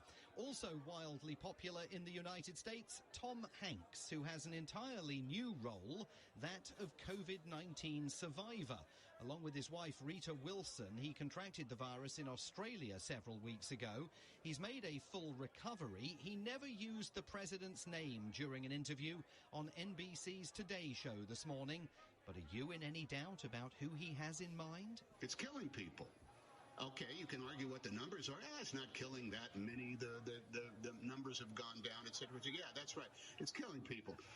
And you can say, well, traffic accidents kill an awful lot of people, too. That's traffic accident happens because a lot of drivers aren't doing their part. They're not using their turn signals. They're driving too fast. They're not paying attention to their environment. I don't know how common sense has somehow been put in question in regards to this. Best thing about that interview, the presenter sounded like a woman who was going to go away and give it a long, hard think. Just how could common sense have evaporated here? It is a puzzler. We got one possible answer today from the president's niece, Mary Trump. She's written a book. The White House doesn't want you to read it. In it, she claims the president's father was a sociopath who, and this is a direct quote, limited Donald's access to his own feelings, rendering many of them unacceptable, perverting his perception of the world, and damaging his ability to live in it. Ian, I knew if we waited long enough, we'd get to the bottom of it. Simon, thank you very much indeed. That's Simon Marks, our Washington correspondent. Now, after 8, we're going to be talking about whether Britain should resume sales of arms to Saudi Arabia. You might think, well, given what happened last year when the government lost a court case about it, they wouldn't be very keen to do that very soon. But apparently, we are going to do that. And I want to know whether you think this is the right thing or the wrong thing to do, and we're going to start off our conversation on that in a few minutes' time as well. You're listening to the LBC News Hour. I'm Ian Dale. It's 7:46. Tomorrow, as the financial cost of the coronavirus pandemic begins to bite, discover the state of the UK economy as we bring you the government's summer statement live. Getting through this will require a collective national effort with a role for everyone to play. People, businesses, government. It's on all of us. Stay with LBC throughout the day for unrivaled analysis, all the fallout, and find out what it means for you. LBC. Builder Ali spent his 40-year career whistling as he worked. Then he was offered a free pension review from what he thought was a reputable firm. But it was a scammer, and his lifetime savings was stolen. Oi! Waiter! Another bottle of champers over here. Don't let a scammer enjoy your retirement. Check who you're dealing with. Visit ScamSmart from the Financial Conduct Authority. Now then, Big Mac or Chicken McNuggets? Did you know you can order ahead, contact-free, by downloading the My McDonald's app? Simply select some of your favourites from our reduced menu and we'll start preparing them when you're nearby. Nice. From 11 a.m. to 10 p.m. Participating restaurants only. App T's and C's apply. Daddy, shouldn't you call a plumber? Unfortunately, Pension B can't make you DIY confident, but we can transfer most old pensions together into one simple online plan that's jargon-free with no hidden fees, so you know you're on track. Daddy, this is just like being at the seaside. Be pension confident. Download the app or visit pensionbee.com to sign up. Authorised and regulated by the Financial Conduct Authority. Capital at risk. Running a successful business comes with many different challenges. But right now, the need for good business advice is more important than ever. At Barnes Roof Accountants, we're helping our clients adapt their business strategies by looking at the best ways to cope with both the immediate and long-term impact of COVID-19. To arrange a free consultation with one of our partners to find out how we can support you and your business, please visit barnesroof.com. Barnes Roof. Clever accountants for business. We're the owners of small businesses. There is no business as usual. We don't want the cost of a full fleet on our hands anymore, or paying for vans that gather rust in our yard. We want more choice, flexibility, freedom. We want reliable vehicles when and where we need them, for however long we need them. We're back doing what we do best. With more vehicles at more UK locations than anyone else, all on flexible terms and our complete clean pledge, we're ready when you are. Visit enterprise.co.uk/business. Enterprise, whatever the mission. Ian Dale, text 84850. This is LBC. It's 7:49. Now, Britain is to resume sales of arms to Saudi Arabia that could be used in the conflict in Yemen. This comes just 1 year after the Court of Appeal ruled them unlawful, after ministers had not properly assessed the risk of civilian casualties.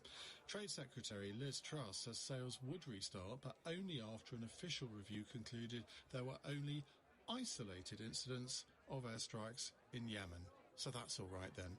Well, we'll be getting your views on this after 8. The lines are open now, 0345 6060973. But joining us now is Andrew Smith, Director of the Campaign Against the Arms Trade. Well, Andrew, I can kind of predict what you're going to say on this, that you think this is a bad decision. But is there still an opportunity to stop it, do you think, maybe with some court action? Well, thank you, Ian. I mean, it won't surprise anyone to know that we think it's a disgraceful decision. It's a morally bankrupt decision. People will die as a result of this decision. We are speaking to our lawyers and hoping they're exploring all the possible legal avenues which are open to challenging this decision, because we believe these arms sales are immoral. We believe that they're illegal as well, and we don't believe that this review is worth the paper it's been printed on. So there was this court case last year. Just explain what happened in that. Well, last year's court case was a landmark case. It was set a really important legal precedent. The Court of Appeal found that the arms which the UK had licensed to Saudi Arabia for use in the war in Yemen had been approved illegally, and ordered the government to do a full review looking at the sales again. It is that review which has been published today, and it is that review which the government is using to justify further arms sales. Now, since the war began, the UK has licensed over £5 billion worth of fighter jets, bombs and missiles to the Saudi regime, and they've had a devastating impact on Yemen, creating the worst humanitarian crisis in the world. Well, yet the government says they've only been used in, quotes, isolated incidents, whatever that means. Well, yes, we've described these as isolated incidents, but these incidents include attacks on schools, bombing of hospitals, the bombing of homes. We've seen weddings turned into massacres. We've seen funerals turned into you can't prove that that's been with weapons provided by Britain, though, can you? Well, there's a clear risk that there could be, and that's all that UK arms exports law requires. It says very clearly if there's a clear risk that a weapon might be used in a serious violation of international humanitarian law, then arms sales shouldn't go ahead. Now, Saudi forces have been accused of some of the most serious breaches of international humanitarian law. So how many hundreds of isolated events does it take for the government to stop supplying the weaponry? But you would argue for all arms sales to be banned, I presume. Well, ultimately, everybody wants to live in a world where there aren't arms sales and there isn't war, but we aren't there yet, clearly. And the priority has to be to ensure that UK-made weapons aren't being used in conflict zones and aren't being used to prop up brutal dictators like the Saudi regime. I mean, only yesterday the government was talking about the need to sanction human rights abusers, but now it's shown that when push comes to shove, it will do everything it can to continue arming and supporting one of the most brutal dictatorships in the world. But Saudi Arabia is an ally of this country, and I mean, I rather agree with you that it is a brutal regime and has a lot to answer for. But you can't always just deal with regimes that you approve of. You have to accept the world as it is at the moment. And Saudi Arabia, whatever the rights and wrongs of it, has proved to be a valuable ally to this country in the past. And therefore, the government thinks that it's kind of the lesser of two evils to keep this relationship going. I mean, nobody's saying that there shouldn't be any relationship between the UK and Saudi Arabia, but that doesn't mean that we have to go to the other extreme where billions of pounds worth of arms are provided and there's an uncritical political and military support for the terrible war which is inflicted on one of the poorest countries in the world. The UK is meant to stand for human rights, it's meant to stand for democracy around the world, and yet time and again has shown that it will prioritise arms exports over these values. OK, Andrew, thank you very much. That's Andrew Smith, Director of the Campaign Against the Arms Trade. The lines are open if you'd like to give me your views on whether we should be resuming these arms sales after 8. 0345 6060 973. Now, the actor Johnny Depp appeared in court today with his lawyers telling the High Court that claims he was violent towards his ex-wife Amber Heard are complete lies. The actor is suing the publisher of The Sun over an article written in 2018 referring to him as a wife-beater. Our senior reporter Matthew Thompson has more. It's the showbiz trial of the year as Hollywood star Johnny Depp himself took the stand at the High Court this morning in his libel case against the publishers of The Sun. And he's suing over an article that was published in 2018, which referred to him as a wife-beater. The court heard today that allegations of violence made by his ex-wife Amber Heard are complete lies. But the nature of libel trials is that they centre on a person's reputation, and so their personal behaviour tends to come under rather intense scrutiny, which is what makes this trial so potentially explosive. And Mr. Depp spent a large part of the morning being cross-examined by the Sun's lawyers and asked about his drug habits. He admitted that he'd taken every drug known to man. He'd taken drugs with rock star Marilyn Manson and fellow Hollywood star Paul Bettany. He also spoke about abuse that he'd suffered during his childhood and said that drugs helped deal with his pain. And his ex-wife, the Hollywood star Amber Heard, isn't on trial herself, but the Sun's defence relies on several of her allegations of violence by Depp between 2013 and 2016, which he denies. But Amber Heard was herself in court today, as Depp set out his case, that in fact it was she who was violent to him during their relationship, and that he'd ended their marriage after she had done a poo in their marital bed. He said he'd found human feces in his bed following her birthday party in 2016, and that she told their estate manager that it was a harmless prank. And then during this morning cross-examination, the Sun's lawyers argued that there was a nasty side to Mr. Depp. They later suggested that he regularly engaged in destructive and violent behaviour. He, of course, denies any of that.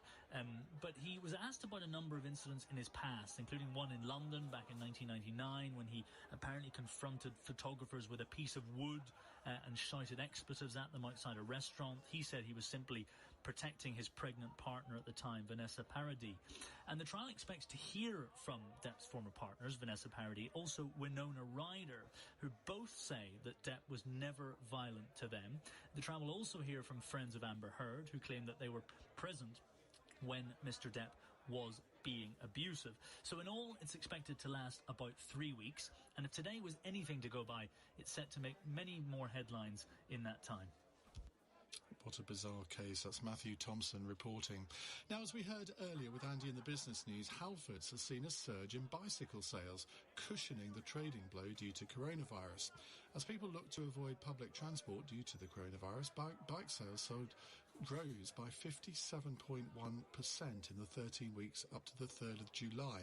So with cycling having great health benefits and a greener form of travelling, how likely are we to see the benefits of this continue moving forward? Well, joining me now is Rachel White, Head of Public Affairs for Sustrans, the cycling and walking charity. Rachel, very good evening. I guess there'll be a lot of people who buy a bike and think, oh, this is a really good thing to do, but then hardly ever get on it. Or do you think there is proof that people are changing their ways? Yes, definitely, and it's really welcome to see the increase in bike sales. And I think that matches anecdotally and what has been recorded as increases in the number of people cycling. So I know Liverpool's seen a 161% increase in the number of people cycling. And what's been lovely is as the number of cars on the road reduced out through lockdown, we saw more families cycling. We saw people getting their old bicycles out of the sheds, dusting them off. People that might be nervous on their bikes, sort of getting out on the quieter streets and having a go again and seeing that increase in cycling. we really want now is to see that increase maintained in the future. I mean, obviously London comes under a spotlight here because there have been so many cycling deaths on the roads in London, although the headlines on that seem to have dissipated recently, which is obviously good news. But I wonder whether this is something that is going to affect all cities and towns in the UK, and what about rural areas? I guess it depends on the amount of hills as to whether you think you can cycle to work in a rural area. Yeah, certainly. I mean, the increase in cycling, I think, has been found in most towns and cities across the UK. What we're seeing now is local authorities putting in emergency infrastructure that we hope is made permanent, which separates people cycling from traffic, which gives those more nervous people that haven't cycled for a long time more confidence on the road, and it gives people confidence with their children as well. In terms of rural areas, what we really need to see is further support for e-bikes, because they do tend to be hillier, and they also tend to be longer distances. And actually, if we really want to see things like the climate crisis tackled, we're going to have to start thinking about medium-length journeys, those journeys that are 5 miles to 20 miles long. And that's where e-bikes and, of course, really, really good public transport really come into play. Rachel, thank you very much. That's Rachel White, Head of Public Affairs for Sustrans. Coming up in the next hour, we're going to turn our attention to arms sales to Saudi Arabia. The government has decided, as we heard a few moments ago, to restore arms sales to Saudi Arabia. I'd like your views on that, whether you think it can ever be justified to sell arms to a regime like Saudi Arabia, or do you take the view, well, if we don't, someone else will? 0345 6060 973, that's the number to call. You're listening to LBC. It's 8 o'clock. On your radio, on Global Player, and Play LBC. Leading Britain's conversation. This is LBC. From Global's newsroom at 8 o'clock, the Brazilian president's tested positive for coronavirus, a disease he's previously dismissed as a little flu. Jair Bolsonaro's repeatedly played down its severity. 1.6 million Brazilians have been diagnosed with COVID-19. Only the US has seen more cases. He announced his positive test in a news conference before stepping back from reporters and removing his mask. Who wants to see my face? I'm fine, calm, thank God, all in peace. Thanks to those who prayed for me, were supporting me. I'm fine, thank God. Those who criticised me, there's no problem, you can continue criticising. A leading UK scientist says everyone should...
Good girl. Get him. Get him.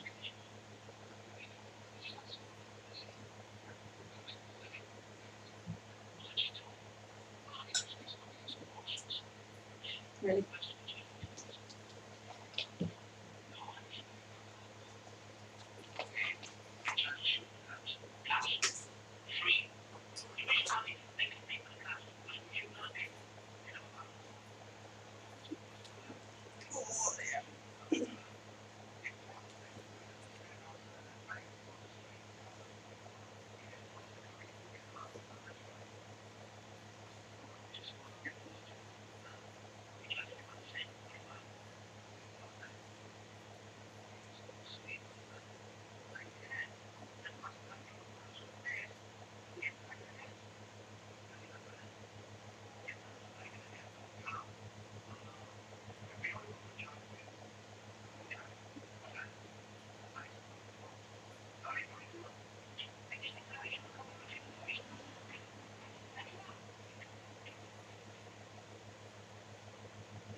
No? Do you want to pass it over here up and give it a clean? Yeah, but this stuff has been on it for ages. I know. It's stuff cleaner before and it's just never come off. I mean, I can give it a try with some of this and the stuff that's meant to clean the screen. I don't mind. I'll take that out so it would be cheap. Thank you. She's bugging the shit out of me. Just so much crap in there.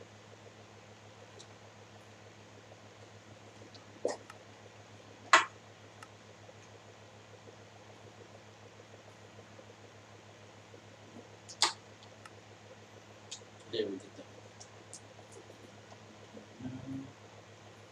I've got a little backlog of little things that I sort of stopped playing it around. I don't know what time it was. Oh yeah, about 5:30. That's when I made the bed and then you came in shortly after that.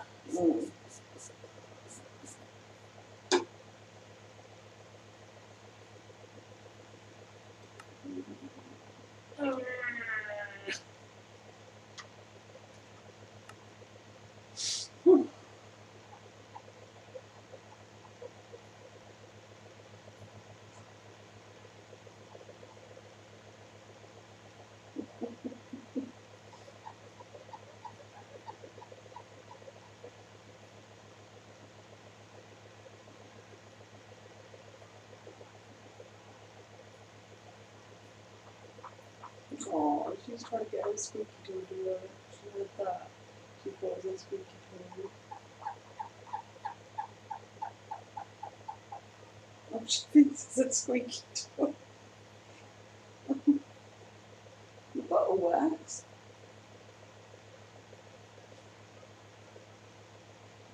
I'm trying some energy because we were doing so.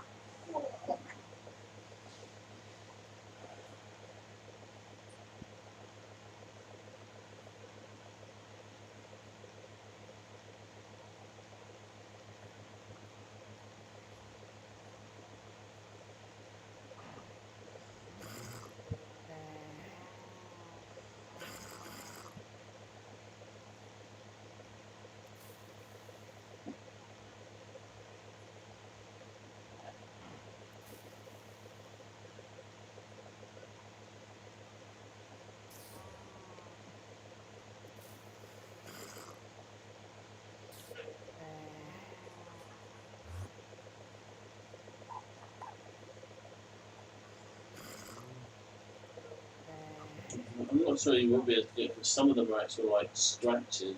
Oh yeah. No,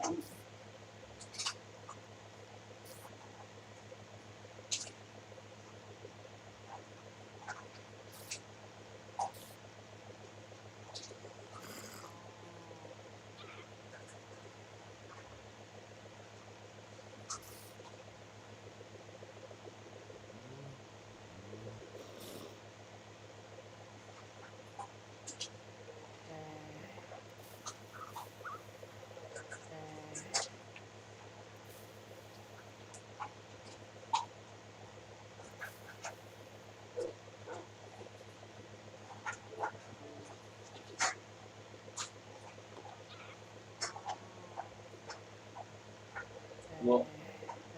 Most some people are online.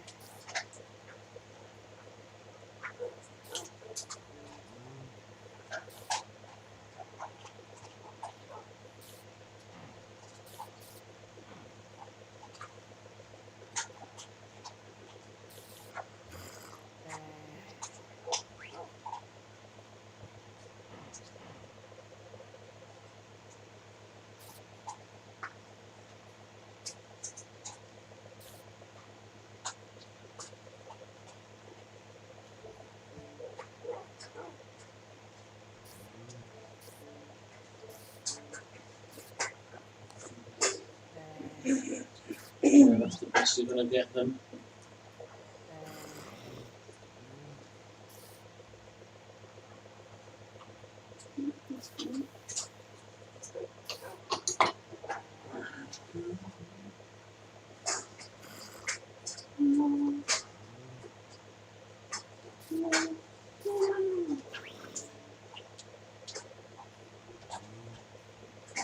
Ooh, man, yeah.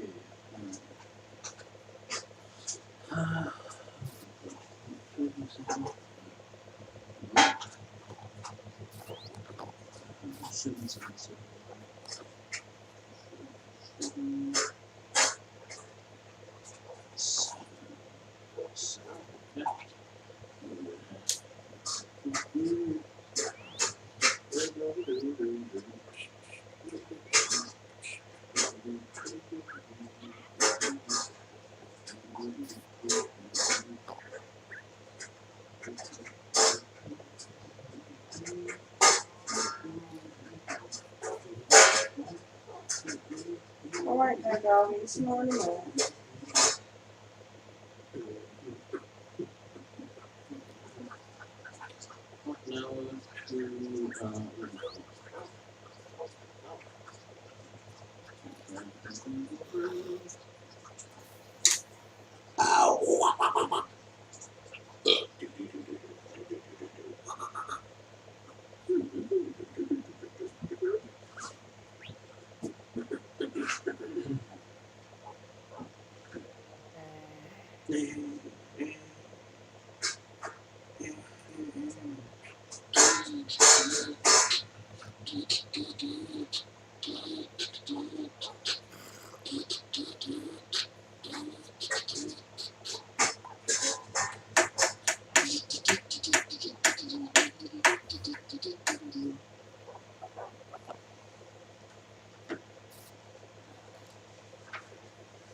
playing?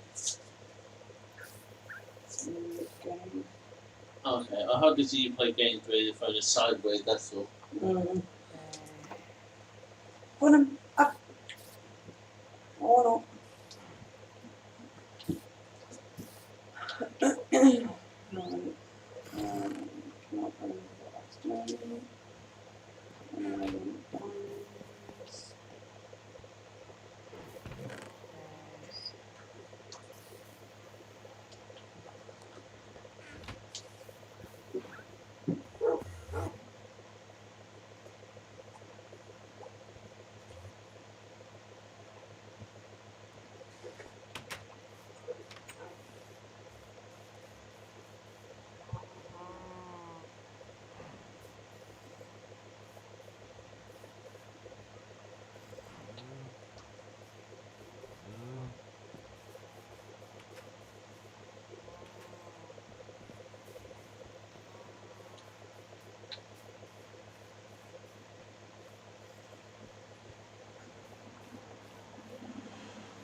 Who had another baby?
Alright, I'm going to go mining for this.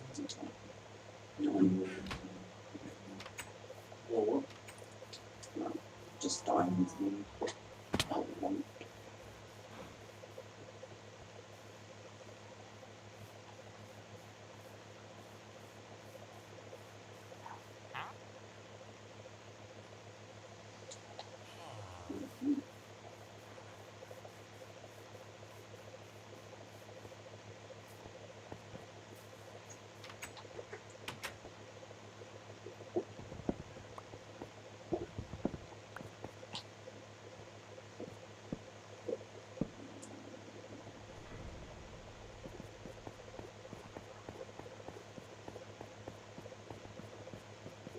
they're upstairs, yeah? Oh, okay, so they seem very. It's because you're hitting your head on that a little bit. Yeah. You seem very jaggedy. Hey. Which one will go to? Oh. What? I don't like too much.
What was that I needed to make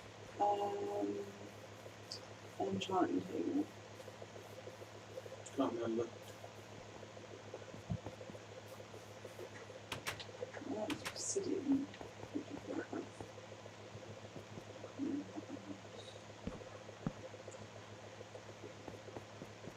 Go.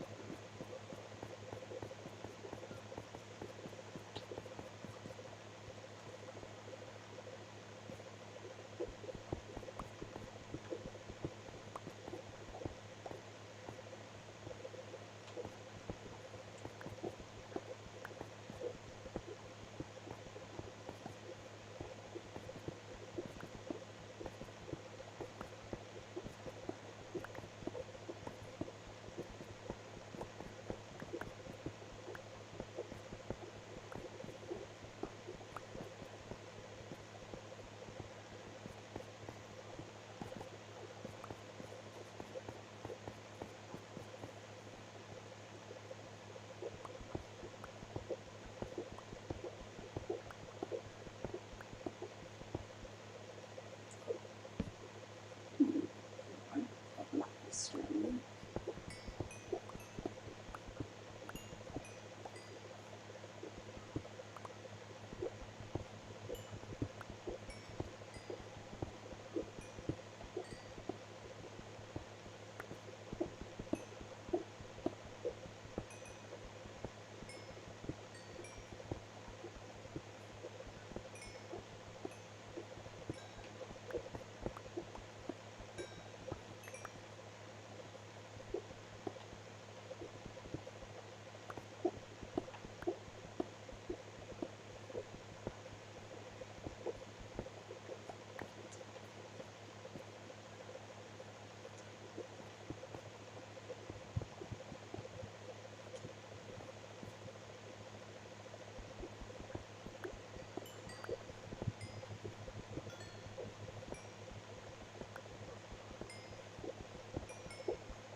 I want to try and find a way to make a flint farm.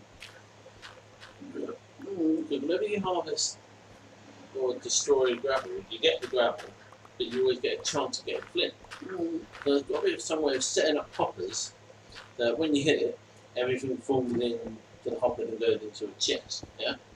But there's also got to be another way of somewhere further up, it dispensing a piece of gravel every time one goes through. So it's like you hit it, a piece of gravel or flint, gravel and flint might come out, but definitely gravel.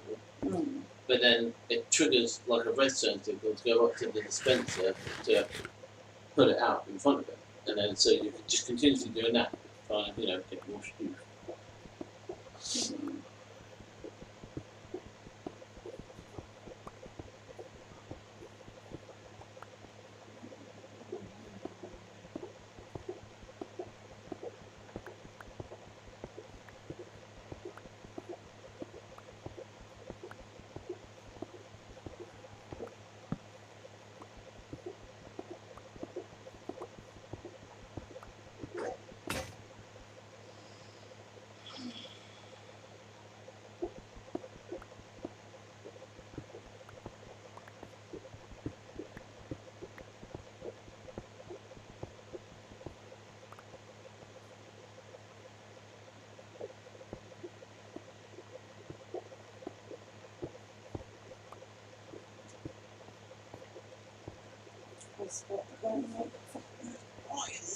Need to go make some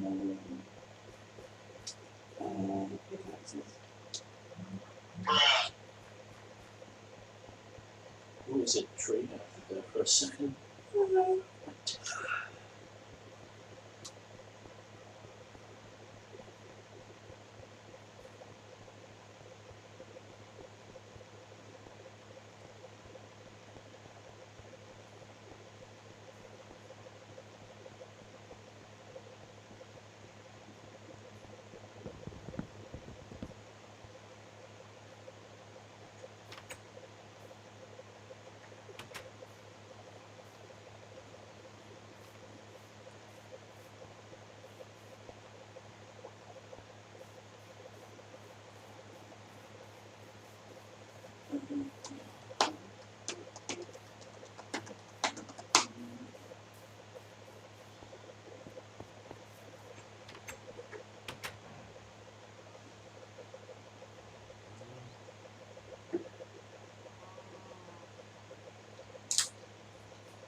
So,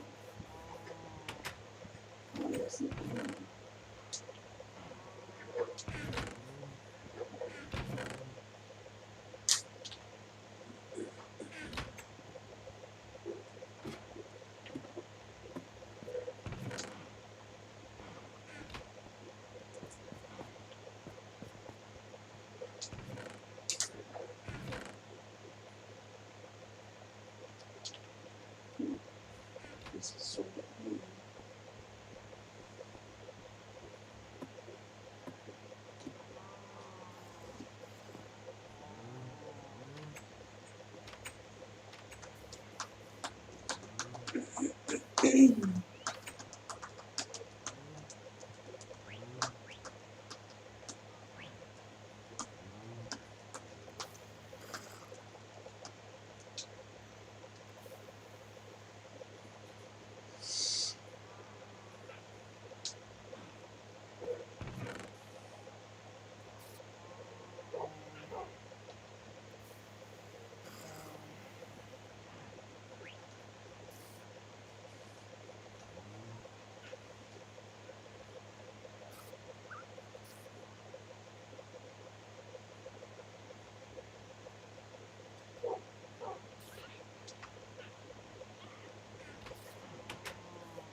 So, I'm going down the lane and I found one. It's quite far and I'm pretty sure I've only been this one. may.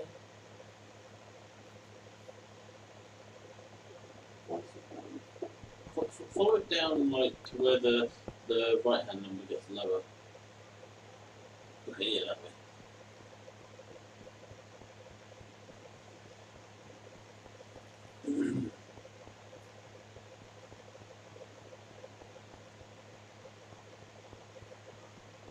It's just interesting to know.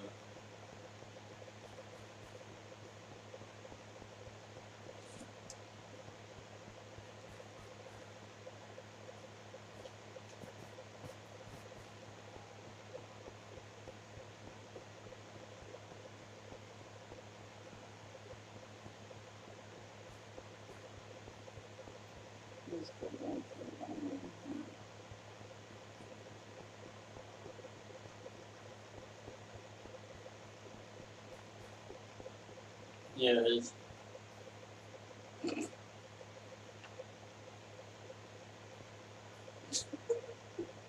What? Huh? That's if I found you. As it. That's it. I don't understand really how different programs would be different. Yeah, but I can't really find one. Oh. Well, it's not exactly far-fetched to think. I mean, we're not that far away from each other. And we both go mining very long distances, so...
good little technique as well. If you're actually trying to halve the obsidian, leave the water there. Not necessarily. I wouldn't mind getting some more, but right now I'm just trying to sort of search for diamond. Oh yeah, I just meant if you were just trying to get obsidian, could it help the water to be there? Then it, as soon as you harvest a bit, it just goes down, and because you don't know how deep the lava is. If it's only like 1 or 2 deep, then you could get away with it, but otherwise, definitely.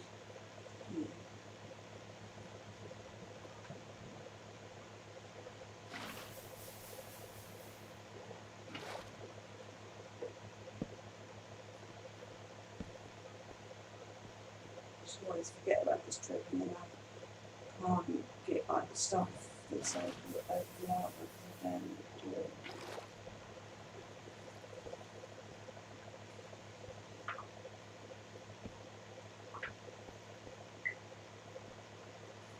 I'm actually getting pissed off about the amount of fucking redstone that's gone up. No, it's not even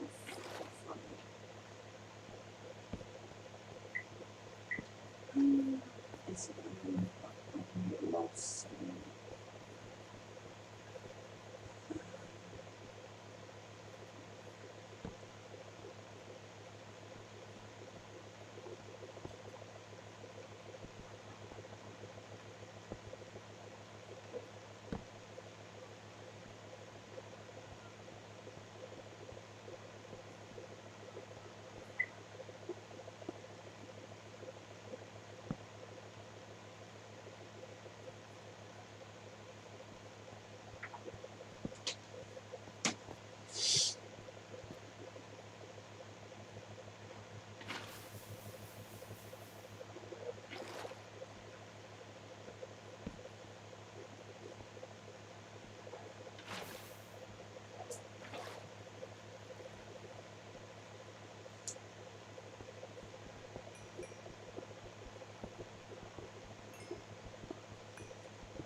I worked out in total to do the thing I want to do. I need 24 banners.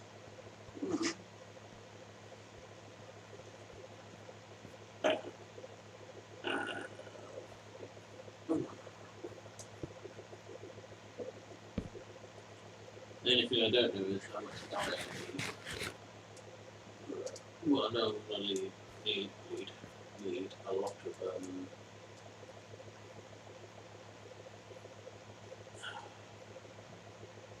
yellow dye. What's it? Yeah, red and yellow.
I'm going to the top and the limit goes to me.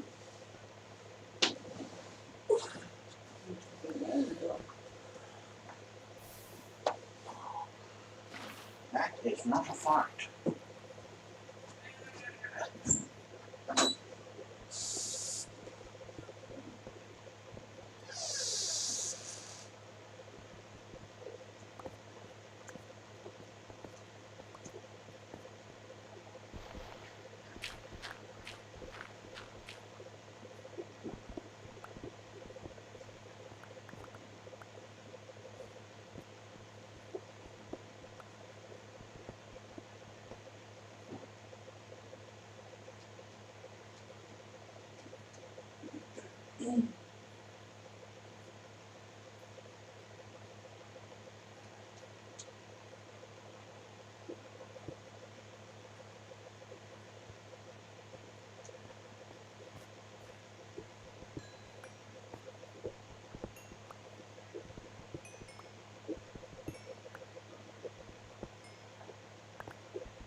Okay.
Oh, why have you done that wrong? Oh, you've been hit by something. Yeah, I know, because you've turned the light on. I can't fucking see anything.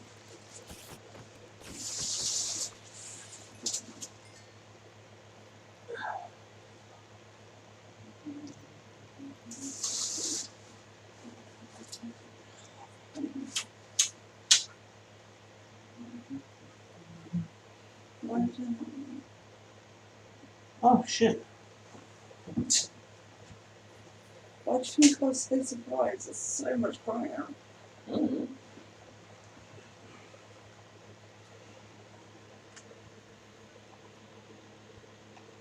There we go.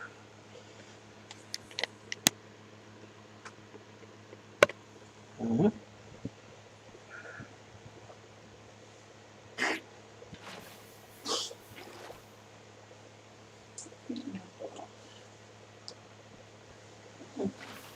Just a bit of a frosty film, that's all.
Bless you.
There's nothing around.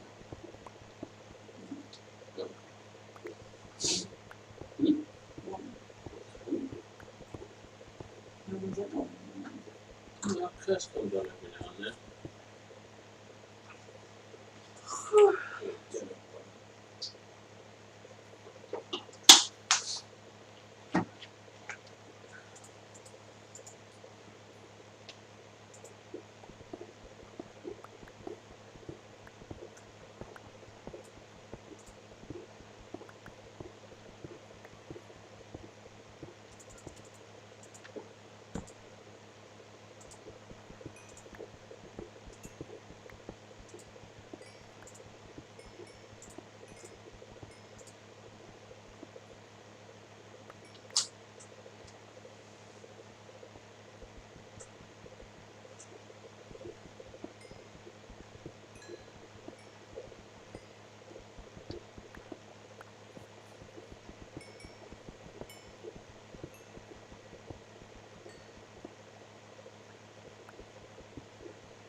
How did you get sheep to breed? Oh, really? Oh, okay.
someone gone fishing earlier, and I don't know what. I don't know when.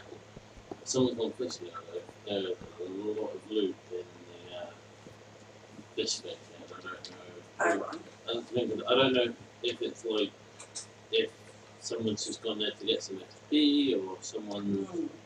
You know. Maybe if you've got a spare chest or two, just put that in the fishing bit and just like put a sign on it. So, previous loot. yeah. Maybe you've got a good trap for them. Yeah. Just message on there, just say, look, let me know if you want to keep it or not. Cool fucking shit.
You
bring a bed down there, would you?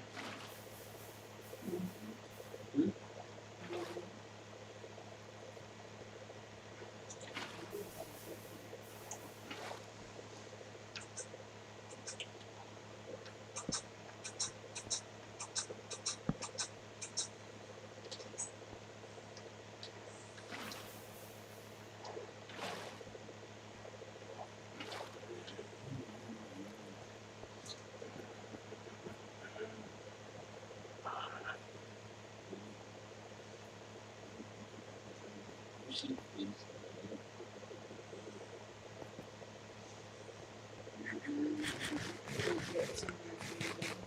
Hmm? Don't forget the signs of rain. I know. I think Jennifer the Moonbot's working on her little tree house or something.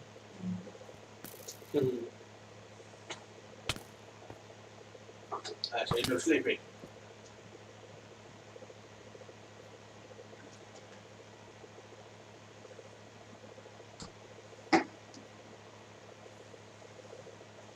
Now we wait.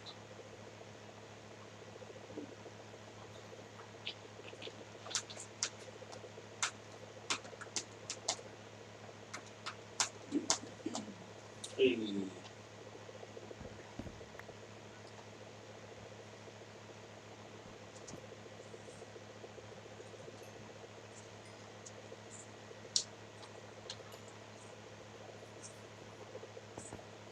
Shit.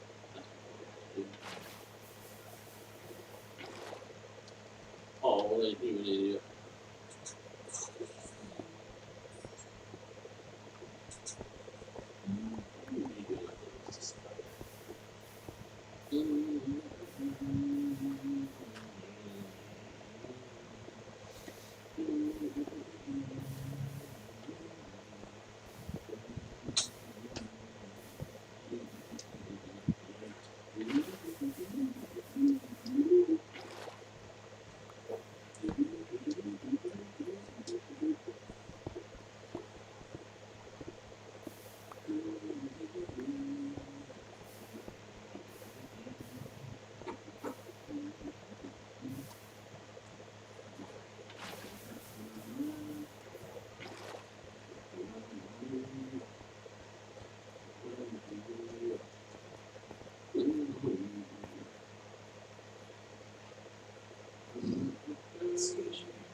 Come on, man.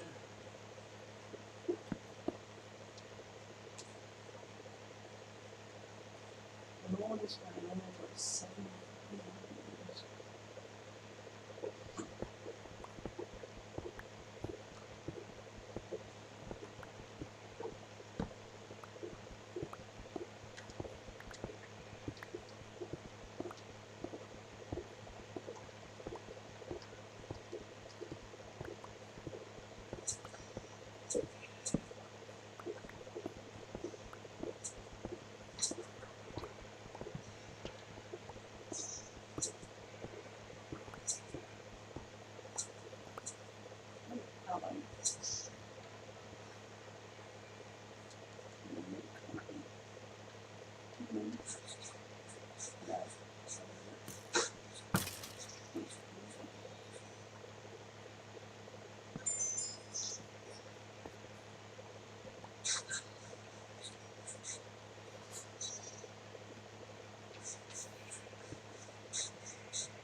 that on mine. No concern.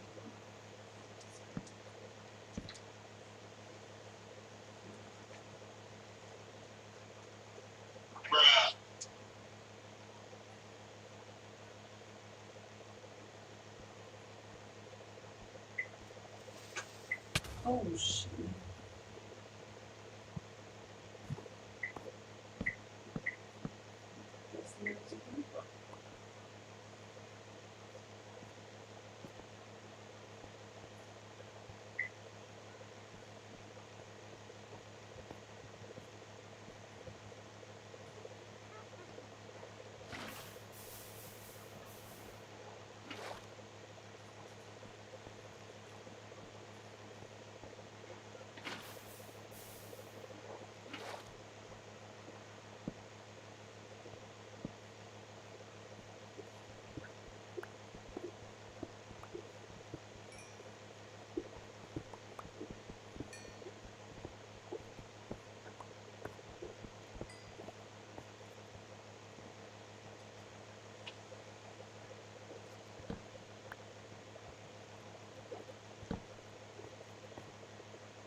How you doing?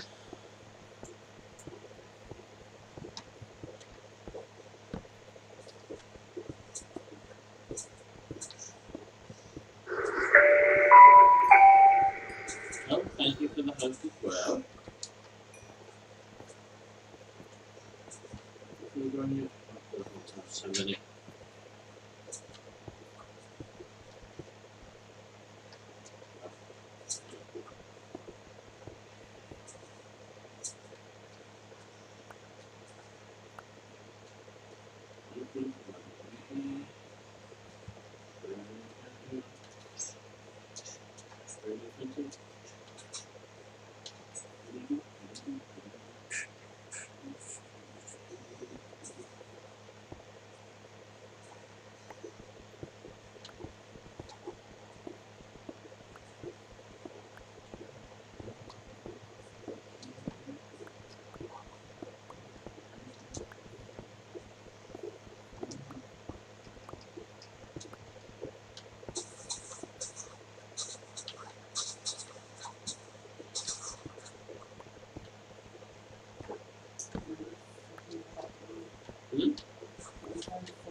I've now got 2 stacks of iron, 11 gold, 1, 2, 3, 4 stacks of coal, 2 stacks of lapis, 3 stacks of redstone, and 7 diamonds.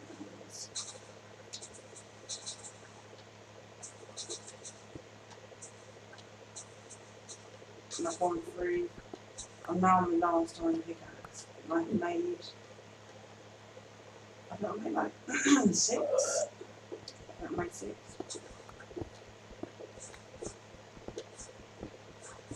Well, as long as you get like the equivalent factor, as long as you get enough iron to make that and some more, then it doesn't matter. Yeah, but I'm not doing that. Oh, I know, he's like a whiny toddler right now. You just have to keep searching for it. You know, up there with Emerald, they are one of the rarest got to find in the overworld.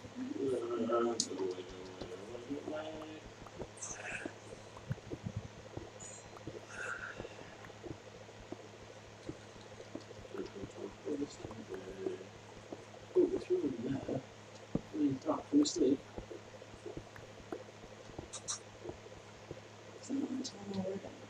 No? Yeah, indeed it is.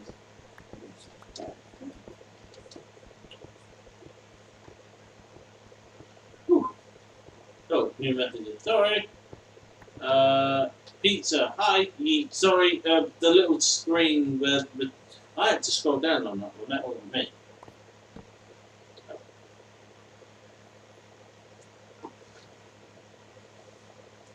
Come on, Danny, you're right there. She's right in the community house.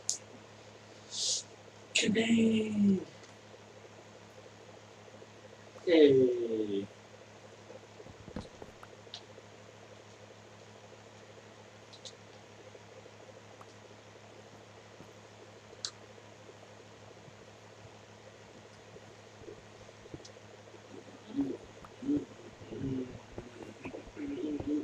Got 50 wood so far. Do a carpet.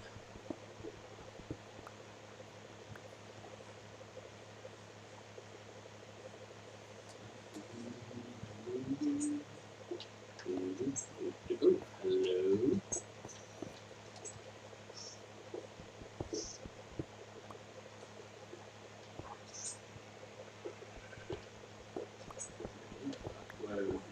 Right.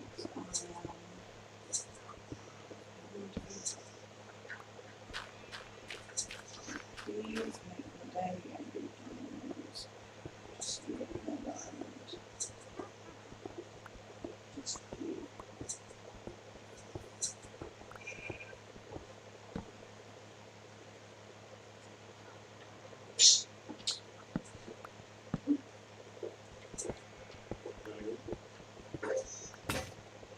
Jesus Christ. There you go. I expanded the area where the sheep were so they'd have more grass. Gone. They're just like, nom nom nom.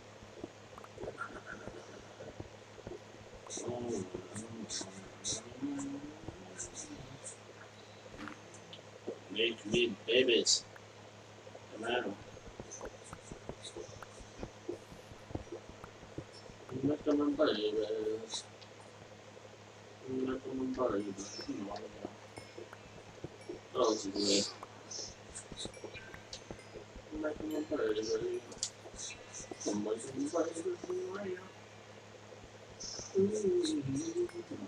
You. Yes, did.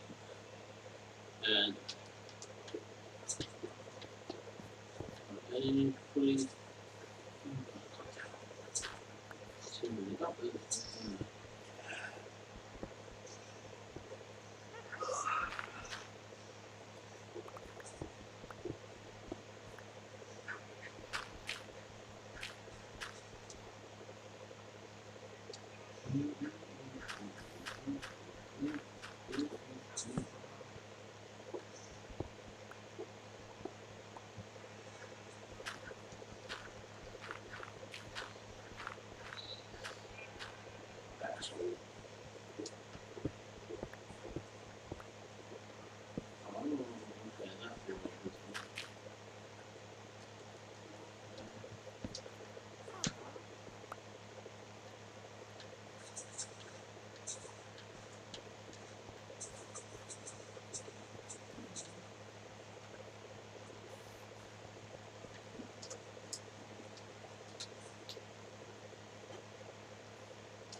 I think there might have been jailed over there because she's doing some prison edit now. Well, she's trying to get through next video thing. Oh. And add you on Xbox. Oh, okay. What's your gamer tag? I feel like I have. I can't remember. Yeah. Oh yeah, shit.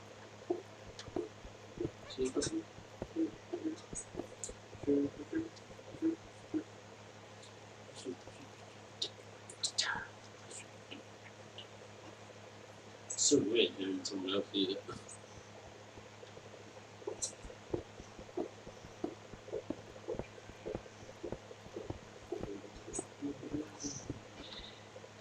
Oh, this is annoying the crap out of me.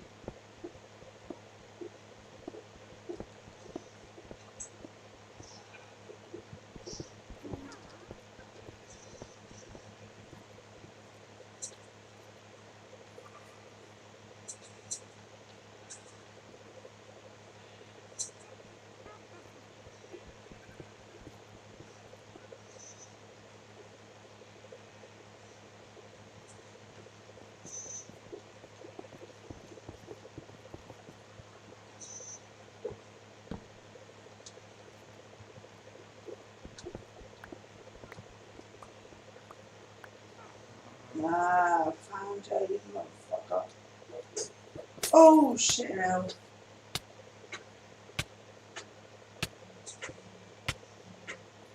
Yeah, you sure showed her. Did I say that was showing her? No, I said found you.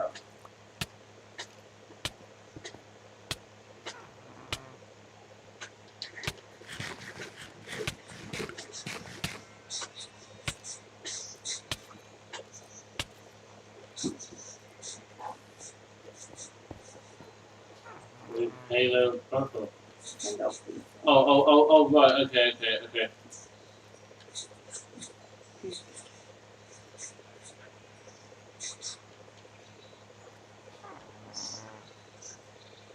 Oh, it's just Homer Simpson.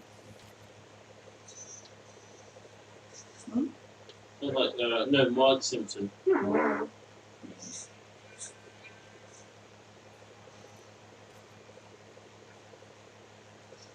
Oh my god, there are so many babies, you nuts.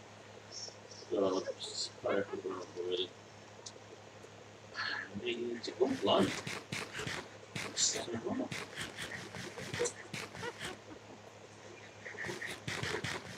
Oh, I can't tell if some of these have all their wool on or not. But they're all so close together, their heads just make it like a weird illusion.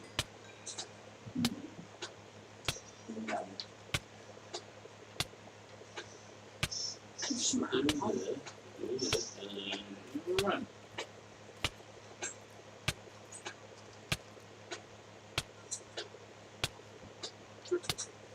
I'm not sure, but I think I might find one shot. Let's have a look there. Yeah, that's definitely weird.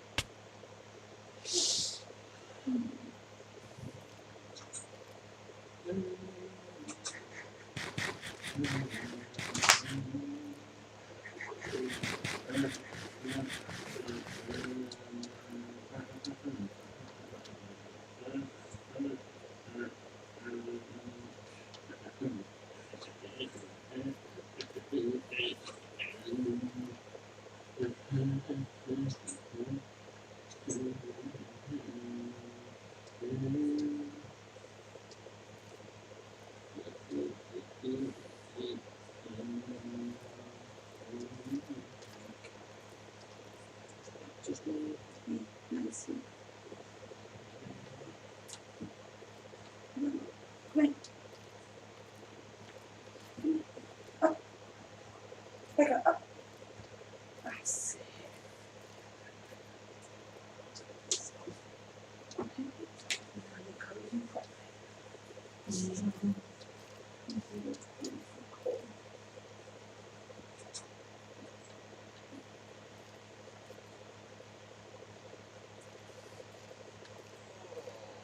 Don't close the mess. Go on. Good girl. Coco. No. Wait. No. Yeah, we love you too.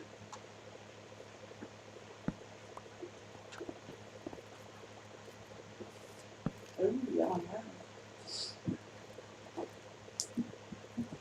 Oh, shit. Well.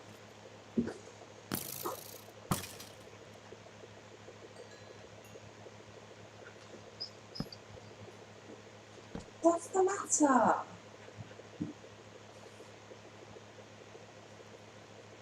Yeah, I know.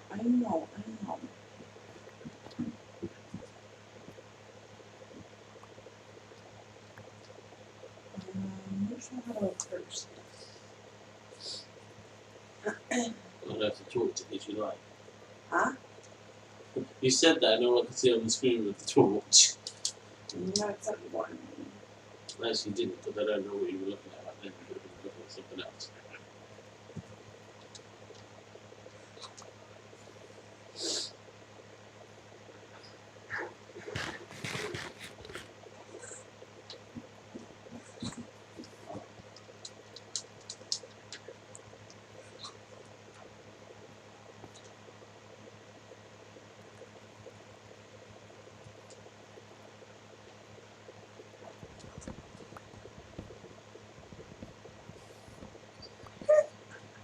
Alright. I get it. I understand. Alright.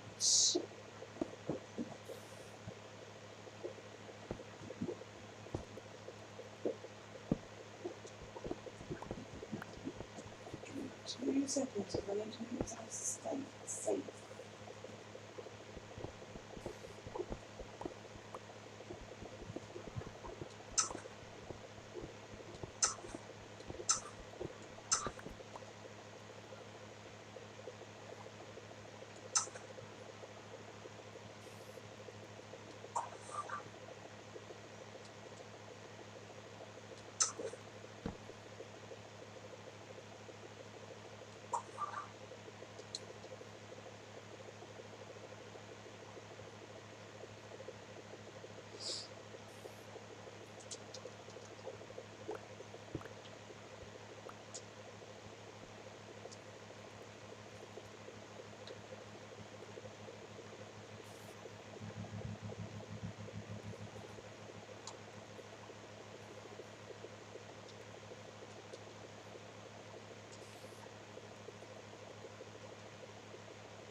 Might be on laying down.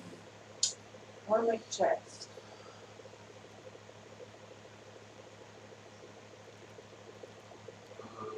I have 13 wood planks. No, right? that's no. I have 7 wood planks. And answer to your original question, yes then. You know what? I'm going to stay actually. He said 6 minutes ago.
I'm splitting it down just in case you don't want to sleep. So I'm going to have to take over. didn't know if you were going to sleep.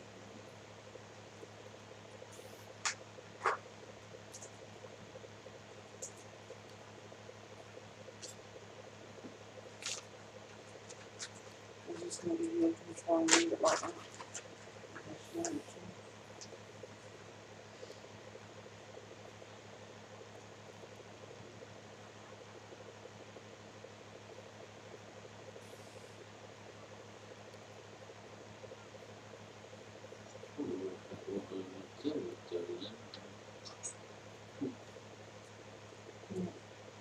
I don't know if he's walking around it. I don't know what it's going to do.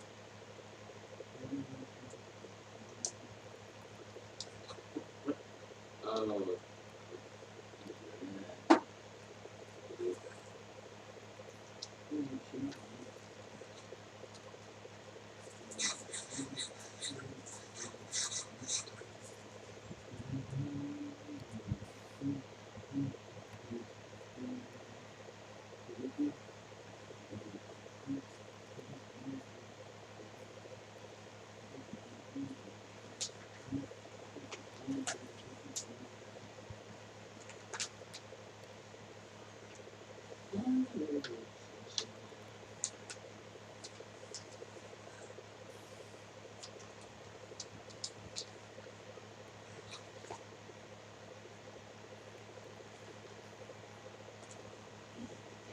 We've got Richie out of bed last night. Yeah. Go on then, Puddin'.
What's the matter?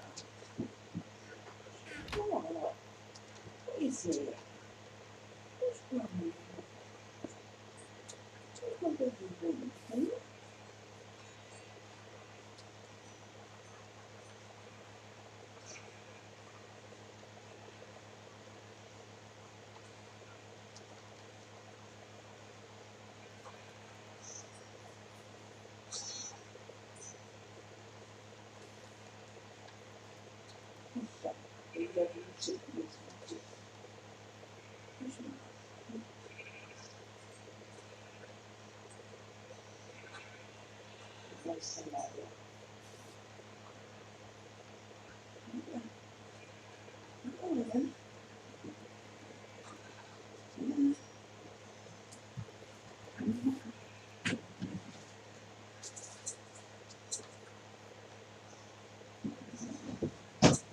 Come here then. Come in. Okay, come here. Come here. Come here. Come on. Sugar, come here. What's this? Come here. Come on. Come here. Thank you. Jenna's at the corner where I am. She's just looking at me like, what the hell are you doing? You need to keep still, remember? Keep still. We can't do that. I know. Listen, I know. I know. Ah, that's right, isn't it? You don't mind doing that, please? Oh, oh, Coco.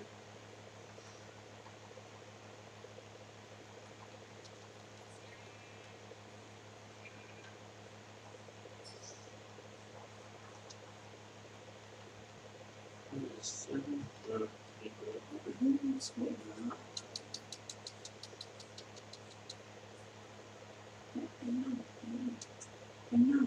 Keep still.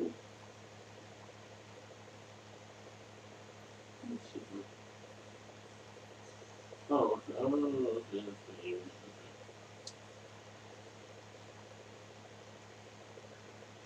Keep still. Coco. Keep still. Coco. Come here.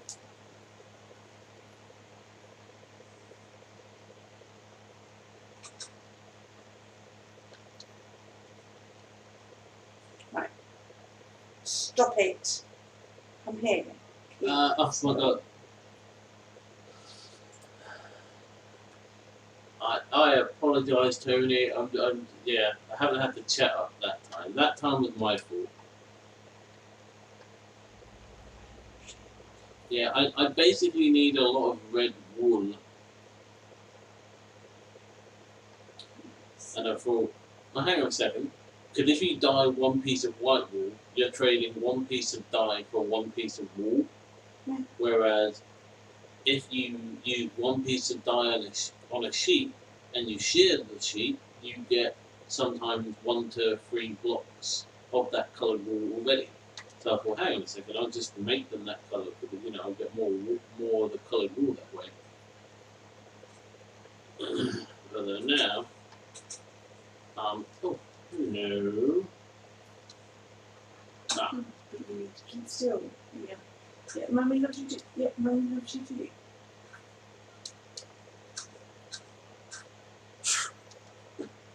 Jesus Christ. I wonder that's fucking itching. What? It's a bit of fucking earwax.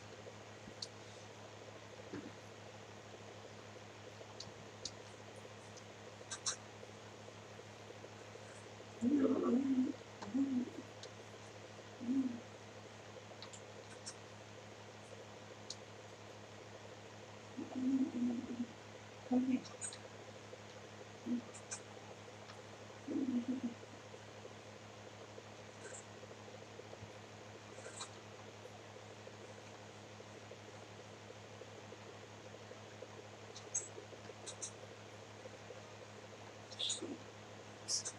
I'm sorry, sweetie.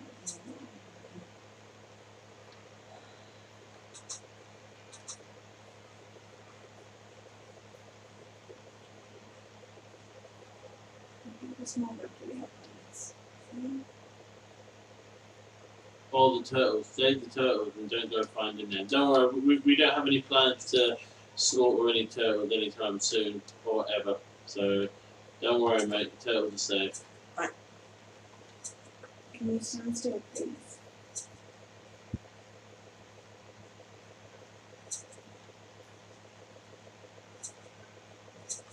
Okay. Not that way.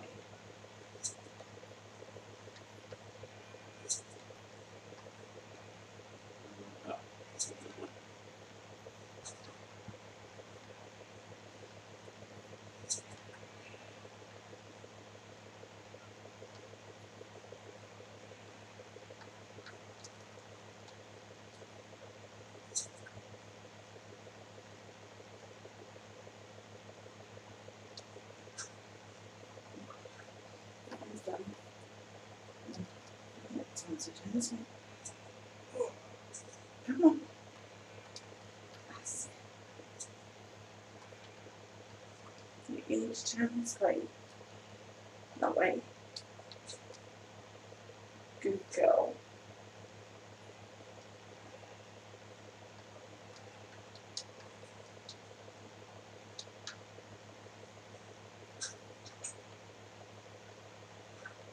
Yeah, they can go free once I've got all the wool that I need. Hey, it's 64 and 11, nearly there. I need 3 full stacks. That didn't take that long, actually. I'll have them breed. Okay, bye.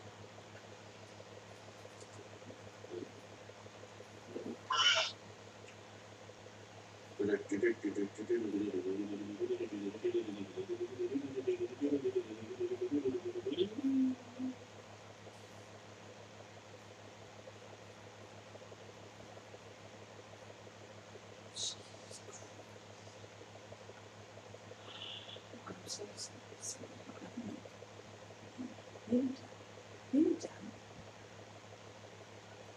Good girl. See you later, Tony.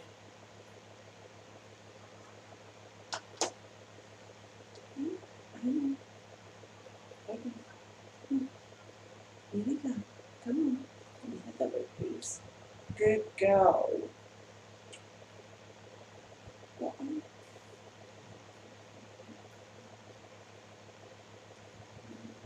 Bella? Is that Bella? It is? Yeah.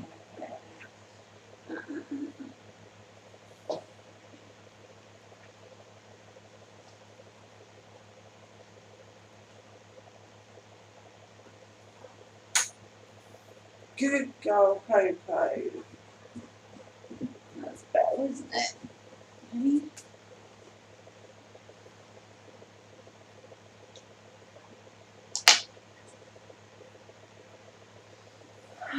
Right. So, Yeah, if you want colourful, dye the sheep, not the wool. Well, I see, that's good. It depends what you're using it for. No, so you know, it doesn't matter what you're using it for, you get more of it.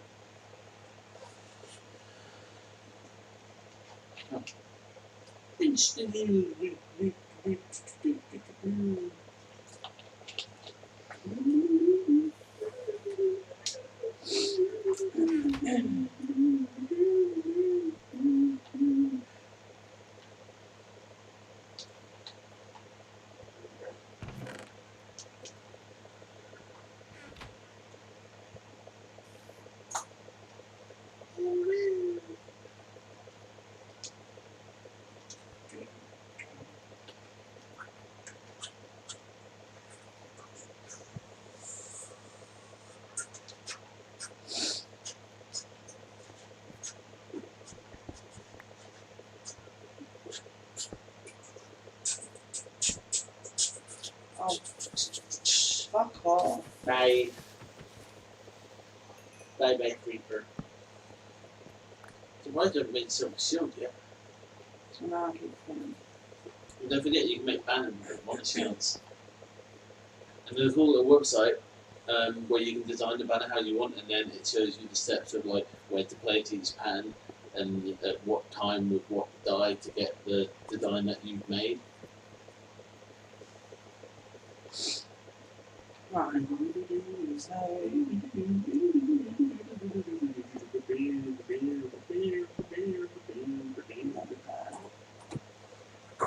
Then we're going to go around this thing, going left only.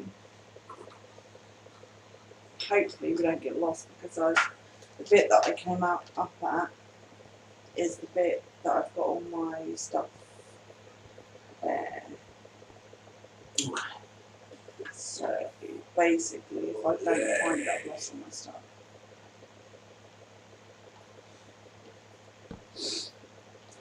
Oh, I should be on it. That dead end back there. Where? Back there. Back. What's over that way? Over what way? That way. The way you're going now. This way? Yeah. I haven't been there yet. Oh, okay. I literally come from here, that's where all the stuff is, that's where I'll come out, Okay. and I'll go left. Okay, what I was going to say, go back to where you were. I have an idea. So I'll go left. Where's the room with your stuff in? There. How'd you get to it? There. So you just jump up and you're in. Yeah. Oh. How did you get out of it? Oh, did you place that there? Yeah. Oh, right, okay. What? Okay, you did your own thing, I was confused. What's in here? Is that another creeper? Well, yeah, something exploded. I'll tell you one thing that exploded, and that being creepers. Creepers be creeping. Very damn far.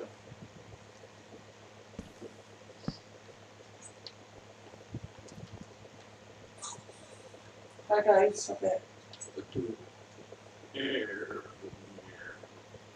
That's not very helpful because it goes around in a circle. But if I block that off, then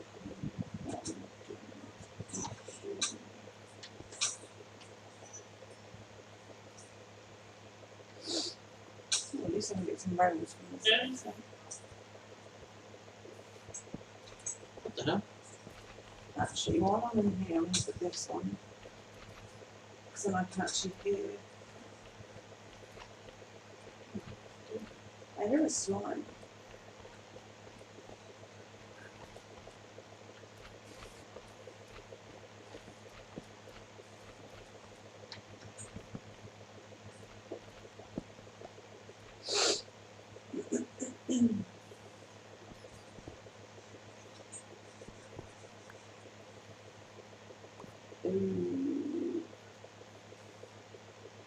Oh, it's by this morning.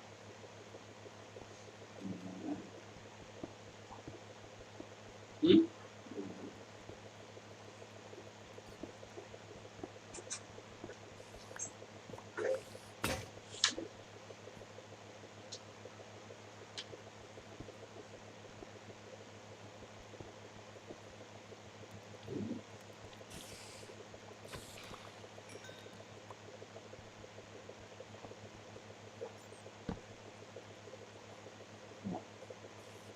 We destroyed it.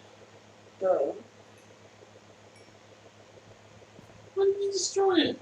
Why am I not going to destroy it? It's a fucking spider one.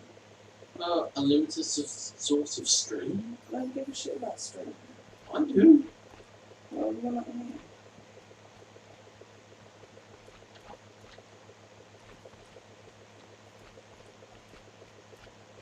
I'm getting really confused this week.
Yeah, it's just coming in a circle.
Oh, yeah. Makes sense.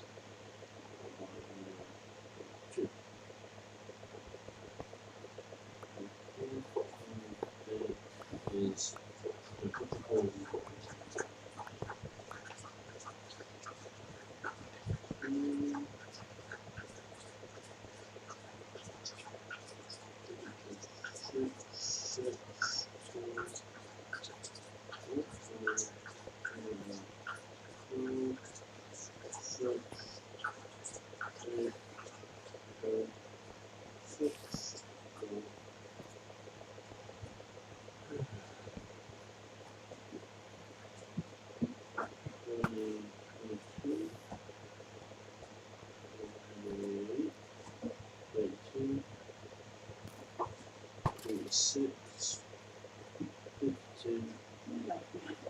60, 54, 70, 74. What's that? Yeah, she went back next week.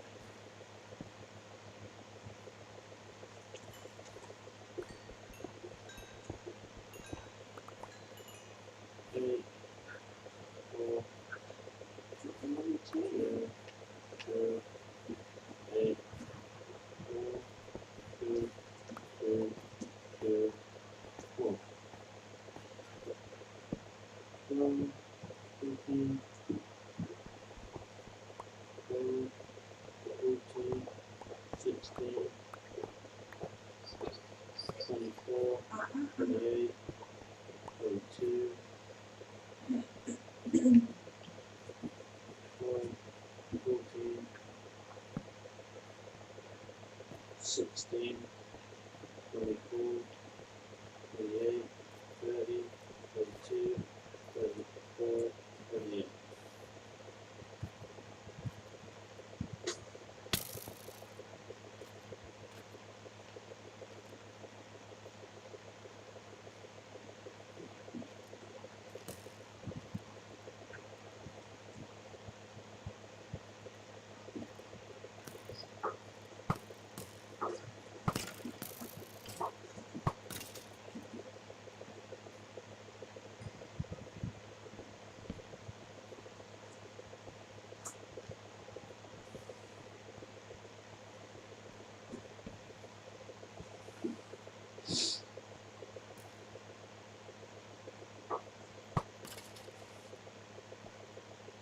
What's the matter?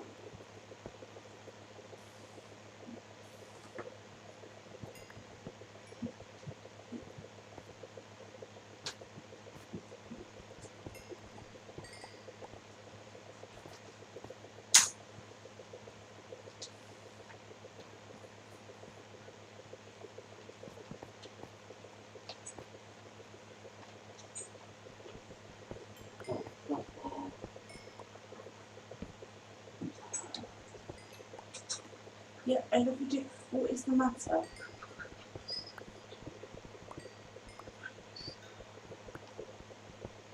Okay. Look, Mark. Come on, up. Up. Up. Come on. Come on, up. When you reach those treats like that. Huh? When you reach those treats like that. Each time a treat just sticks like that.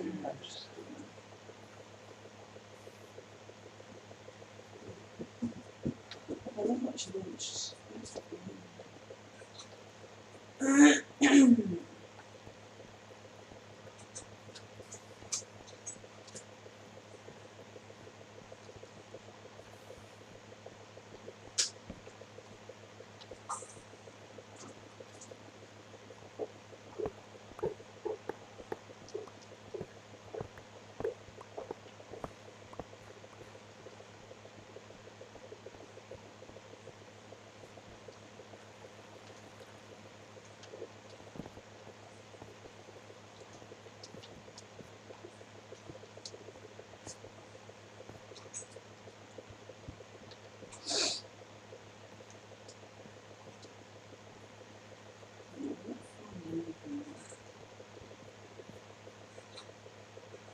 Off.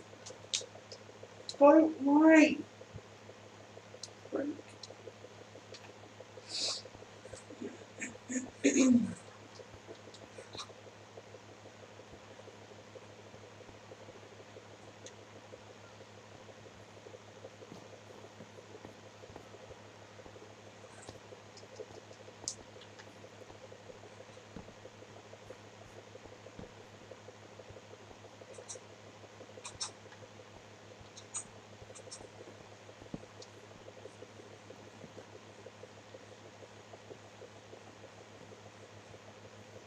swear to God, it's literally fucking.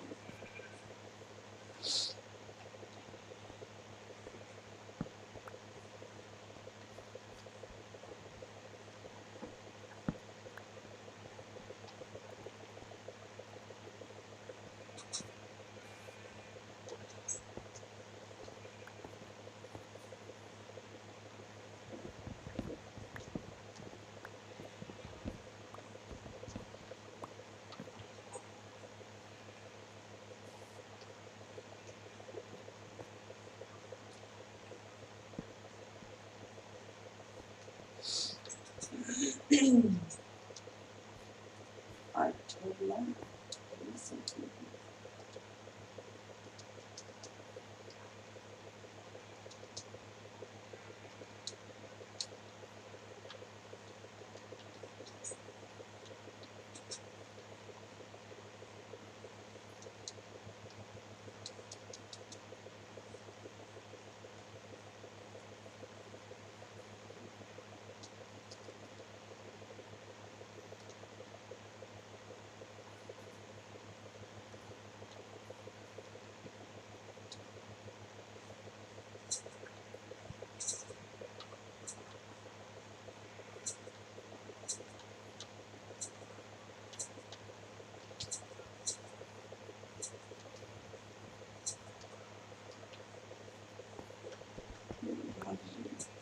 Not entirely sure what they do, but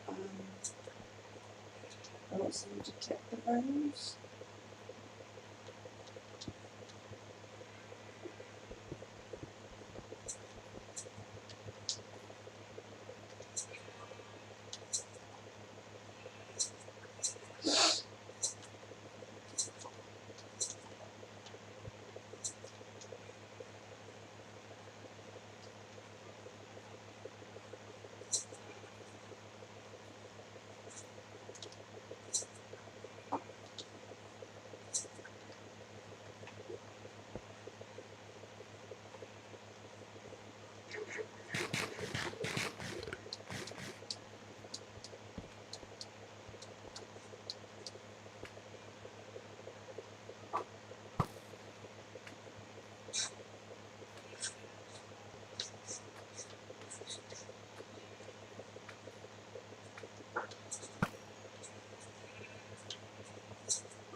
The fuck?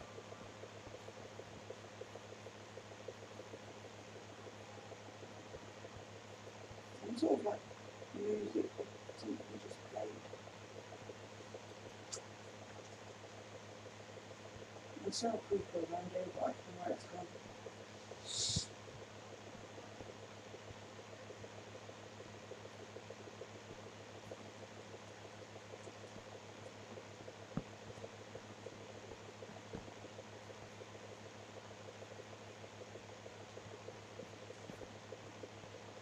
Ah, there you go.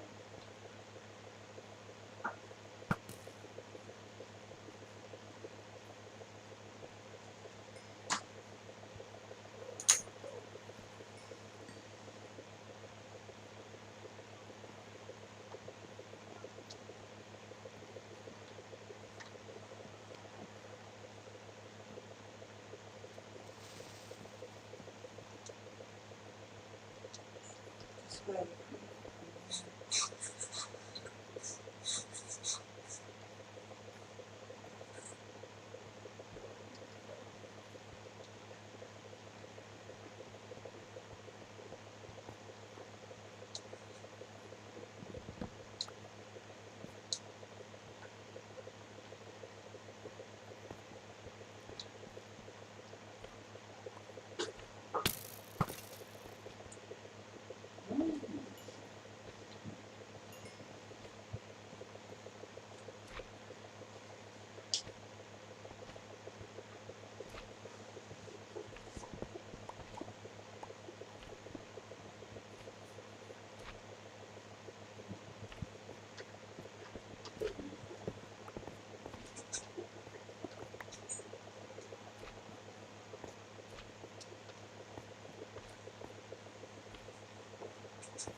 Next.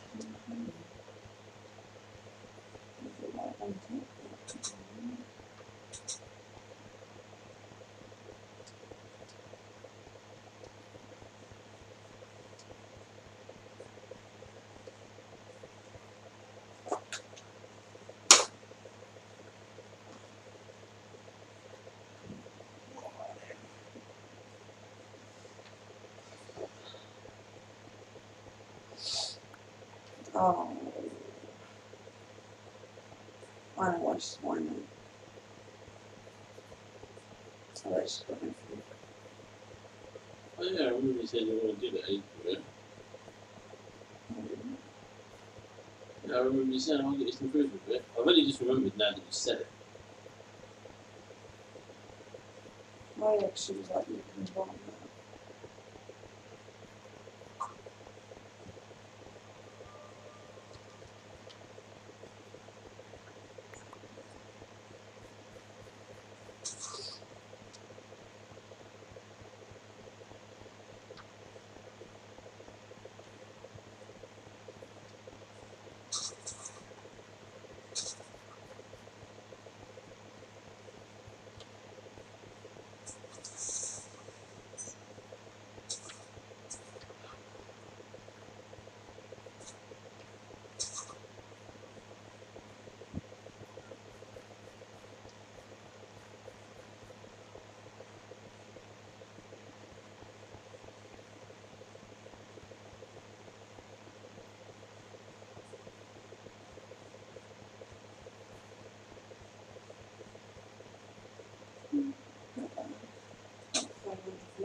Why did you do that channel? Hmm? Oh, because I was looking at how to make banner patterns a little while ago.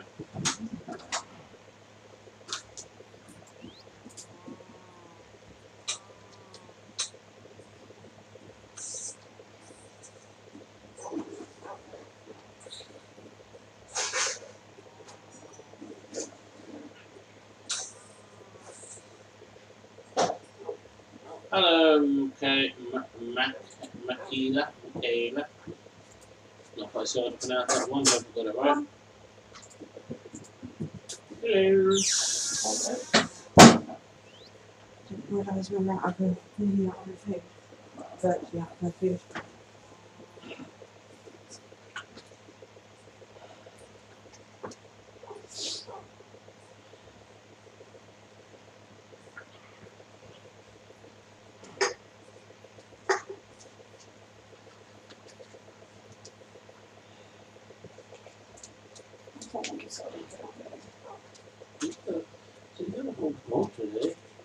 I think I filled it up last night and she don't really have it. And she's got away for a whole bowl and now she's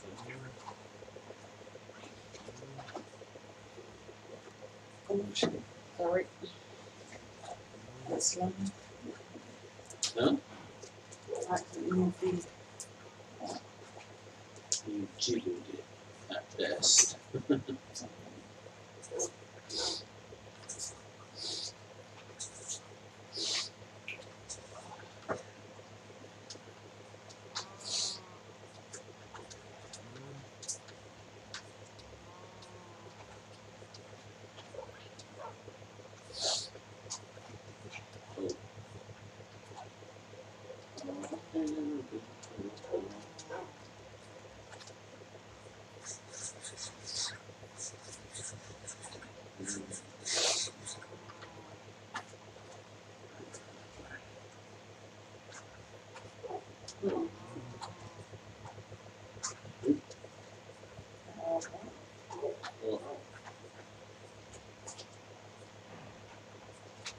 I'm looking at my phone. It says, sorry, you can't choose someone who can't before you ask for right now. Please try later. It just says NA. It just said what? NA. Yeah, not applicable. It's never come up with that. There's some maintenance going on. Yeah, it's fair enough. At least now I'm not doing that.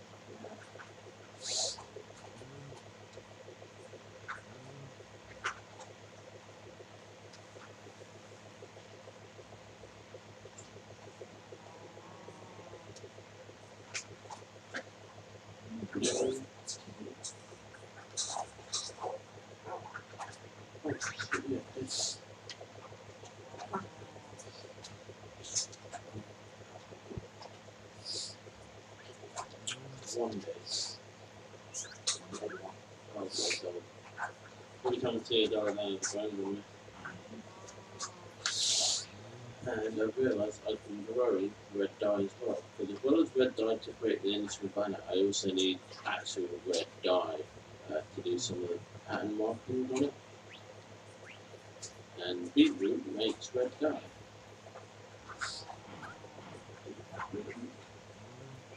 I've got beetroot seeds. I've got beetroot bread if you need some more. What? I've got plenty of beetroot bread if you need some more. I've probably got plenty of beetroot actually, because I'm pretty sure I've got ones in my chest.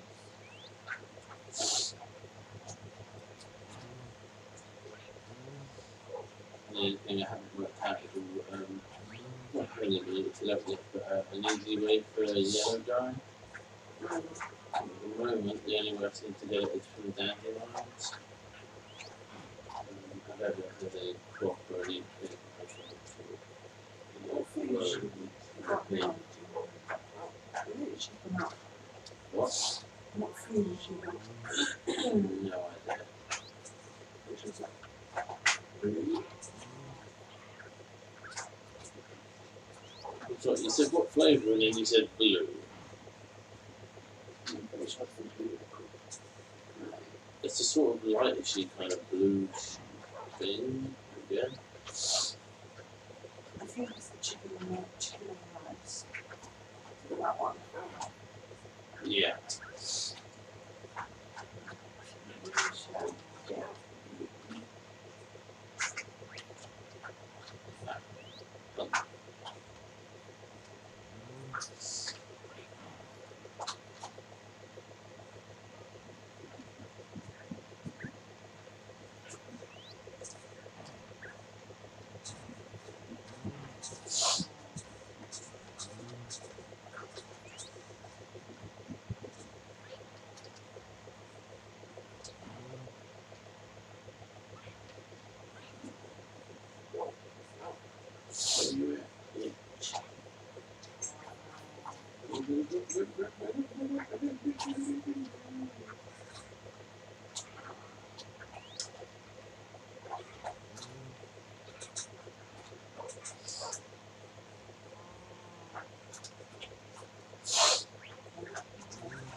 Yeah.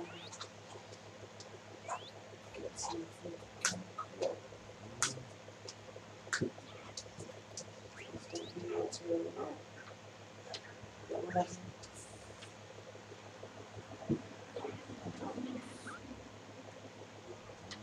Okay. Do you want some lemon rice? Okay. Some lemon rice? Yeah.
That'll be between the 11th and the 13th.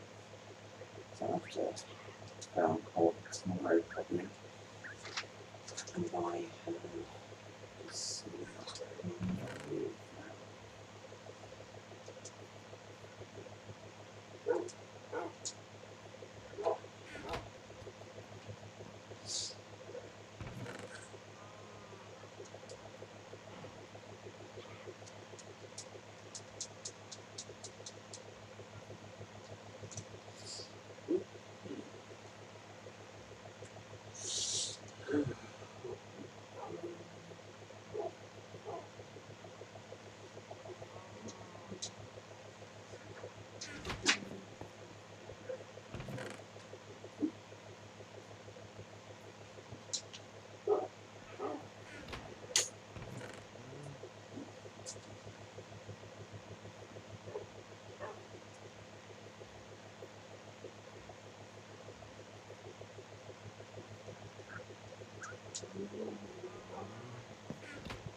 Yeah, let's see.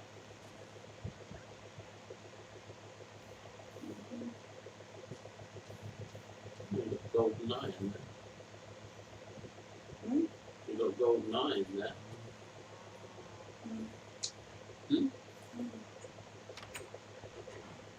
Didn't really care much for gold. Kind of need it. Kind of need it if we're going to go into the nebula. Unfortunately. Oh yeah.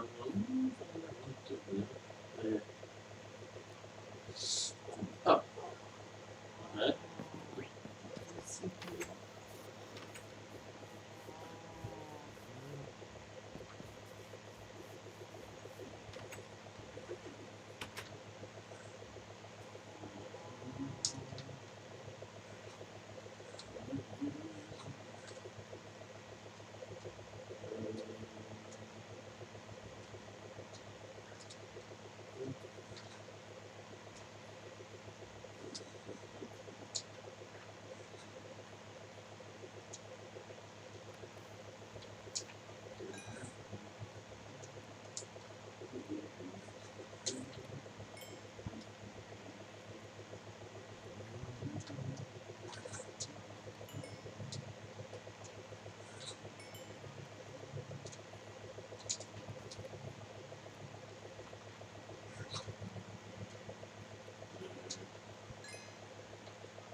Table that has been made. I just need to get more bookshelves. I have 14, so I only need technically one more, but it'd be nice to have one. Right.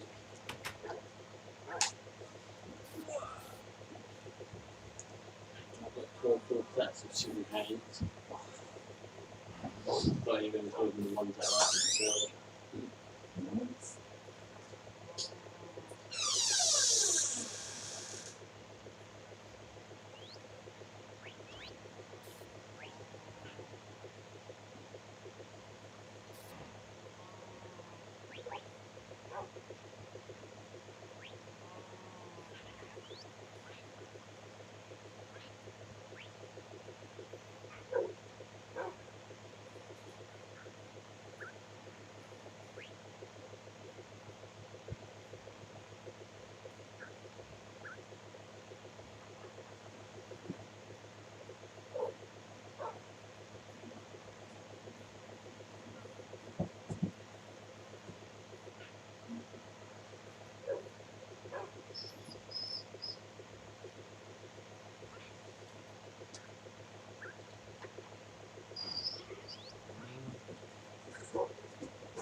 Right then.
Don't make love.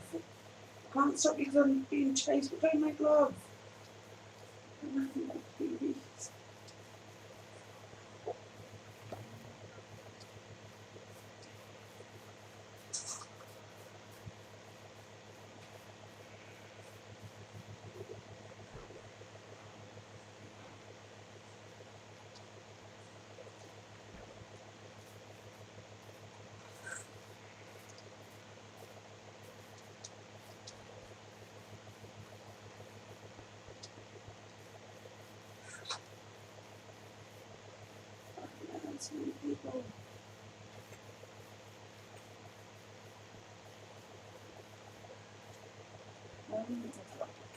The nitwit.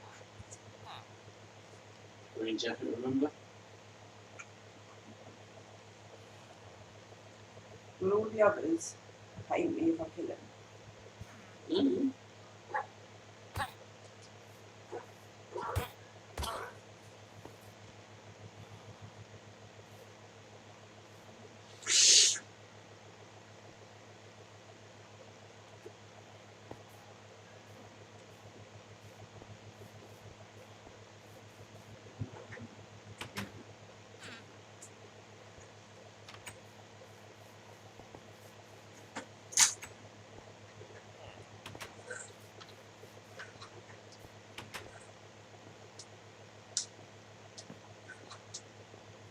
Technically, we do have 2 spare beds. So I can sleep on 3, sorry. No, 2.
So why does it sound like you're doing stuff except that you're in there?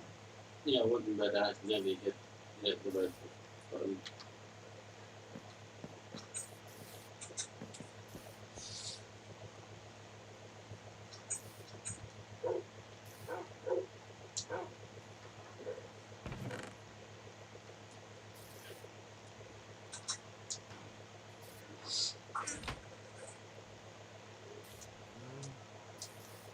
Hey, you've got 18 shots left.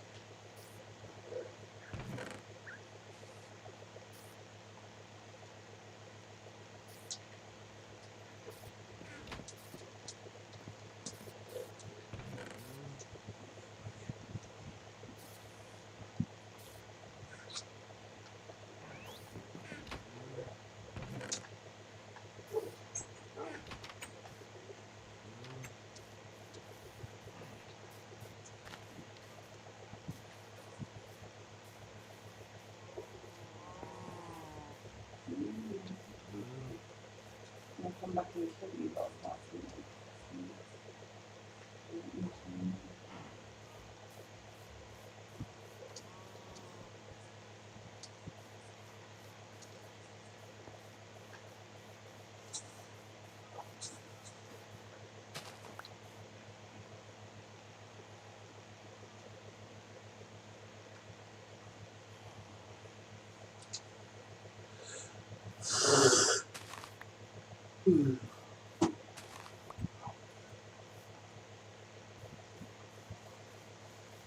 All I need is the yellow material.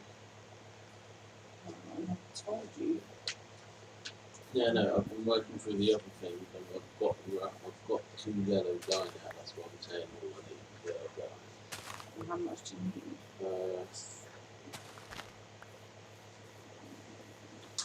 Let's see,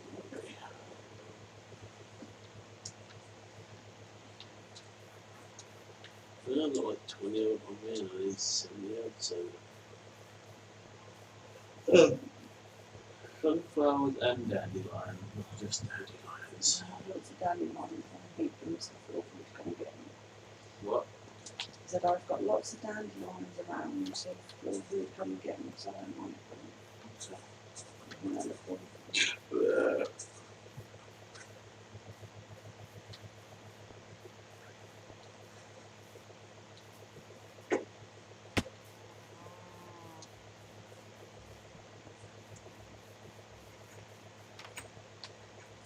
Right, do I have to make the carpet and then dye it, or make dyed wool and then make the carpet?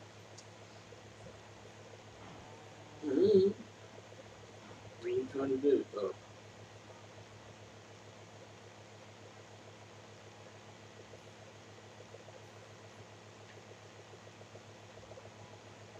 You just made white carpet.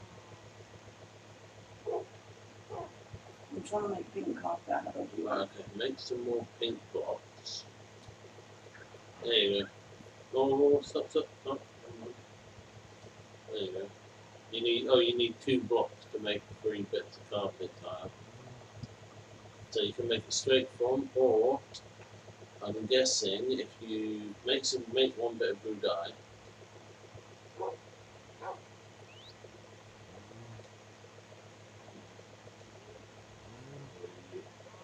Yeah, it has to be made. You can't dye the carpet tiles by the looks of it. Otherwise, it wouldn't let you do that earlier.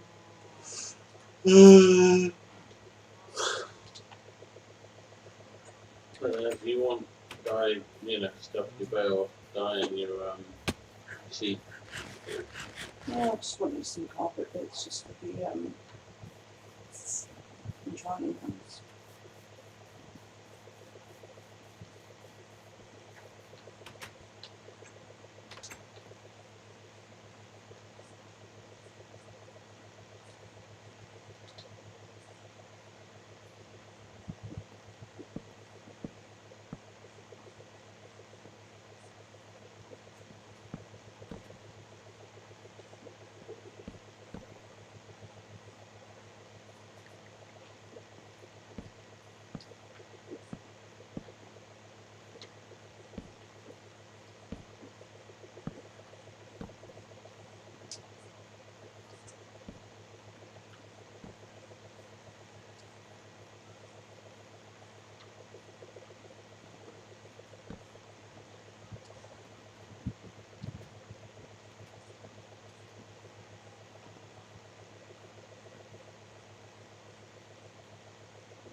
efficient. Efficiency 1, efficiency 1, and then broken 1. Hello, Slim Shady.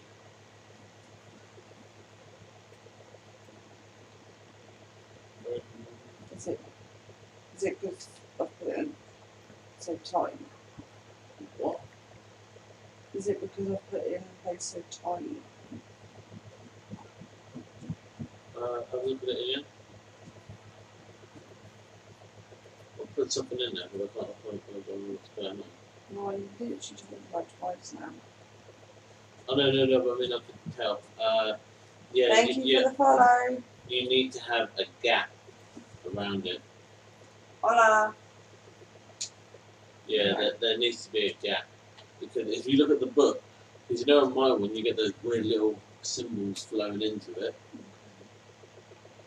So yeah, it needs to have a gap. I did ask you about ages ago if this place would be good enough for you, ignored me, so. No, because I just thought you were gonna expand I it. only speak English, I'm afraid. Right? Why is that a mistake? Just because I wanted to say hola. It was a proper joke. Because I'm English? Do I have to do an enchantment table with some touch? Or is it not now? Oh, they've made a baby, by the way.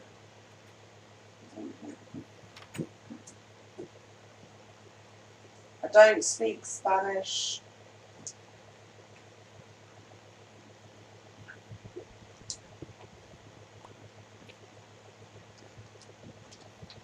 Right, so what I need to do is get rid of all these and then do it again. But they're all gonna, if I hit these, they're gonna turn, but So touch on anything? I'm literally now getting the crafting table. I don't have anything. Okay, don't do that just yet. I keep telling you this. I don't have fuck all. Yeah, but you had from enchanted book, from fishing, none of them have silk damage. No. Okay. I've just been able to get myself to the experience to actually put enchantment stuff.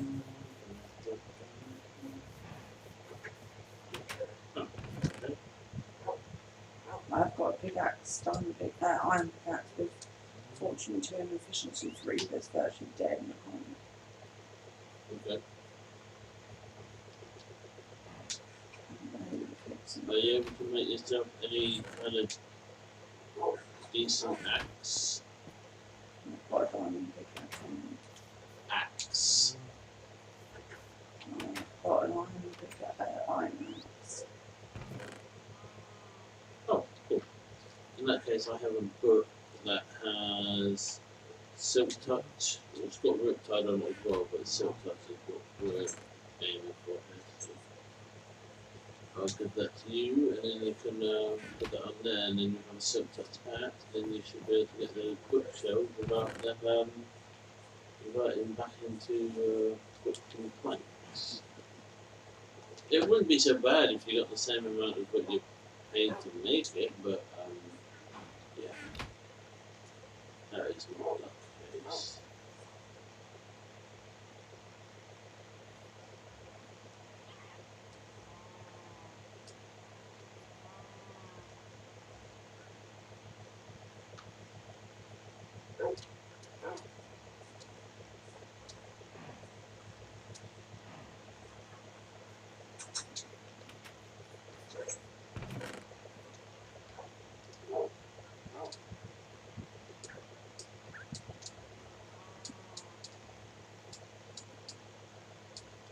Yeah.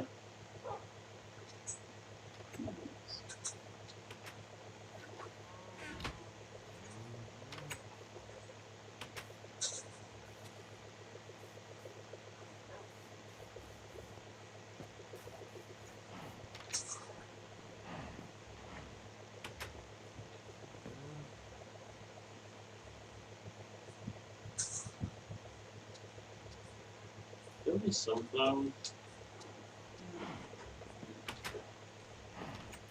And that's more from a perspective of I have no idea what they fucking look like on this text pack.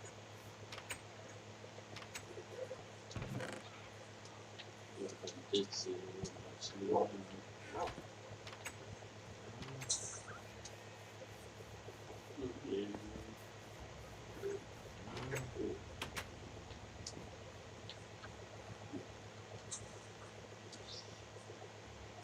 It's going to take it on the 30s. It's going to take it down to 30.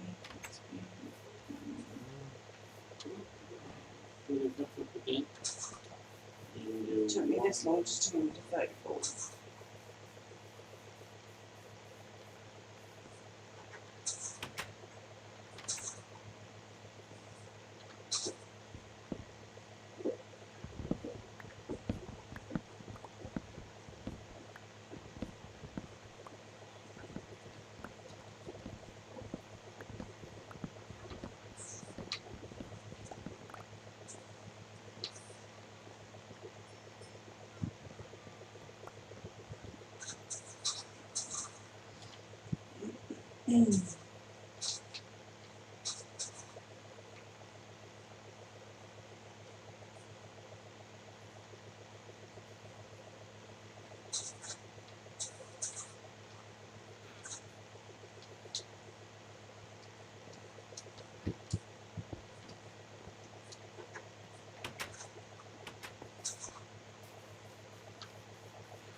Why not take all of them?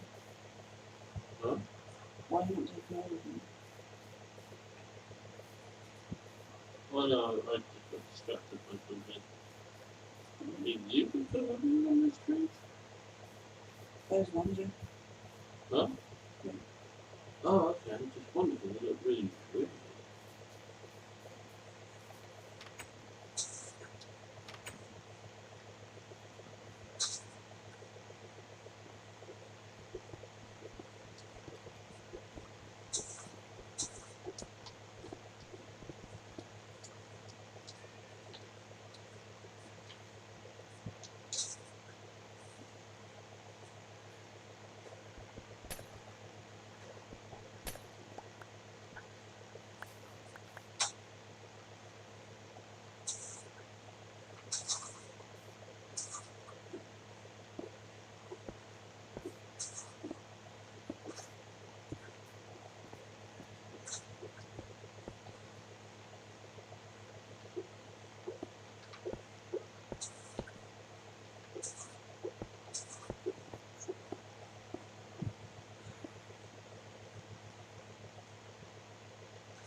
I got out your village.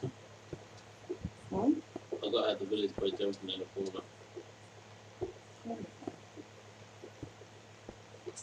Only because I see everyone walk over these flowers on the outside. Okay.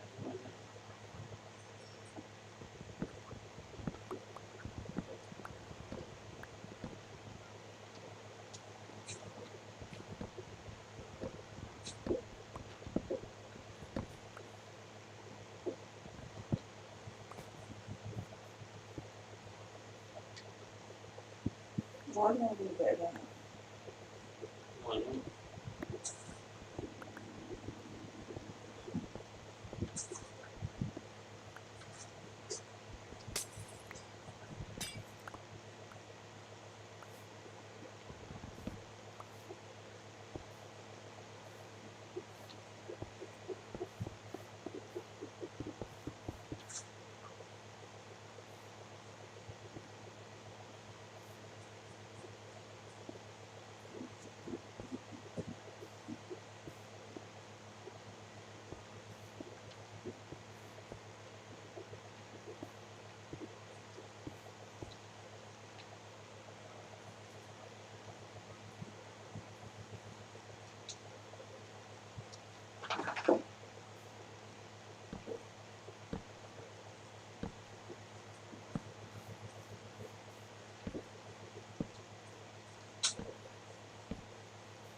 I don't know what you're doing.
Okay, what are you doing?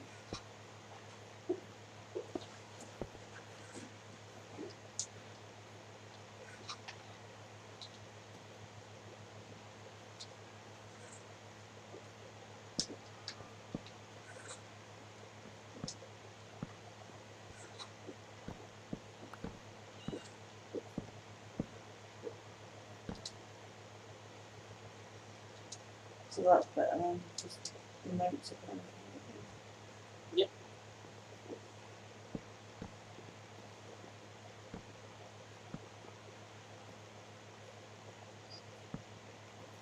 Or eventually make more bookcases hopefully. Yeah, that next one I've got to have to work there. The corner ones don't really add anything. Like if you're lacking for you know thing, then the ones in the corners won't really do anything.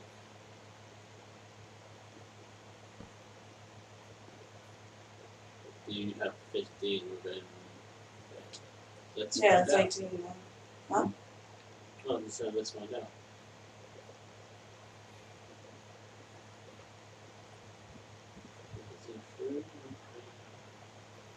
Oh yeah, yeah, because this bit's off. It's saying that you need level 30 for that one.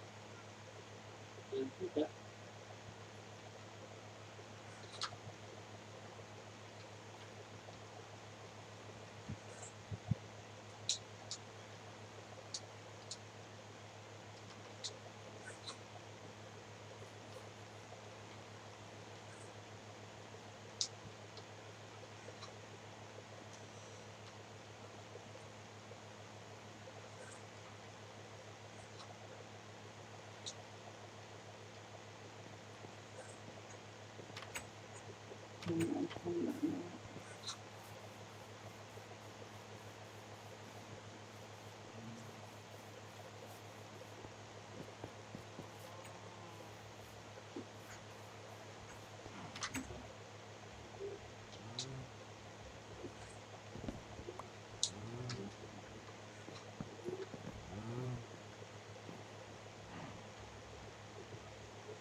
Yeah.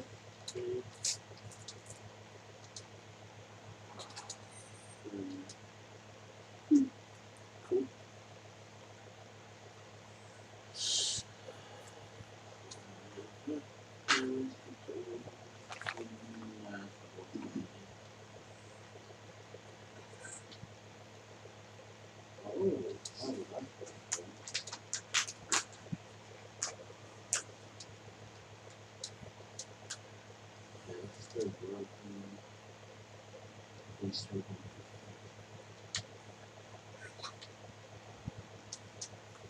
I wish I knew about the grindstone beforehand.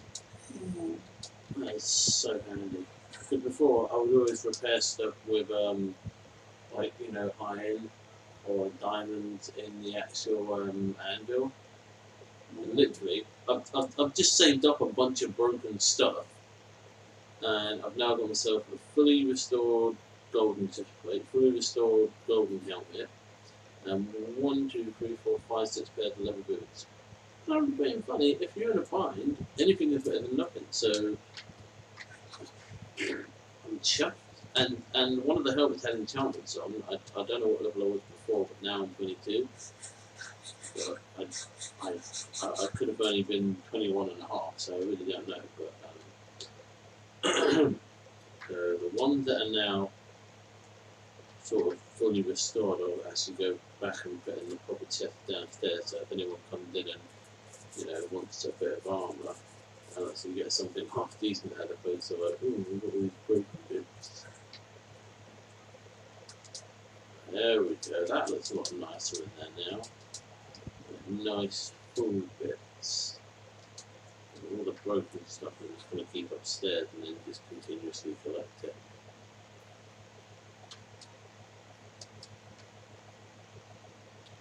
Although for some reason I think I have... No, that's all single stuff.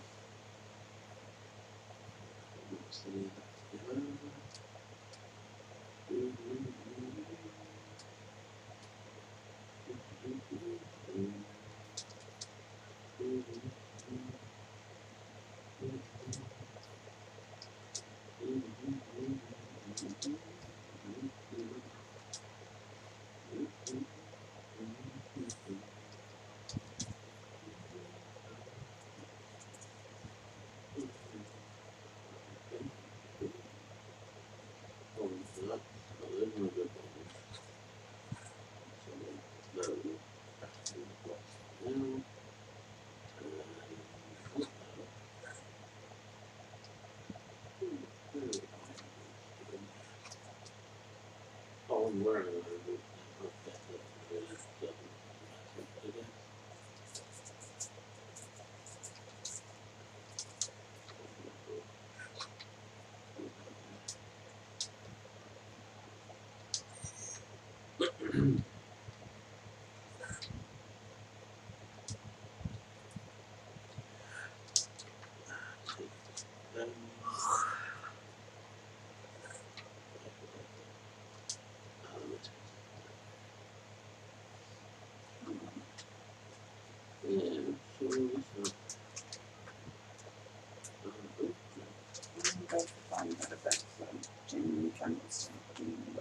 What? Oh, fuck. Okay, it isn't me, it's the arrows being stick. That's the second day in a row this has happened. Like, I'm trying to pick up a pile of arrows, but they're like stuck there. Remember I had this the other day, I had like a pile of 10, a pile of 8. And I was just trying to move them because I wanted to move them into another box. They didn't want to fucking know. Yeah. I think I'm all set for nearly doing the banners. All I need now is I've got all the yellow dye I need, I've got all the base red banners. All I need is 38 red dye and I've got 21. So yeah, get that finished tomorrow.